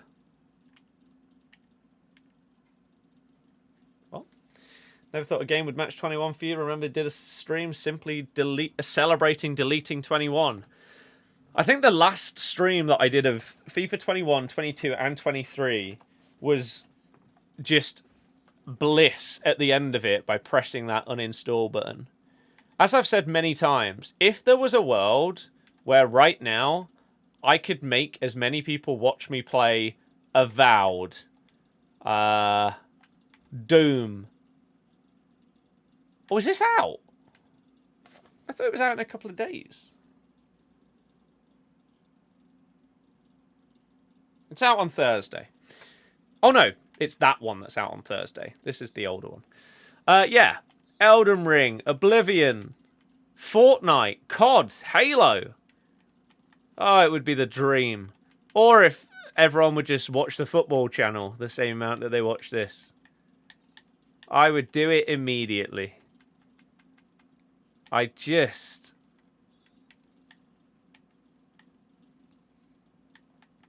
so... I think I'm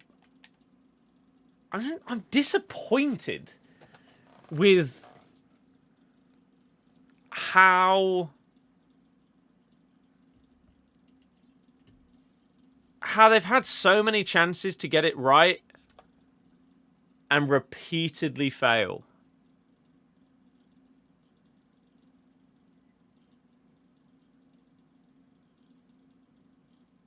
It's...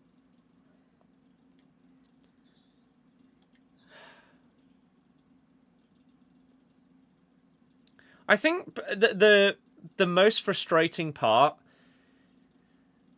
is it's not like some other games, right? Where I'm just going to take one out of nowhere here. Like, right, Avowed. There's a world where Avowed came out And it was their first attempt at this kind of thing, and it didn't quite hit the mark. I know they've done, like, Outer Worlds, right? But just ignore that. Let's say they brought out Avowed, and it didn't quite hit the mark. Okay. Fair enough. Right? You tried. You haven't got a track record of showing that you can make it work. And so, therefore, it's unfortunate. I had high hopes, but it's just not incredible. But with this game series, we've seen how good it can be.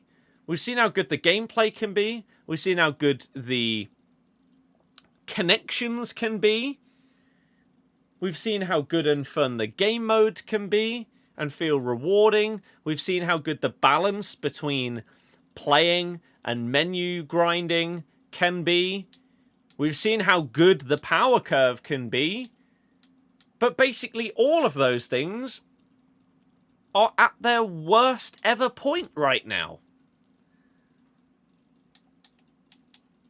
And again, personally for me, I don't think last year was the best that we've had since FIFA 18 for me.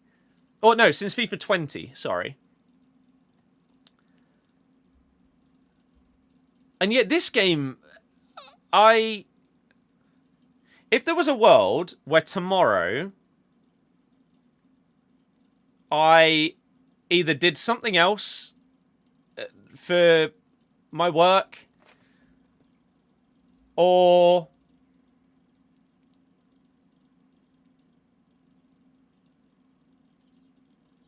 like is in a completely different job, or this job, but just not on this game,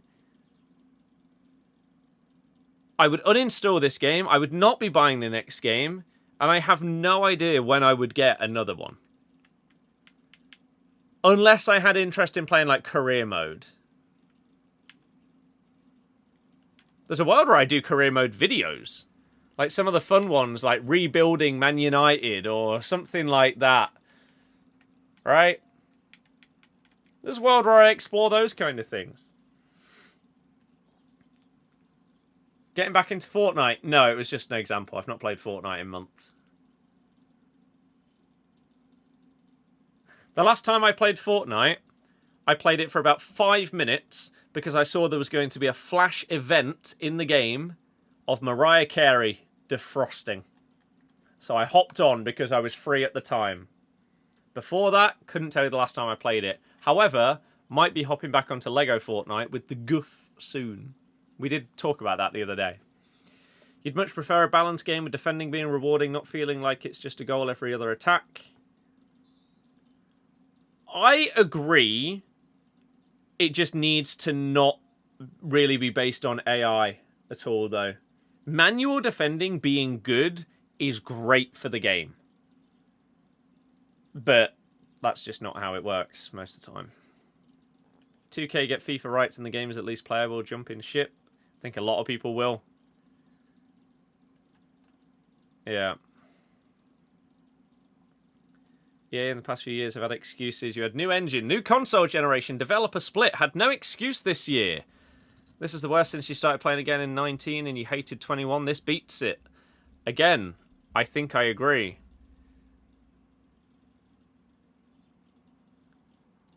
I think I agree.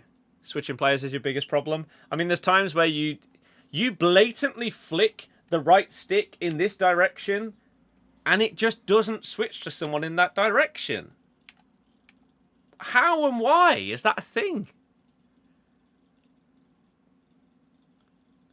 As you said earlier, FIFA 21 may have been boring with that, but you didn't get punished and lose to pure dumb luck. Could ride out a win by playing football. The main reason why FIFA 21 is up there, potentially now joint with this, as the least enjoyable game I've ever played,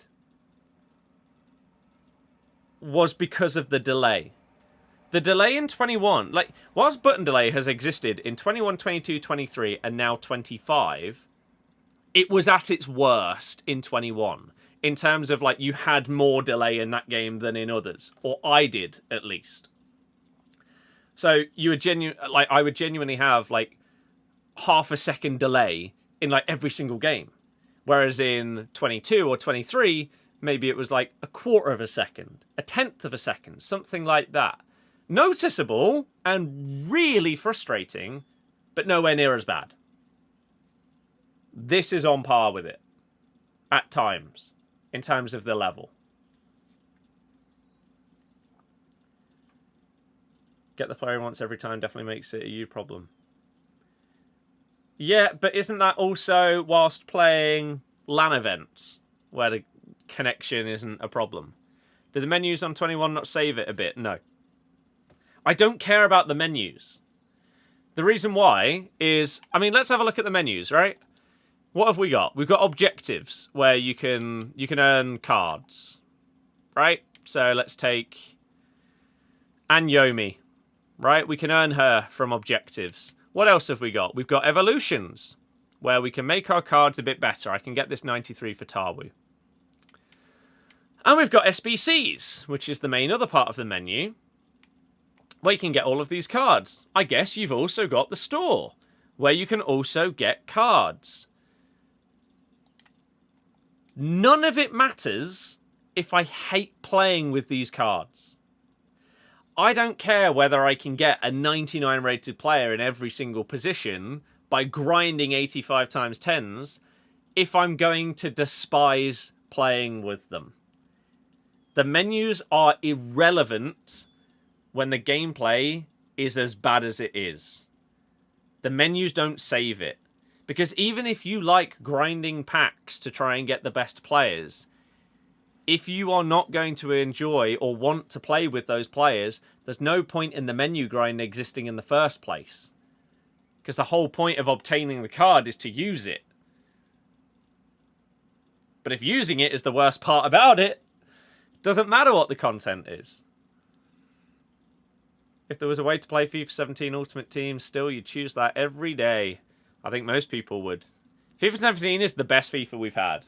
The level of balance between gameplay, having no delay, being basically perfectly balanced in terms of metas and stuff like that.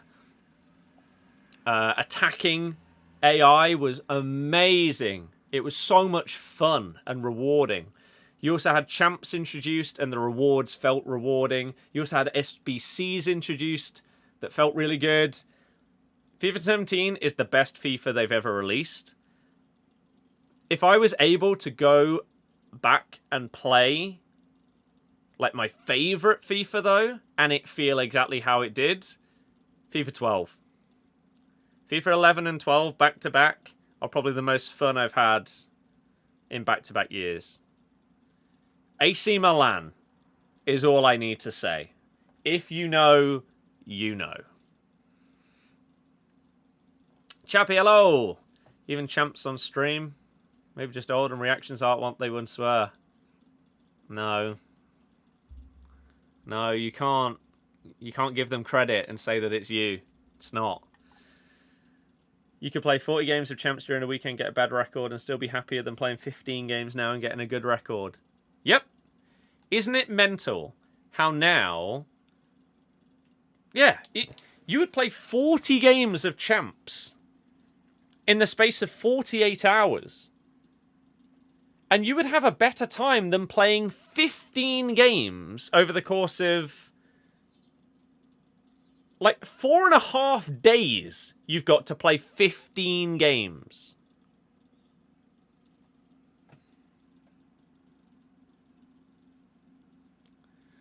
David, yeah, fair enough. I will forever think that that is wild that anyone could have enjoyed it, but it's fair enough. So does someone like De Bruyne sell? Yes, he does.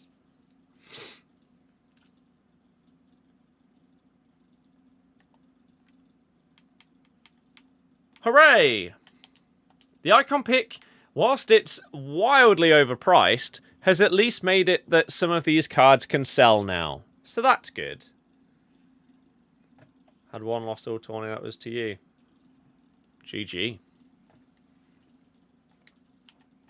Oh, okay, no. Donnarumma doesn't sell. FIFA 14, yep. The thing is as well, the soundtracks in the old FIFAs were also worlds apart from what we currently have. When they stopped doing the classic of picking up, like, indie rock bands as the main features and turned it into a load of grime and stuff like that, they lost it. There's a reason why everyone went so mental over the, like... Was it last year? Where they made it so that you could... They basically brought out, like, a best-of for the soundtrack.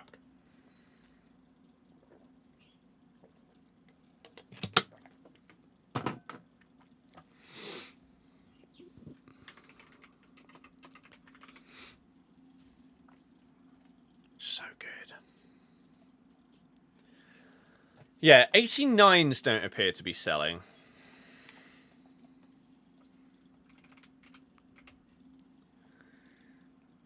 Late nights in the middle of June. Wasn't that more recent, though? Wasn't that on, like, a 21 or something like that? 23? I don't know. I say the prime years, two-door cinema club, stuff like that.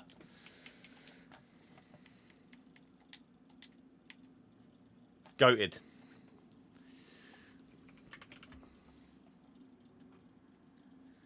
Khadija Shaw. Oh, okay. So maybe only 90 and above sell. That's sad. Play on mute, listen to Spotify, I always have done. I haven't listened to the soundtrack on the game. I've listened to it out of it. Like normally when the soundtrack drops, I skim through it on Spotify when they drop the playlist. But I haven't had the music on in-game since like FIFA 15 or 16. Whenever it started getting copyright on YouTube, I think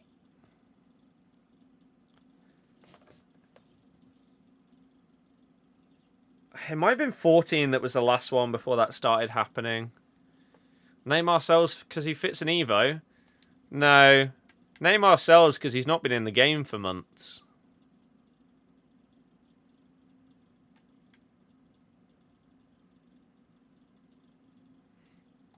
Small pools dreaming. Mm-hmm. 2 people have just said that at the exact same time on 2 different platforms. Banger. I saw one pop up on TikTok the other day, and I put it in the chat. Oh, what was it? It's absolute tune.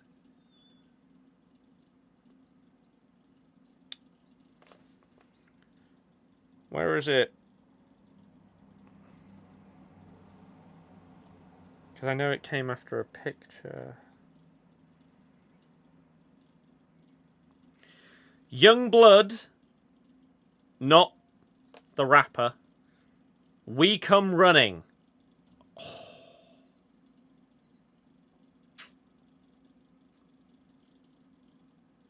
We come running. Oh, whoa.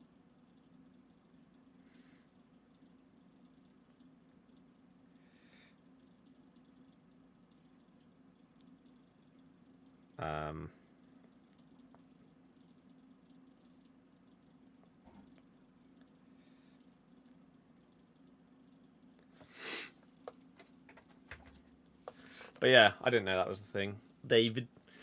How long we got? 45 minutes. So if we were going to switch to another game, it would have happened if we'd finished those games like a couple of hours ago. Instead, I think we will roll through all the way till 6 o'clock today. And see what we get. See if anything is of interest. For me, KDB sells. Does that also mean that these sell? Surely, right?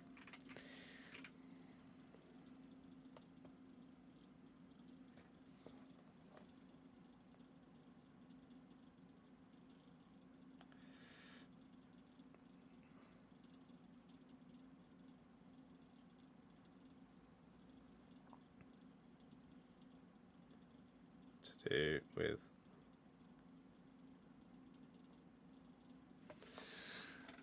are you watching The Last of Us? No, I've not played the games.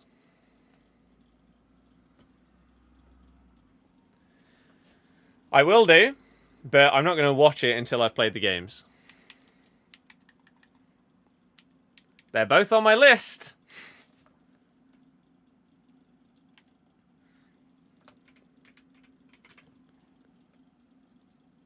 Still saving for a house with the GF. Yep. It's going to be happening for a long time. Houses are outrageously expensive. Running a house is outrageously expensive. FIFA getting not many views does not equal lots of money.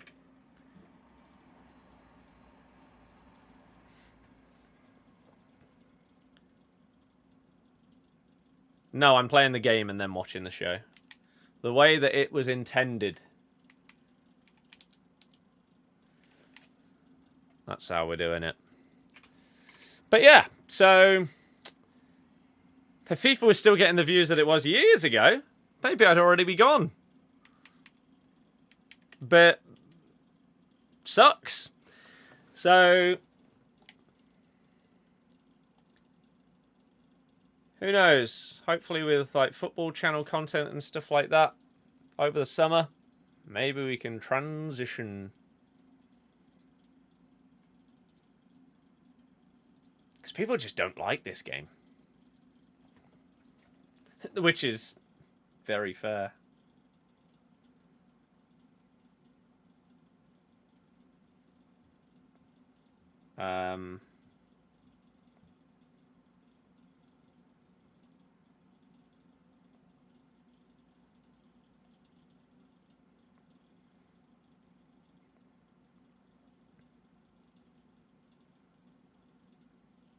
Thousands.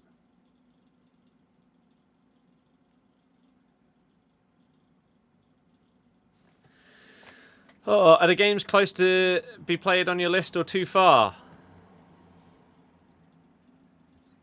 Still think you should try clubs over summer. Sellout subs get priority. People don't care about this game. And I hate it. The gameplay is awful. I don't want to play another game mode on a game where the gameplay is the worst part of it.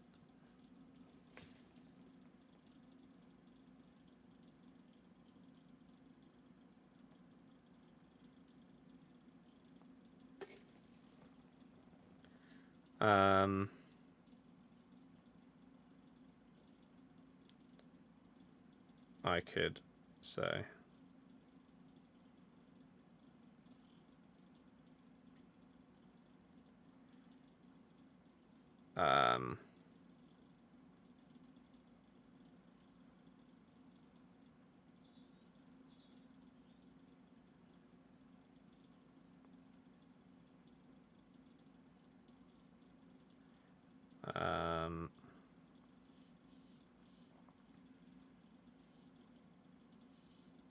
For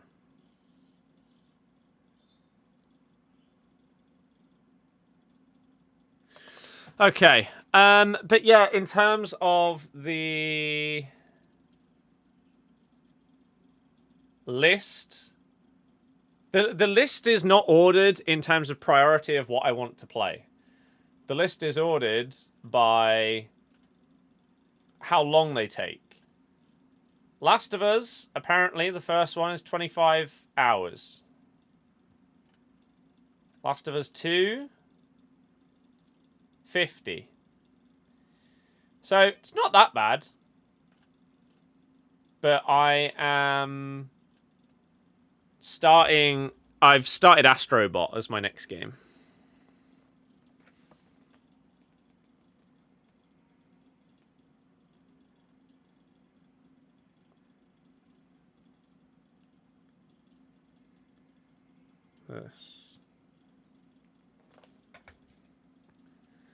When you have one player to control instead of 11, it gets better. From playing Rush, I simply cannot agree.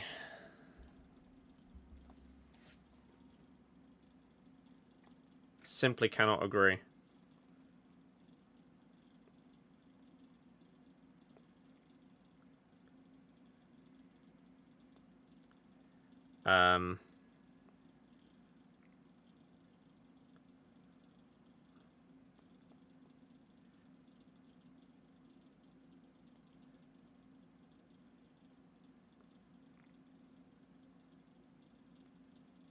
Never. That's it. Champs. Hated! Stream them when you play them. Maybe. We'll see. Really want Crash on stream. I still, by the way, I've been back on Pokemon recently. I still don't know how to get that King Gambit. The 20 quid that was on the line years ago. Still don't know. And I have made note of not searching for it. I wonder if Pogo, it got introduced into Pogo yesterday or the day before or something like that.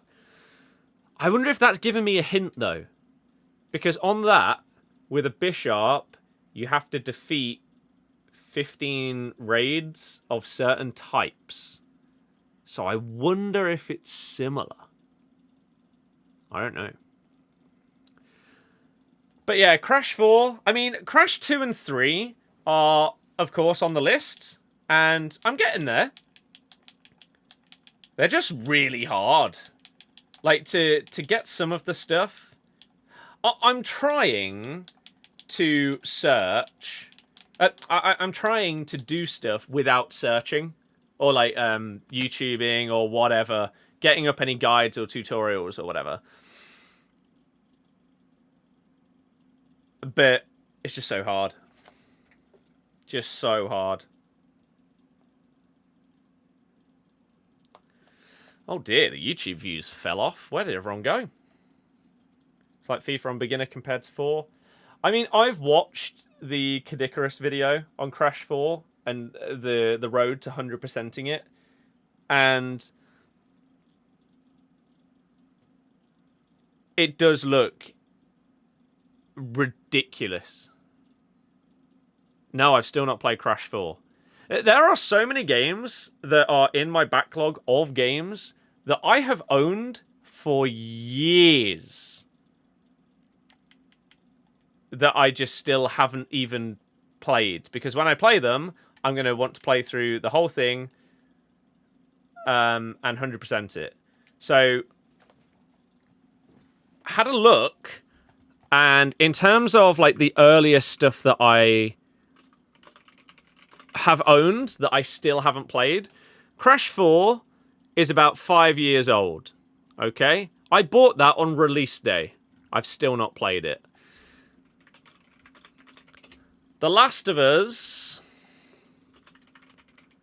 released in 2013. Not played it.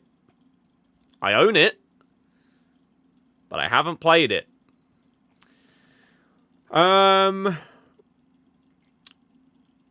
Did I own it though when it came out, or did I get the remastered version?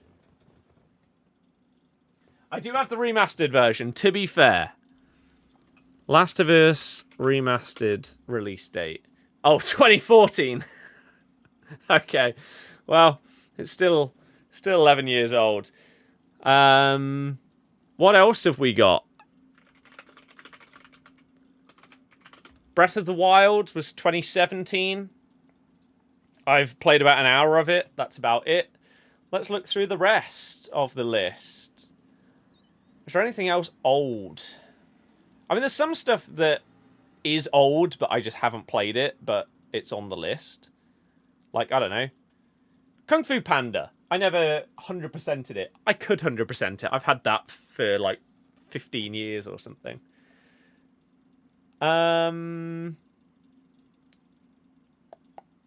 What else is old-ish? Uncharted. All of the Uncharteds. I don't know which ones of those I own.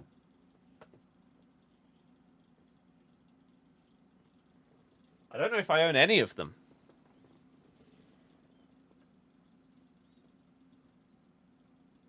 What's this? No. No, I don't think I own any of them. But they've been out for God knows how long.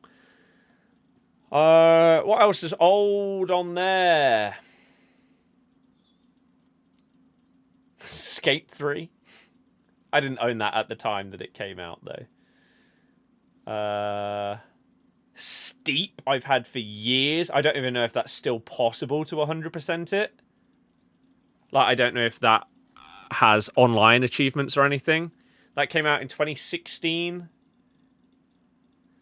Never finished it. Lego Harry Potter, Minecraft, not 100%ed. God of War, I own. Although I only own that because of the PlayStation Collection. Mario 3D All-Stars, I bought that. I played through some of it, but haven't played the rest of it.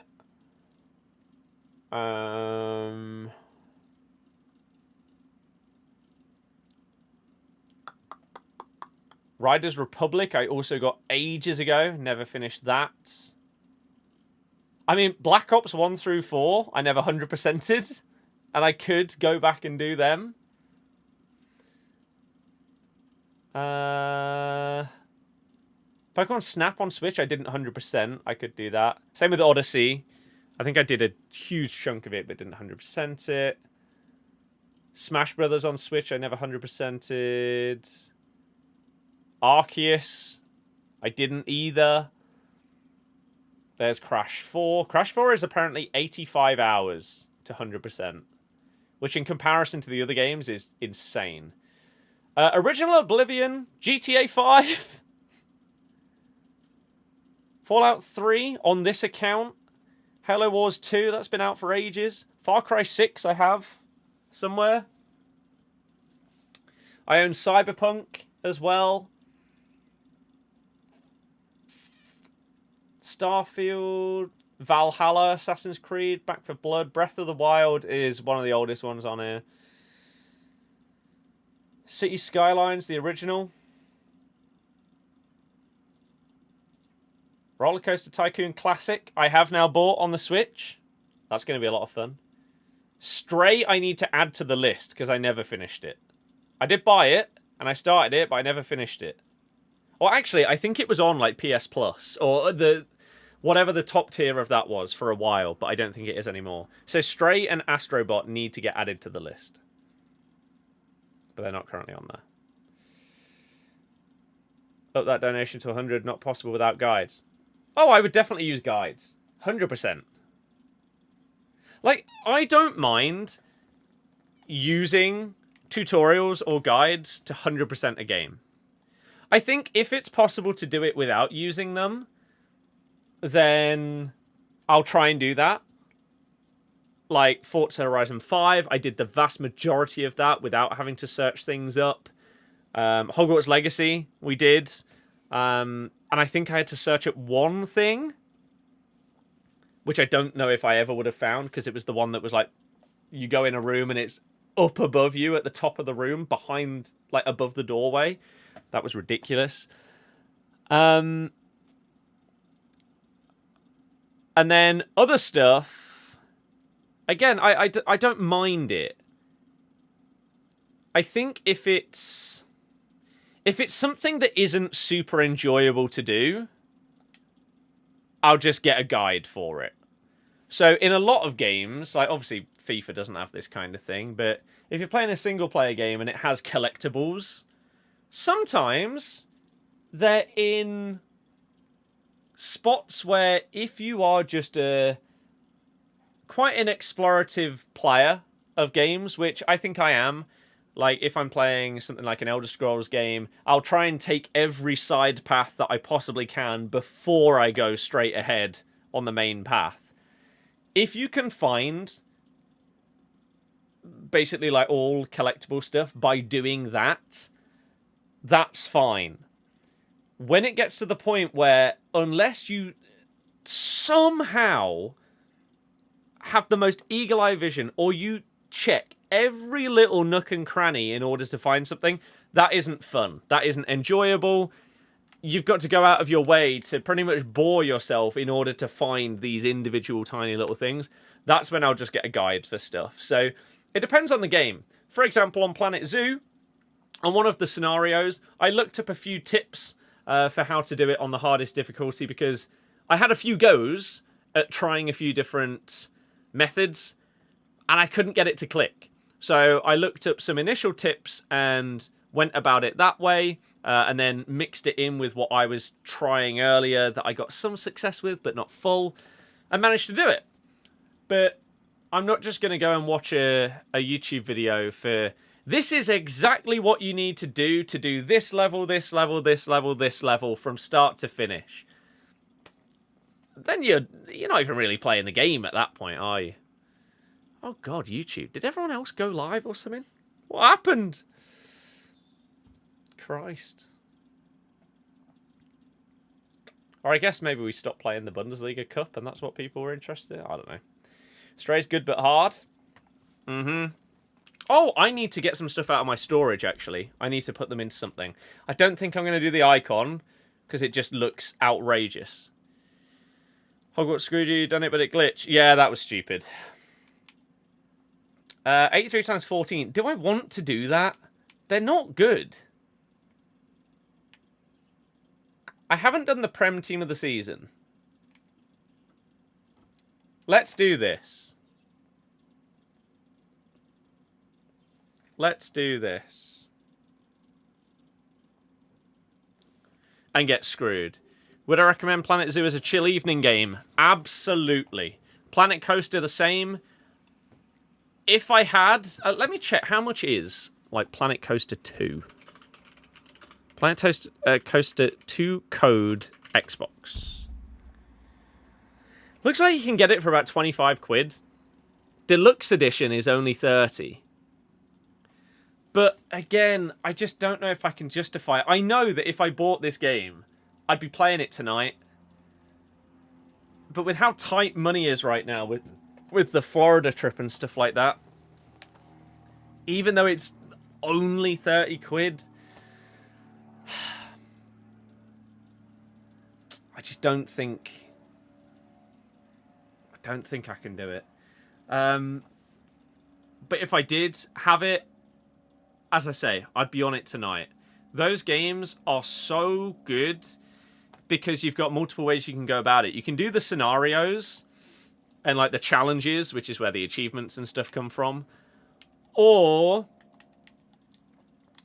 you can just go into like Sandbox and do whatever the hell you want. So I just made this absolutely mega zoo that was incredible. And the only limitation to it was the like file size. So I had to tone it down a little bit. But it was so good. So good. I've had a fantastic time on it. I love, like, chill games are so fun. And that's why I'm really looking forward to getting into more single-player stuff as well. Like Avowed, Oblivion, God of War, these kind of things, Red Dead, everything that's in the list. Because I've done really chill stuff like Stardew Valley. We've done Planet Coaster, Planet Zoo. We're currently now starting Astrobot. It's very, very chill. And yeah, just in an evening or whatever, when you're in bed, just chill and play. I like those games a lot. That's also why I've picked up Roller Coaster Tycoon. So that I can have the Switch hooked up to the TV potentially and do that. But finally actually utilising the PS5 to chill and play some amazing games. Should have probably done it a while ago, but oh well. It's fine. That's an 86 rated squad. Okay, we can tone that down a little bit. Put you in there. Maybe put you in there. Can these all be 84? Maybe. Maybe. Yep. Can we go even lower? We can. How far, though? All of them 83? Surely not that far. We've got 25 minutes to go. Think you're going to do icon pick storage as full? Mm-hmm. I mean, that's just not what I pressed, is it? How is that happening even in the menus? How can that sentence be said? Come on, then. Premier League. Team of the season guaranteed. What are you going to give me? Something absolutely shambolic, I imagine.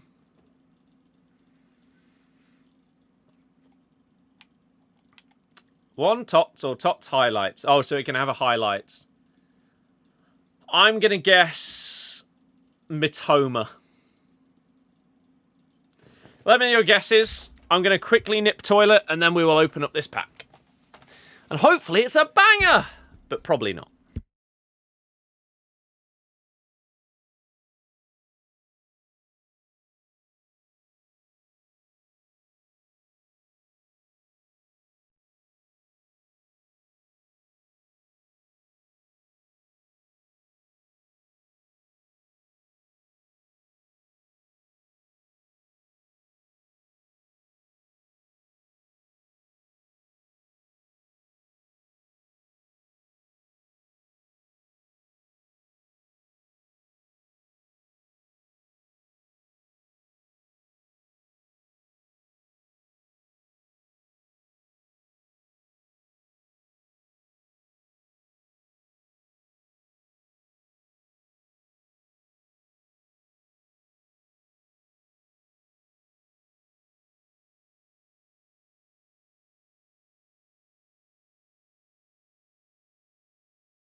It's an actual blue. It's Chris Wood. I mean, it's better than Mitoma.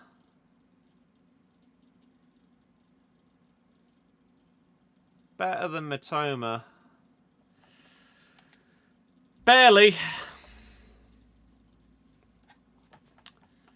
Barely. Only a tad, if at all, better than Lala. But you say this, you're doing an icon pick where you are so unlikely to get something better than what you have in your squad in the icon pick. Wow, we have a lot of packs here. Do we? What's team of the season schedule? FC25.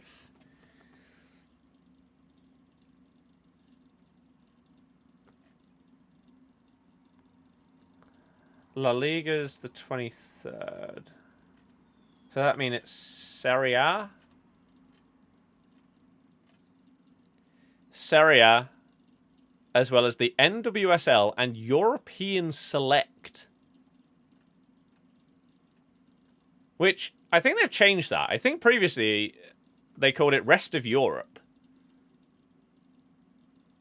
So Really interested to see what on earth that's going to end up being. We'll see. I hope something might give you some excitement for 10 minutes. I mean, I guess so. I want to open one of these packs, because I didn't really have that much on Friday. And we're going to earn even more from the pass. Question is, do I save for La Liga? I could maybe save a couple of the biggest packs for La Liga. Because Liga F is also going to have some unbelievable cards in it. And you got Liga NOS, someone like Gyökeres.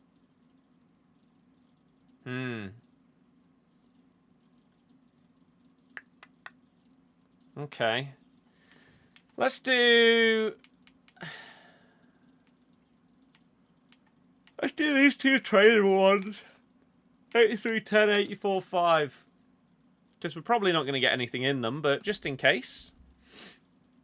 These cards aren't going to be as good, and so they should be more packable to hopefully get me some coins. Beth Mead, Cancelo. Will they sell? Probably not.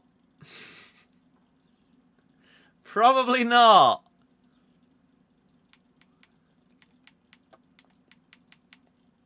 But it is what it is. Tradable. 84-5. Come on, then. Oh. Not even a walkout. Team of the season this year is just not the one. Sadly. Sadly not the one. I mean, look at these packs that they're having to release. 2 guaranteed tots, including highlights, that are 94 or higher. With 1 guaranteed to be from the Bundesliga. So, what's the worst case scenario here? Recent players. Kim Min-jae's an SBC. Worst case scenario. 94 rated. You get Urza, who is... Oh, no, wait. Yeah. Urza, who is worth 25k. And then... Hincapie, who's also worth 25k. So you could get 50,000 coins worth of players back from this. You do also get some golds in there as well. But 50k worth of Team of the Seasons for either 425k or like 16, 17 quid. It's Serie A, then La Liga. Here. So this Friday, Serie A, rest of Europe, whatever this means, and NWSL. Then, next week, La Liga, Liga F, and Liga NOS. This is a big one. Big, big, big one. So, there's a world where, as I say, the biggest stuff that I get from the season pass, I might save it and not open it for Serie A. Just like we did saving like a couple of packs for Prem rather than Ligue 1. Might do the same. And then the final one before Ultimate, you've got the Saudi League, MLS, and rest of the world. They have really got to juice these cards. Considering they're basically saying that this is a main league now, the Saudi League, it's got to be juiced. And then Ultimate Tots. Hooray! Ultimate Tots on the 6th.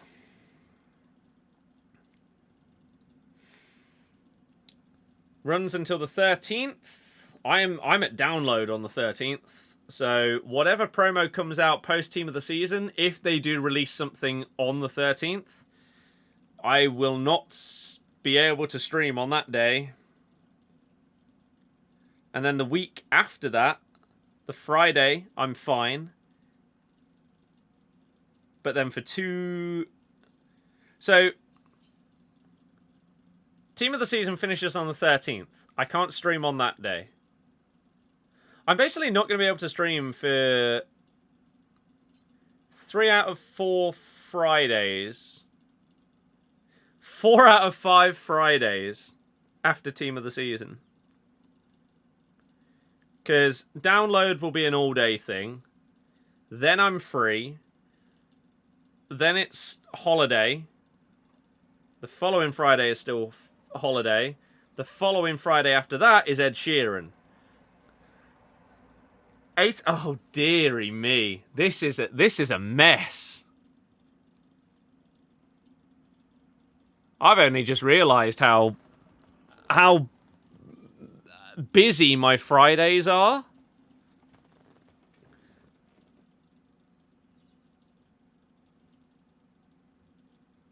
Dearie me. So between now and July,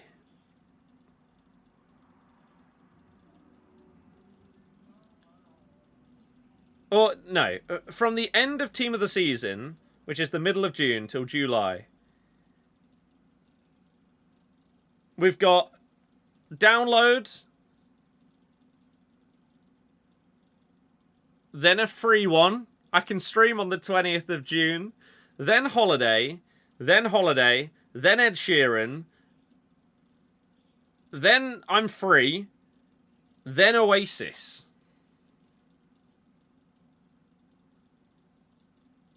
Dearie me, how is so much stuff falling on a Friday?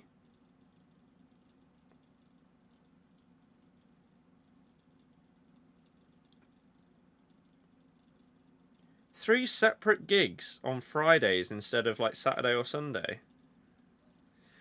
Wow, okay, well, still, it'll be good. We got 15 minutes to go. By that time, we might not have anybody left on YouTube as everyone seems to be departing, but hopefully not, guys. Stick around. It's nearly time for content. It's nearly time for the content. We are very close. Oh, yeah, everything's gone.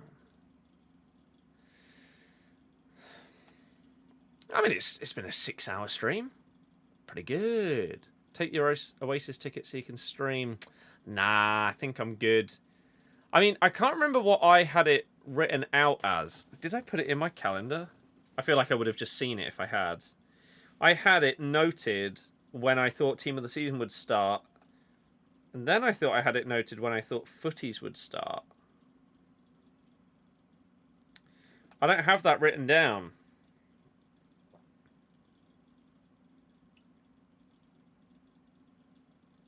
I'm not entirely sure.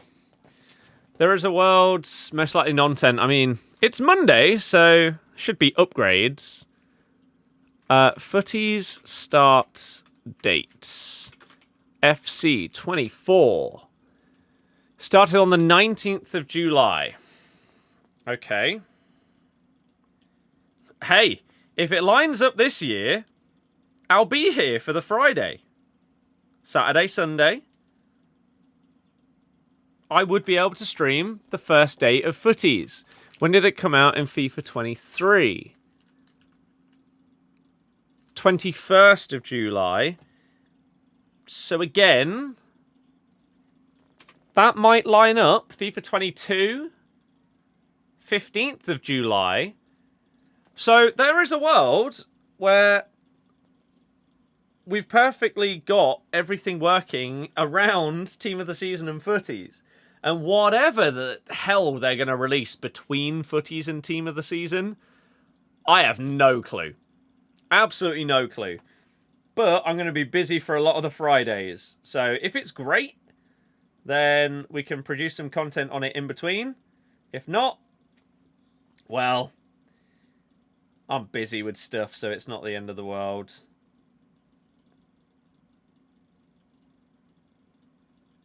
I'm assuming whatever follows, like if something follows Team of the Season, the first thing's going to be 2 weeks. That will take us to the 27th. And then I'll miss pretty much the whole of 2 weeks if there's going to be another promo. Then you'd have... We've got 5 weeks gap, in theory, between the end of Team of the Season and the start of Footies. that's got to be filled. In other years, you have stuff related to the summer tournaments. So, the Euros, World Cup, Copa America. Are they going to do something based around the Club World Cup? Maybe that's one of the promos. Maybe that's a 2-week promo. Then you've still got 3 more weeks to fill. One of those will be something random that has got absolutely nothing to do with real football, and they'll just bring back a load of cards. Maybe they'll do like a week of like end of an eras or something like that because the season's done. But then you still got another promo to fit in. One of them might be Footies warm-up. Yeah, you could have a Footies warm-up. That would be the 11th. So yeah, you'd have... In theory, you've got four weeks of promo and then a week of Footies warm-up. So 2 of those weeks could be Club World Cup. The other 2, they're just going to have to make up something.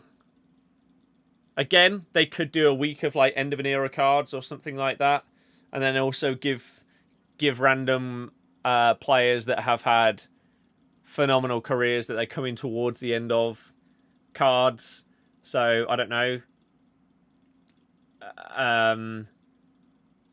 Maybe if they don't give KDB an end of an era, they just give him a crazy card anyway, right? So some of the stuff's in packs and some of it's in SBCs and objectives, is what I'm trying to think in the old noggin. But then, yeah, they've got to fill it with something else as well. And I'm trying to think what else they've even had between Team of the Season and Footies that isn't based on real-life tournaments in the past.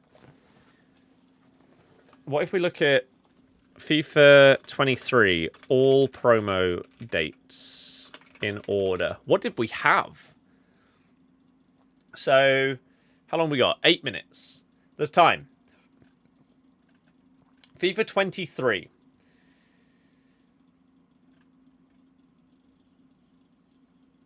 Oh, okay. You had Level Up. Remember that? The thing where I played on 2 accounts at the same time to try and get De Bruyne? And that video flopped? That was really fun as well. On FIFA 23, we also had Shapeshifters in between Team of the Season and Footies. So that's a possibility, is they bring back Shapeshifters.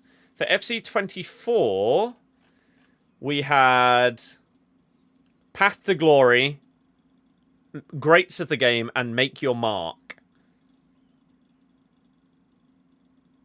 So Greats of the Game was just like Icons and Heroes, right? Path to Glory was obviously based on the tournaments. I can't remember what Make Your Mark was at all. Anyone know? FIFA 22. We also got Shapeshifters in FIFA 22.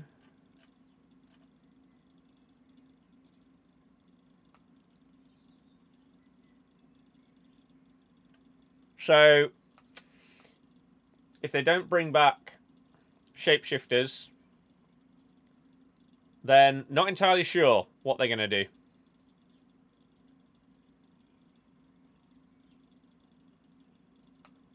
Okay. Well, they've had plenty of time to think about it, so see what they come up with. How's life going? It's not bad. I can't really complain. Things are good. People are good.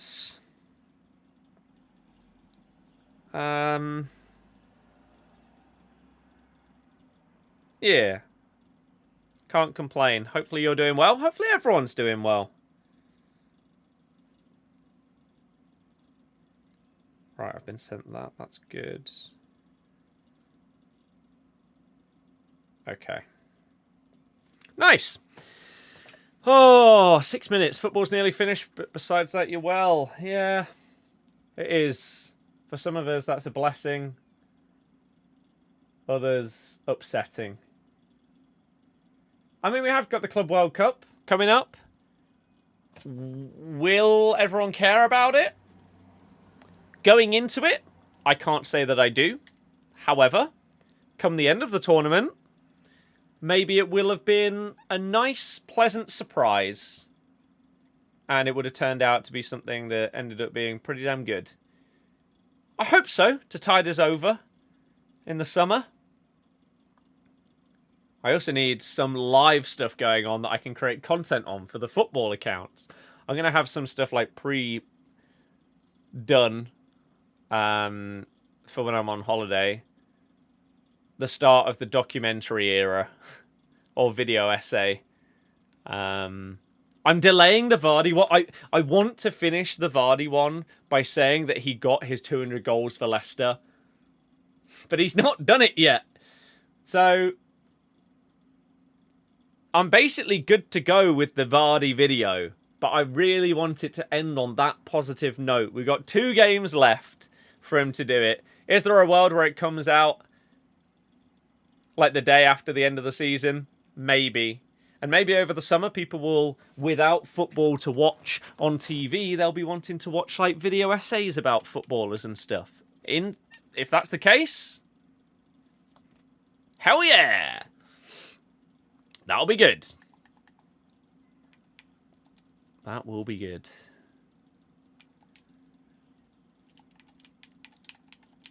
Because I've enjoyed the process so far of what I've been doing. Trying to utilize some AI stuff as well. Although you're not allowed to say that because apparently everybody hates it.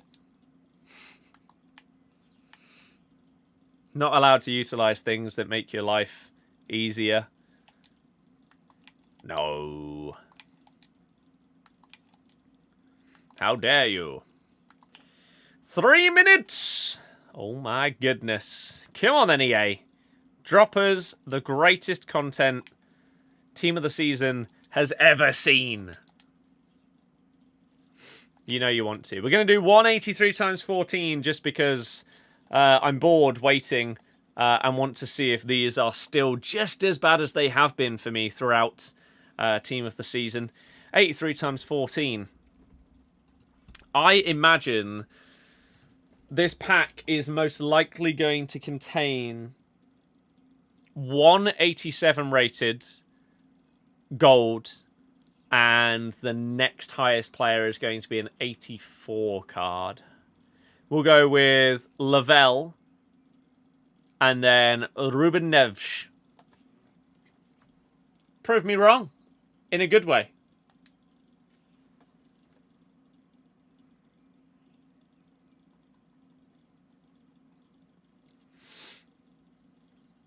Oh, okay. We at least get a double walkout. Jan Sommer, phenomenal against Barca, and Thibaut Courtois. Okay. They could be an incredible dangler. No, don't.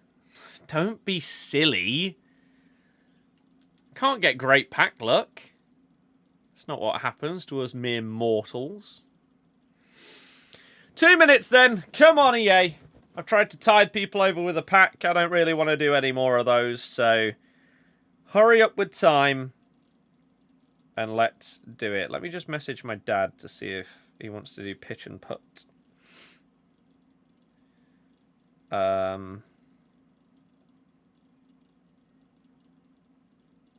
Doing the /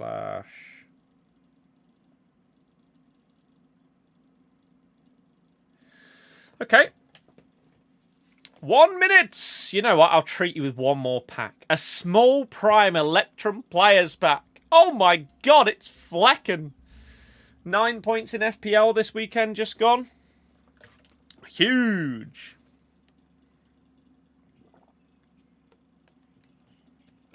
Meanwhile, I took out Raya to put in Matt Sells. Great.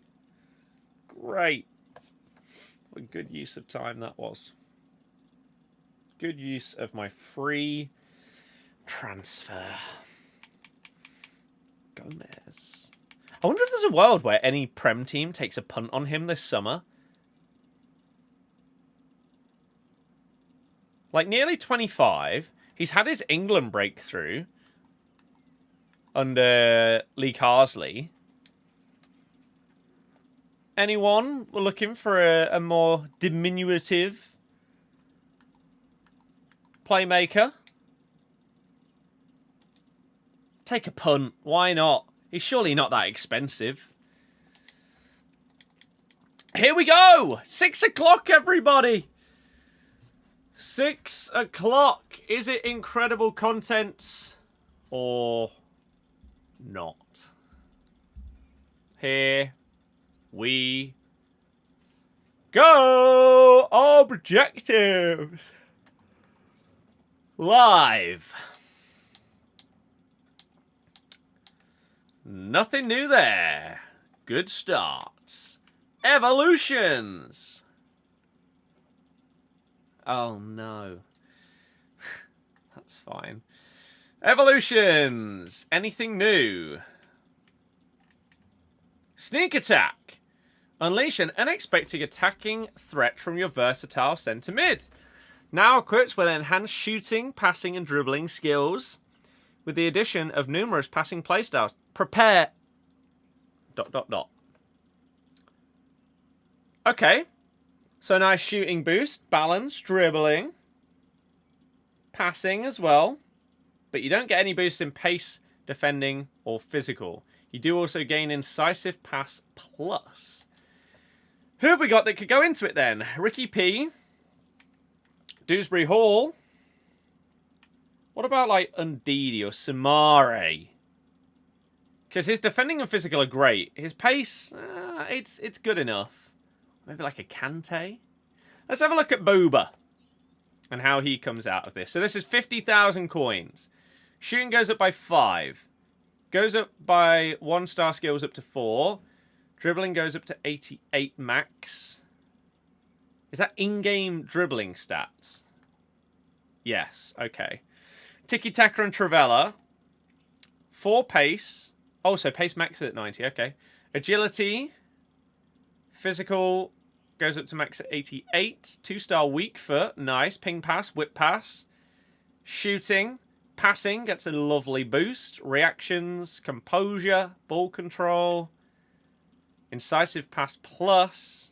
Tiki-Taka plus. Travella plus if you don't have any. Okay. So you don't get mental dribbling or shooting boost if it's not already really high. It goes up to 4-star, 5-star though. Passing is now fantastic. Dribbling is pretty damn good. Shooting from range is good. And the playstyles are fantastic. For 50,000 coins, it's a pretty good boost.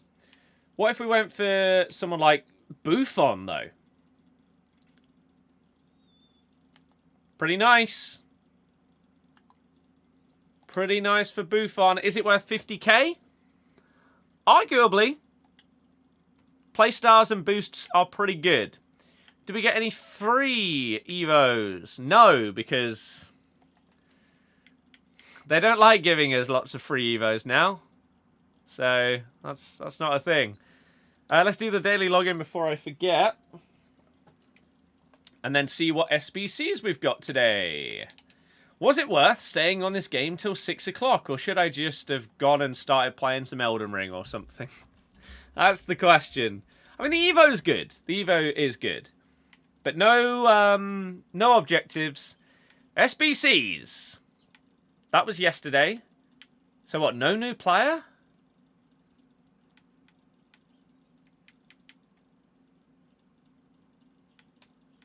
Maybe no new player. Surely not. They said we were getting daily player SBCs. That's new. So we've got the league upgrades, the standard league upgrades, and then 83 plus times 7 Bundesliga or Frauen Bundesliga. Look at that as well as the premium in case the prices of them have changed. 85 plus 2 of 3 pick. We'll look at that one as well. And then, did we really not get a player? I feel like they've lied. Unless it's one of these. It is one of those. It's Benjamin Šeško. Out for 2 weeks. Only requires 1 squad. 4-star, 5-star. 6'5" striker. With pretty nice stats.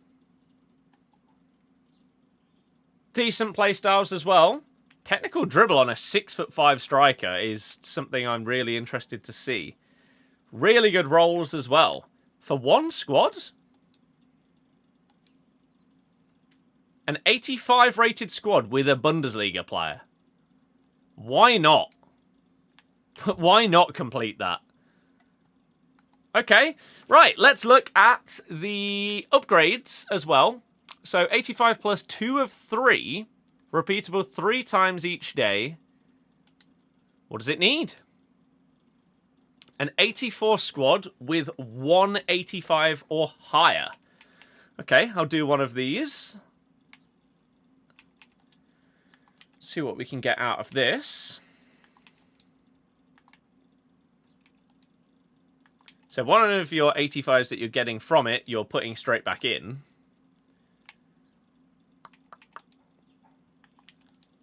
Okay. Oops. Let's have a look then. 85 double. Here we go. Is it worth it? Probably not. Prove me wrong. Come on. Not a good start.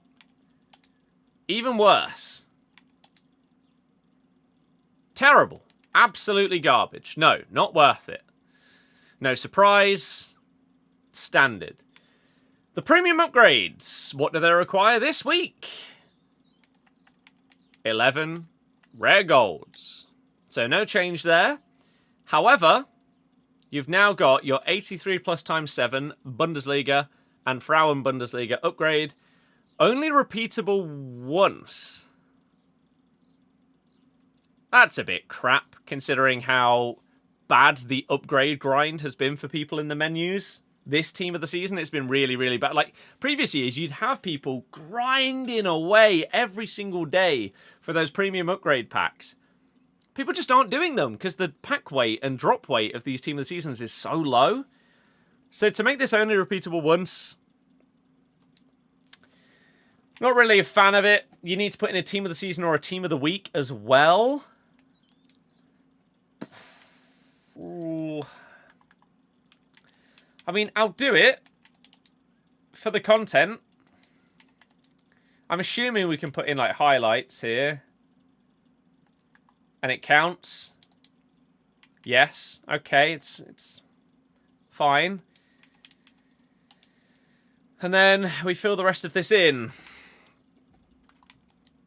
I don't imagine that this is going to be worth it. I'd be really, really shocked. But I guess you never know. You got to do it for the content. All of you guys that are tuning in for the first time right now, hey, my name's Scott. I'm about to show you why doing these SBCs is a bad decision. And if you appreciate that, please do hit the like button if you're on YouTube. If you want to see more streams, shorts and videos, you can sub. If you're watching on Twitch or TikTok, then you are more than welcome to follow as well. We're going to fill this in from the club this time, just because I don't have these ratings in the storage. So 82. And yeah, I would appreciate that. We're on 28 likes. Let's see if we can hit 30 before the end of the stream. We have been live for 6.5 hours. So over the next few days, I would like to do some more similar streams to this. So if you want to check them out, that'd be great. And as I say, you can follow, sub, all of those things. And if you end up not liking the content, then fair enough. I will not hold it against you if you decide to then unfollow. That is your decision. But the whole point of these streams is to get you involved, try and chill out, have a good time, have a lot of conversations with you, and yeah, enjoy ourselves. So the question is, will today's stream end off with a bit of enjoyment from this 83 times 7 that required, bearing in mind, you're putting in, what, 9 82s, 2 81s. If you're putting in a 90 rated tots, then you're probably putting in a handful of 83s and the rest 82s for the other squad as well. There is very much a world where this is absolutely horrific value, and you just get 783s. Dream scenario, obviously, we see a special card here. I'd be surprised. There's so many cards that are 83, 84, 85 that you could see here. Here we go, and of course it's untradeable because it's FC25. Basically everything is untradeable. But thank you very much, everybody, for watching the stream today. I really, really hope that I will see you in another stream or video soon. More coming out on TikTok and YouTube very, very shortly. Let's end it with this. No special. We do get a walkout, though. That is a special, though. No? Isn't he a highlights? Or am I going mental? He is a highlights. So, you know what? Svanberg and Urbadorf. For what I put in, I mean, you do have to put in your team of the season or team of the week. So I did upgrade my team of the season from a 90 to a 92 and a 91. For me, that was actually worth it. I feel like for the majority of people that are opening up these packs, you're probably not going to get 2 highlights in your pack, and therefore the value is going to be a lot closer to what you put in or even lower. I have got fortunate here. I'll take that, though. Not bad at all. Does that mean I'm going to do the other one?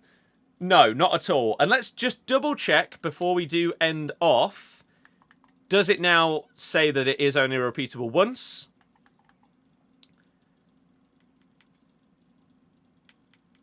Or... oh.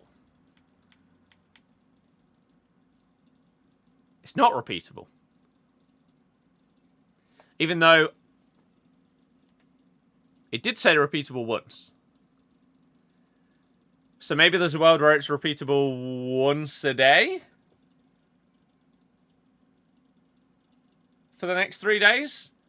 I don't know, but I couldn't do another one if I wanted to. So thank you so much, every single one of you. It is repeatable daily, apparently. So there you go. Maybe other people's it's saying it and mine is just broken. Thank you so much for the love, generosity, and support. The gifted subs, the normal subs, the memberships, the likes, the follows, the subs on YouTube. You guys are incredible. I'll be back very soon for another one. Enjoy the rest of your week. Good night, everybody. Goodbye.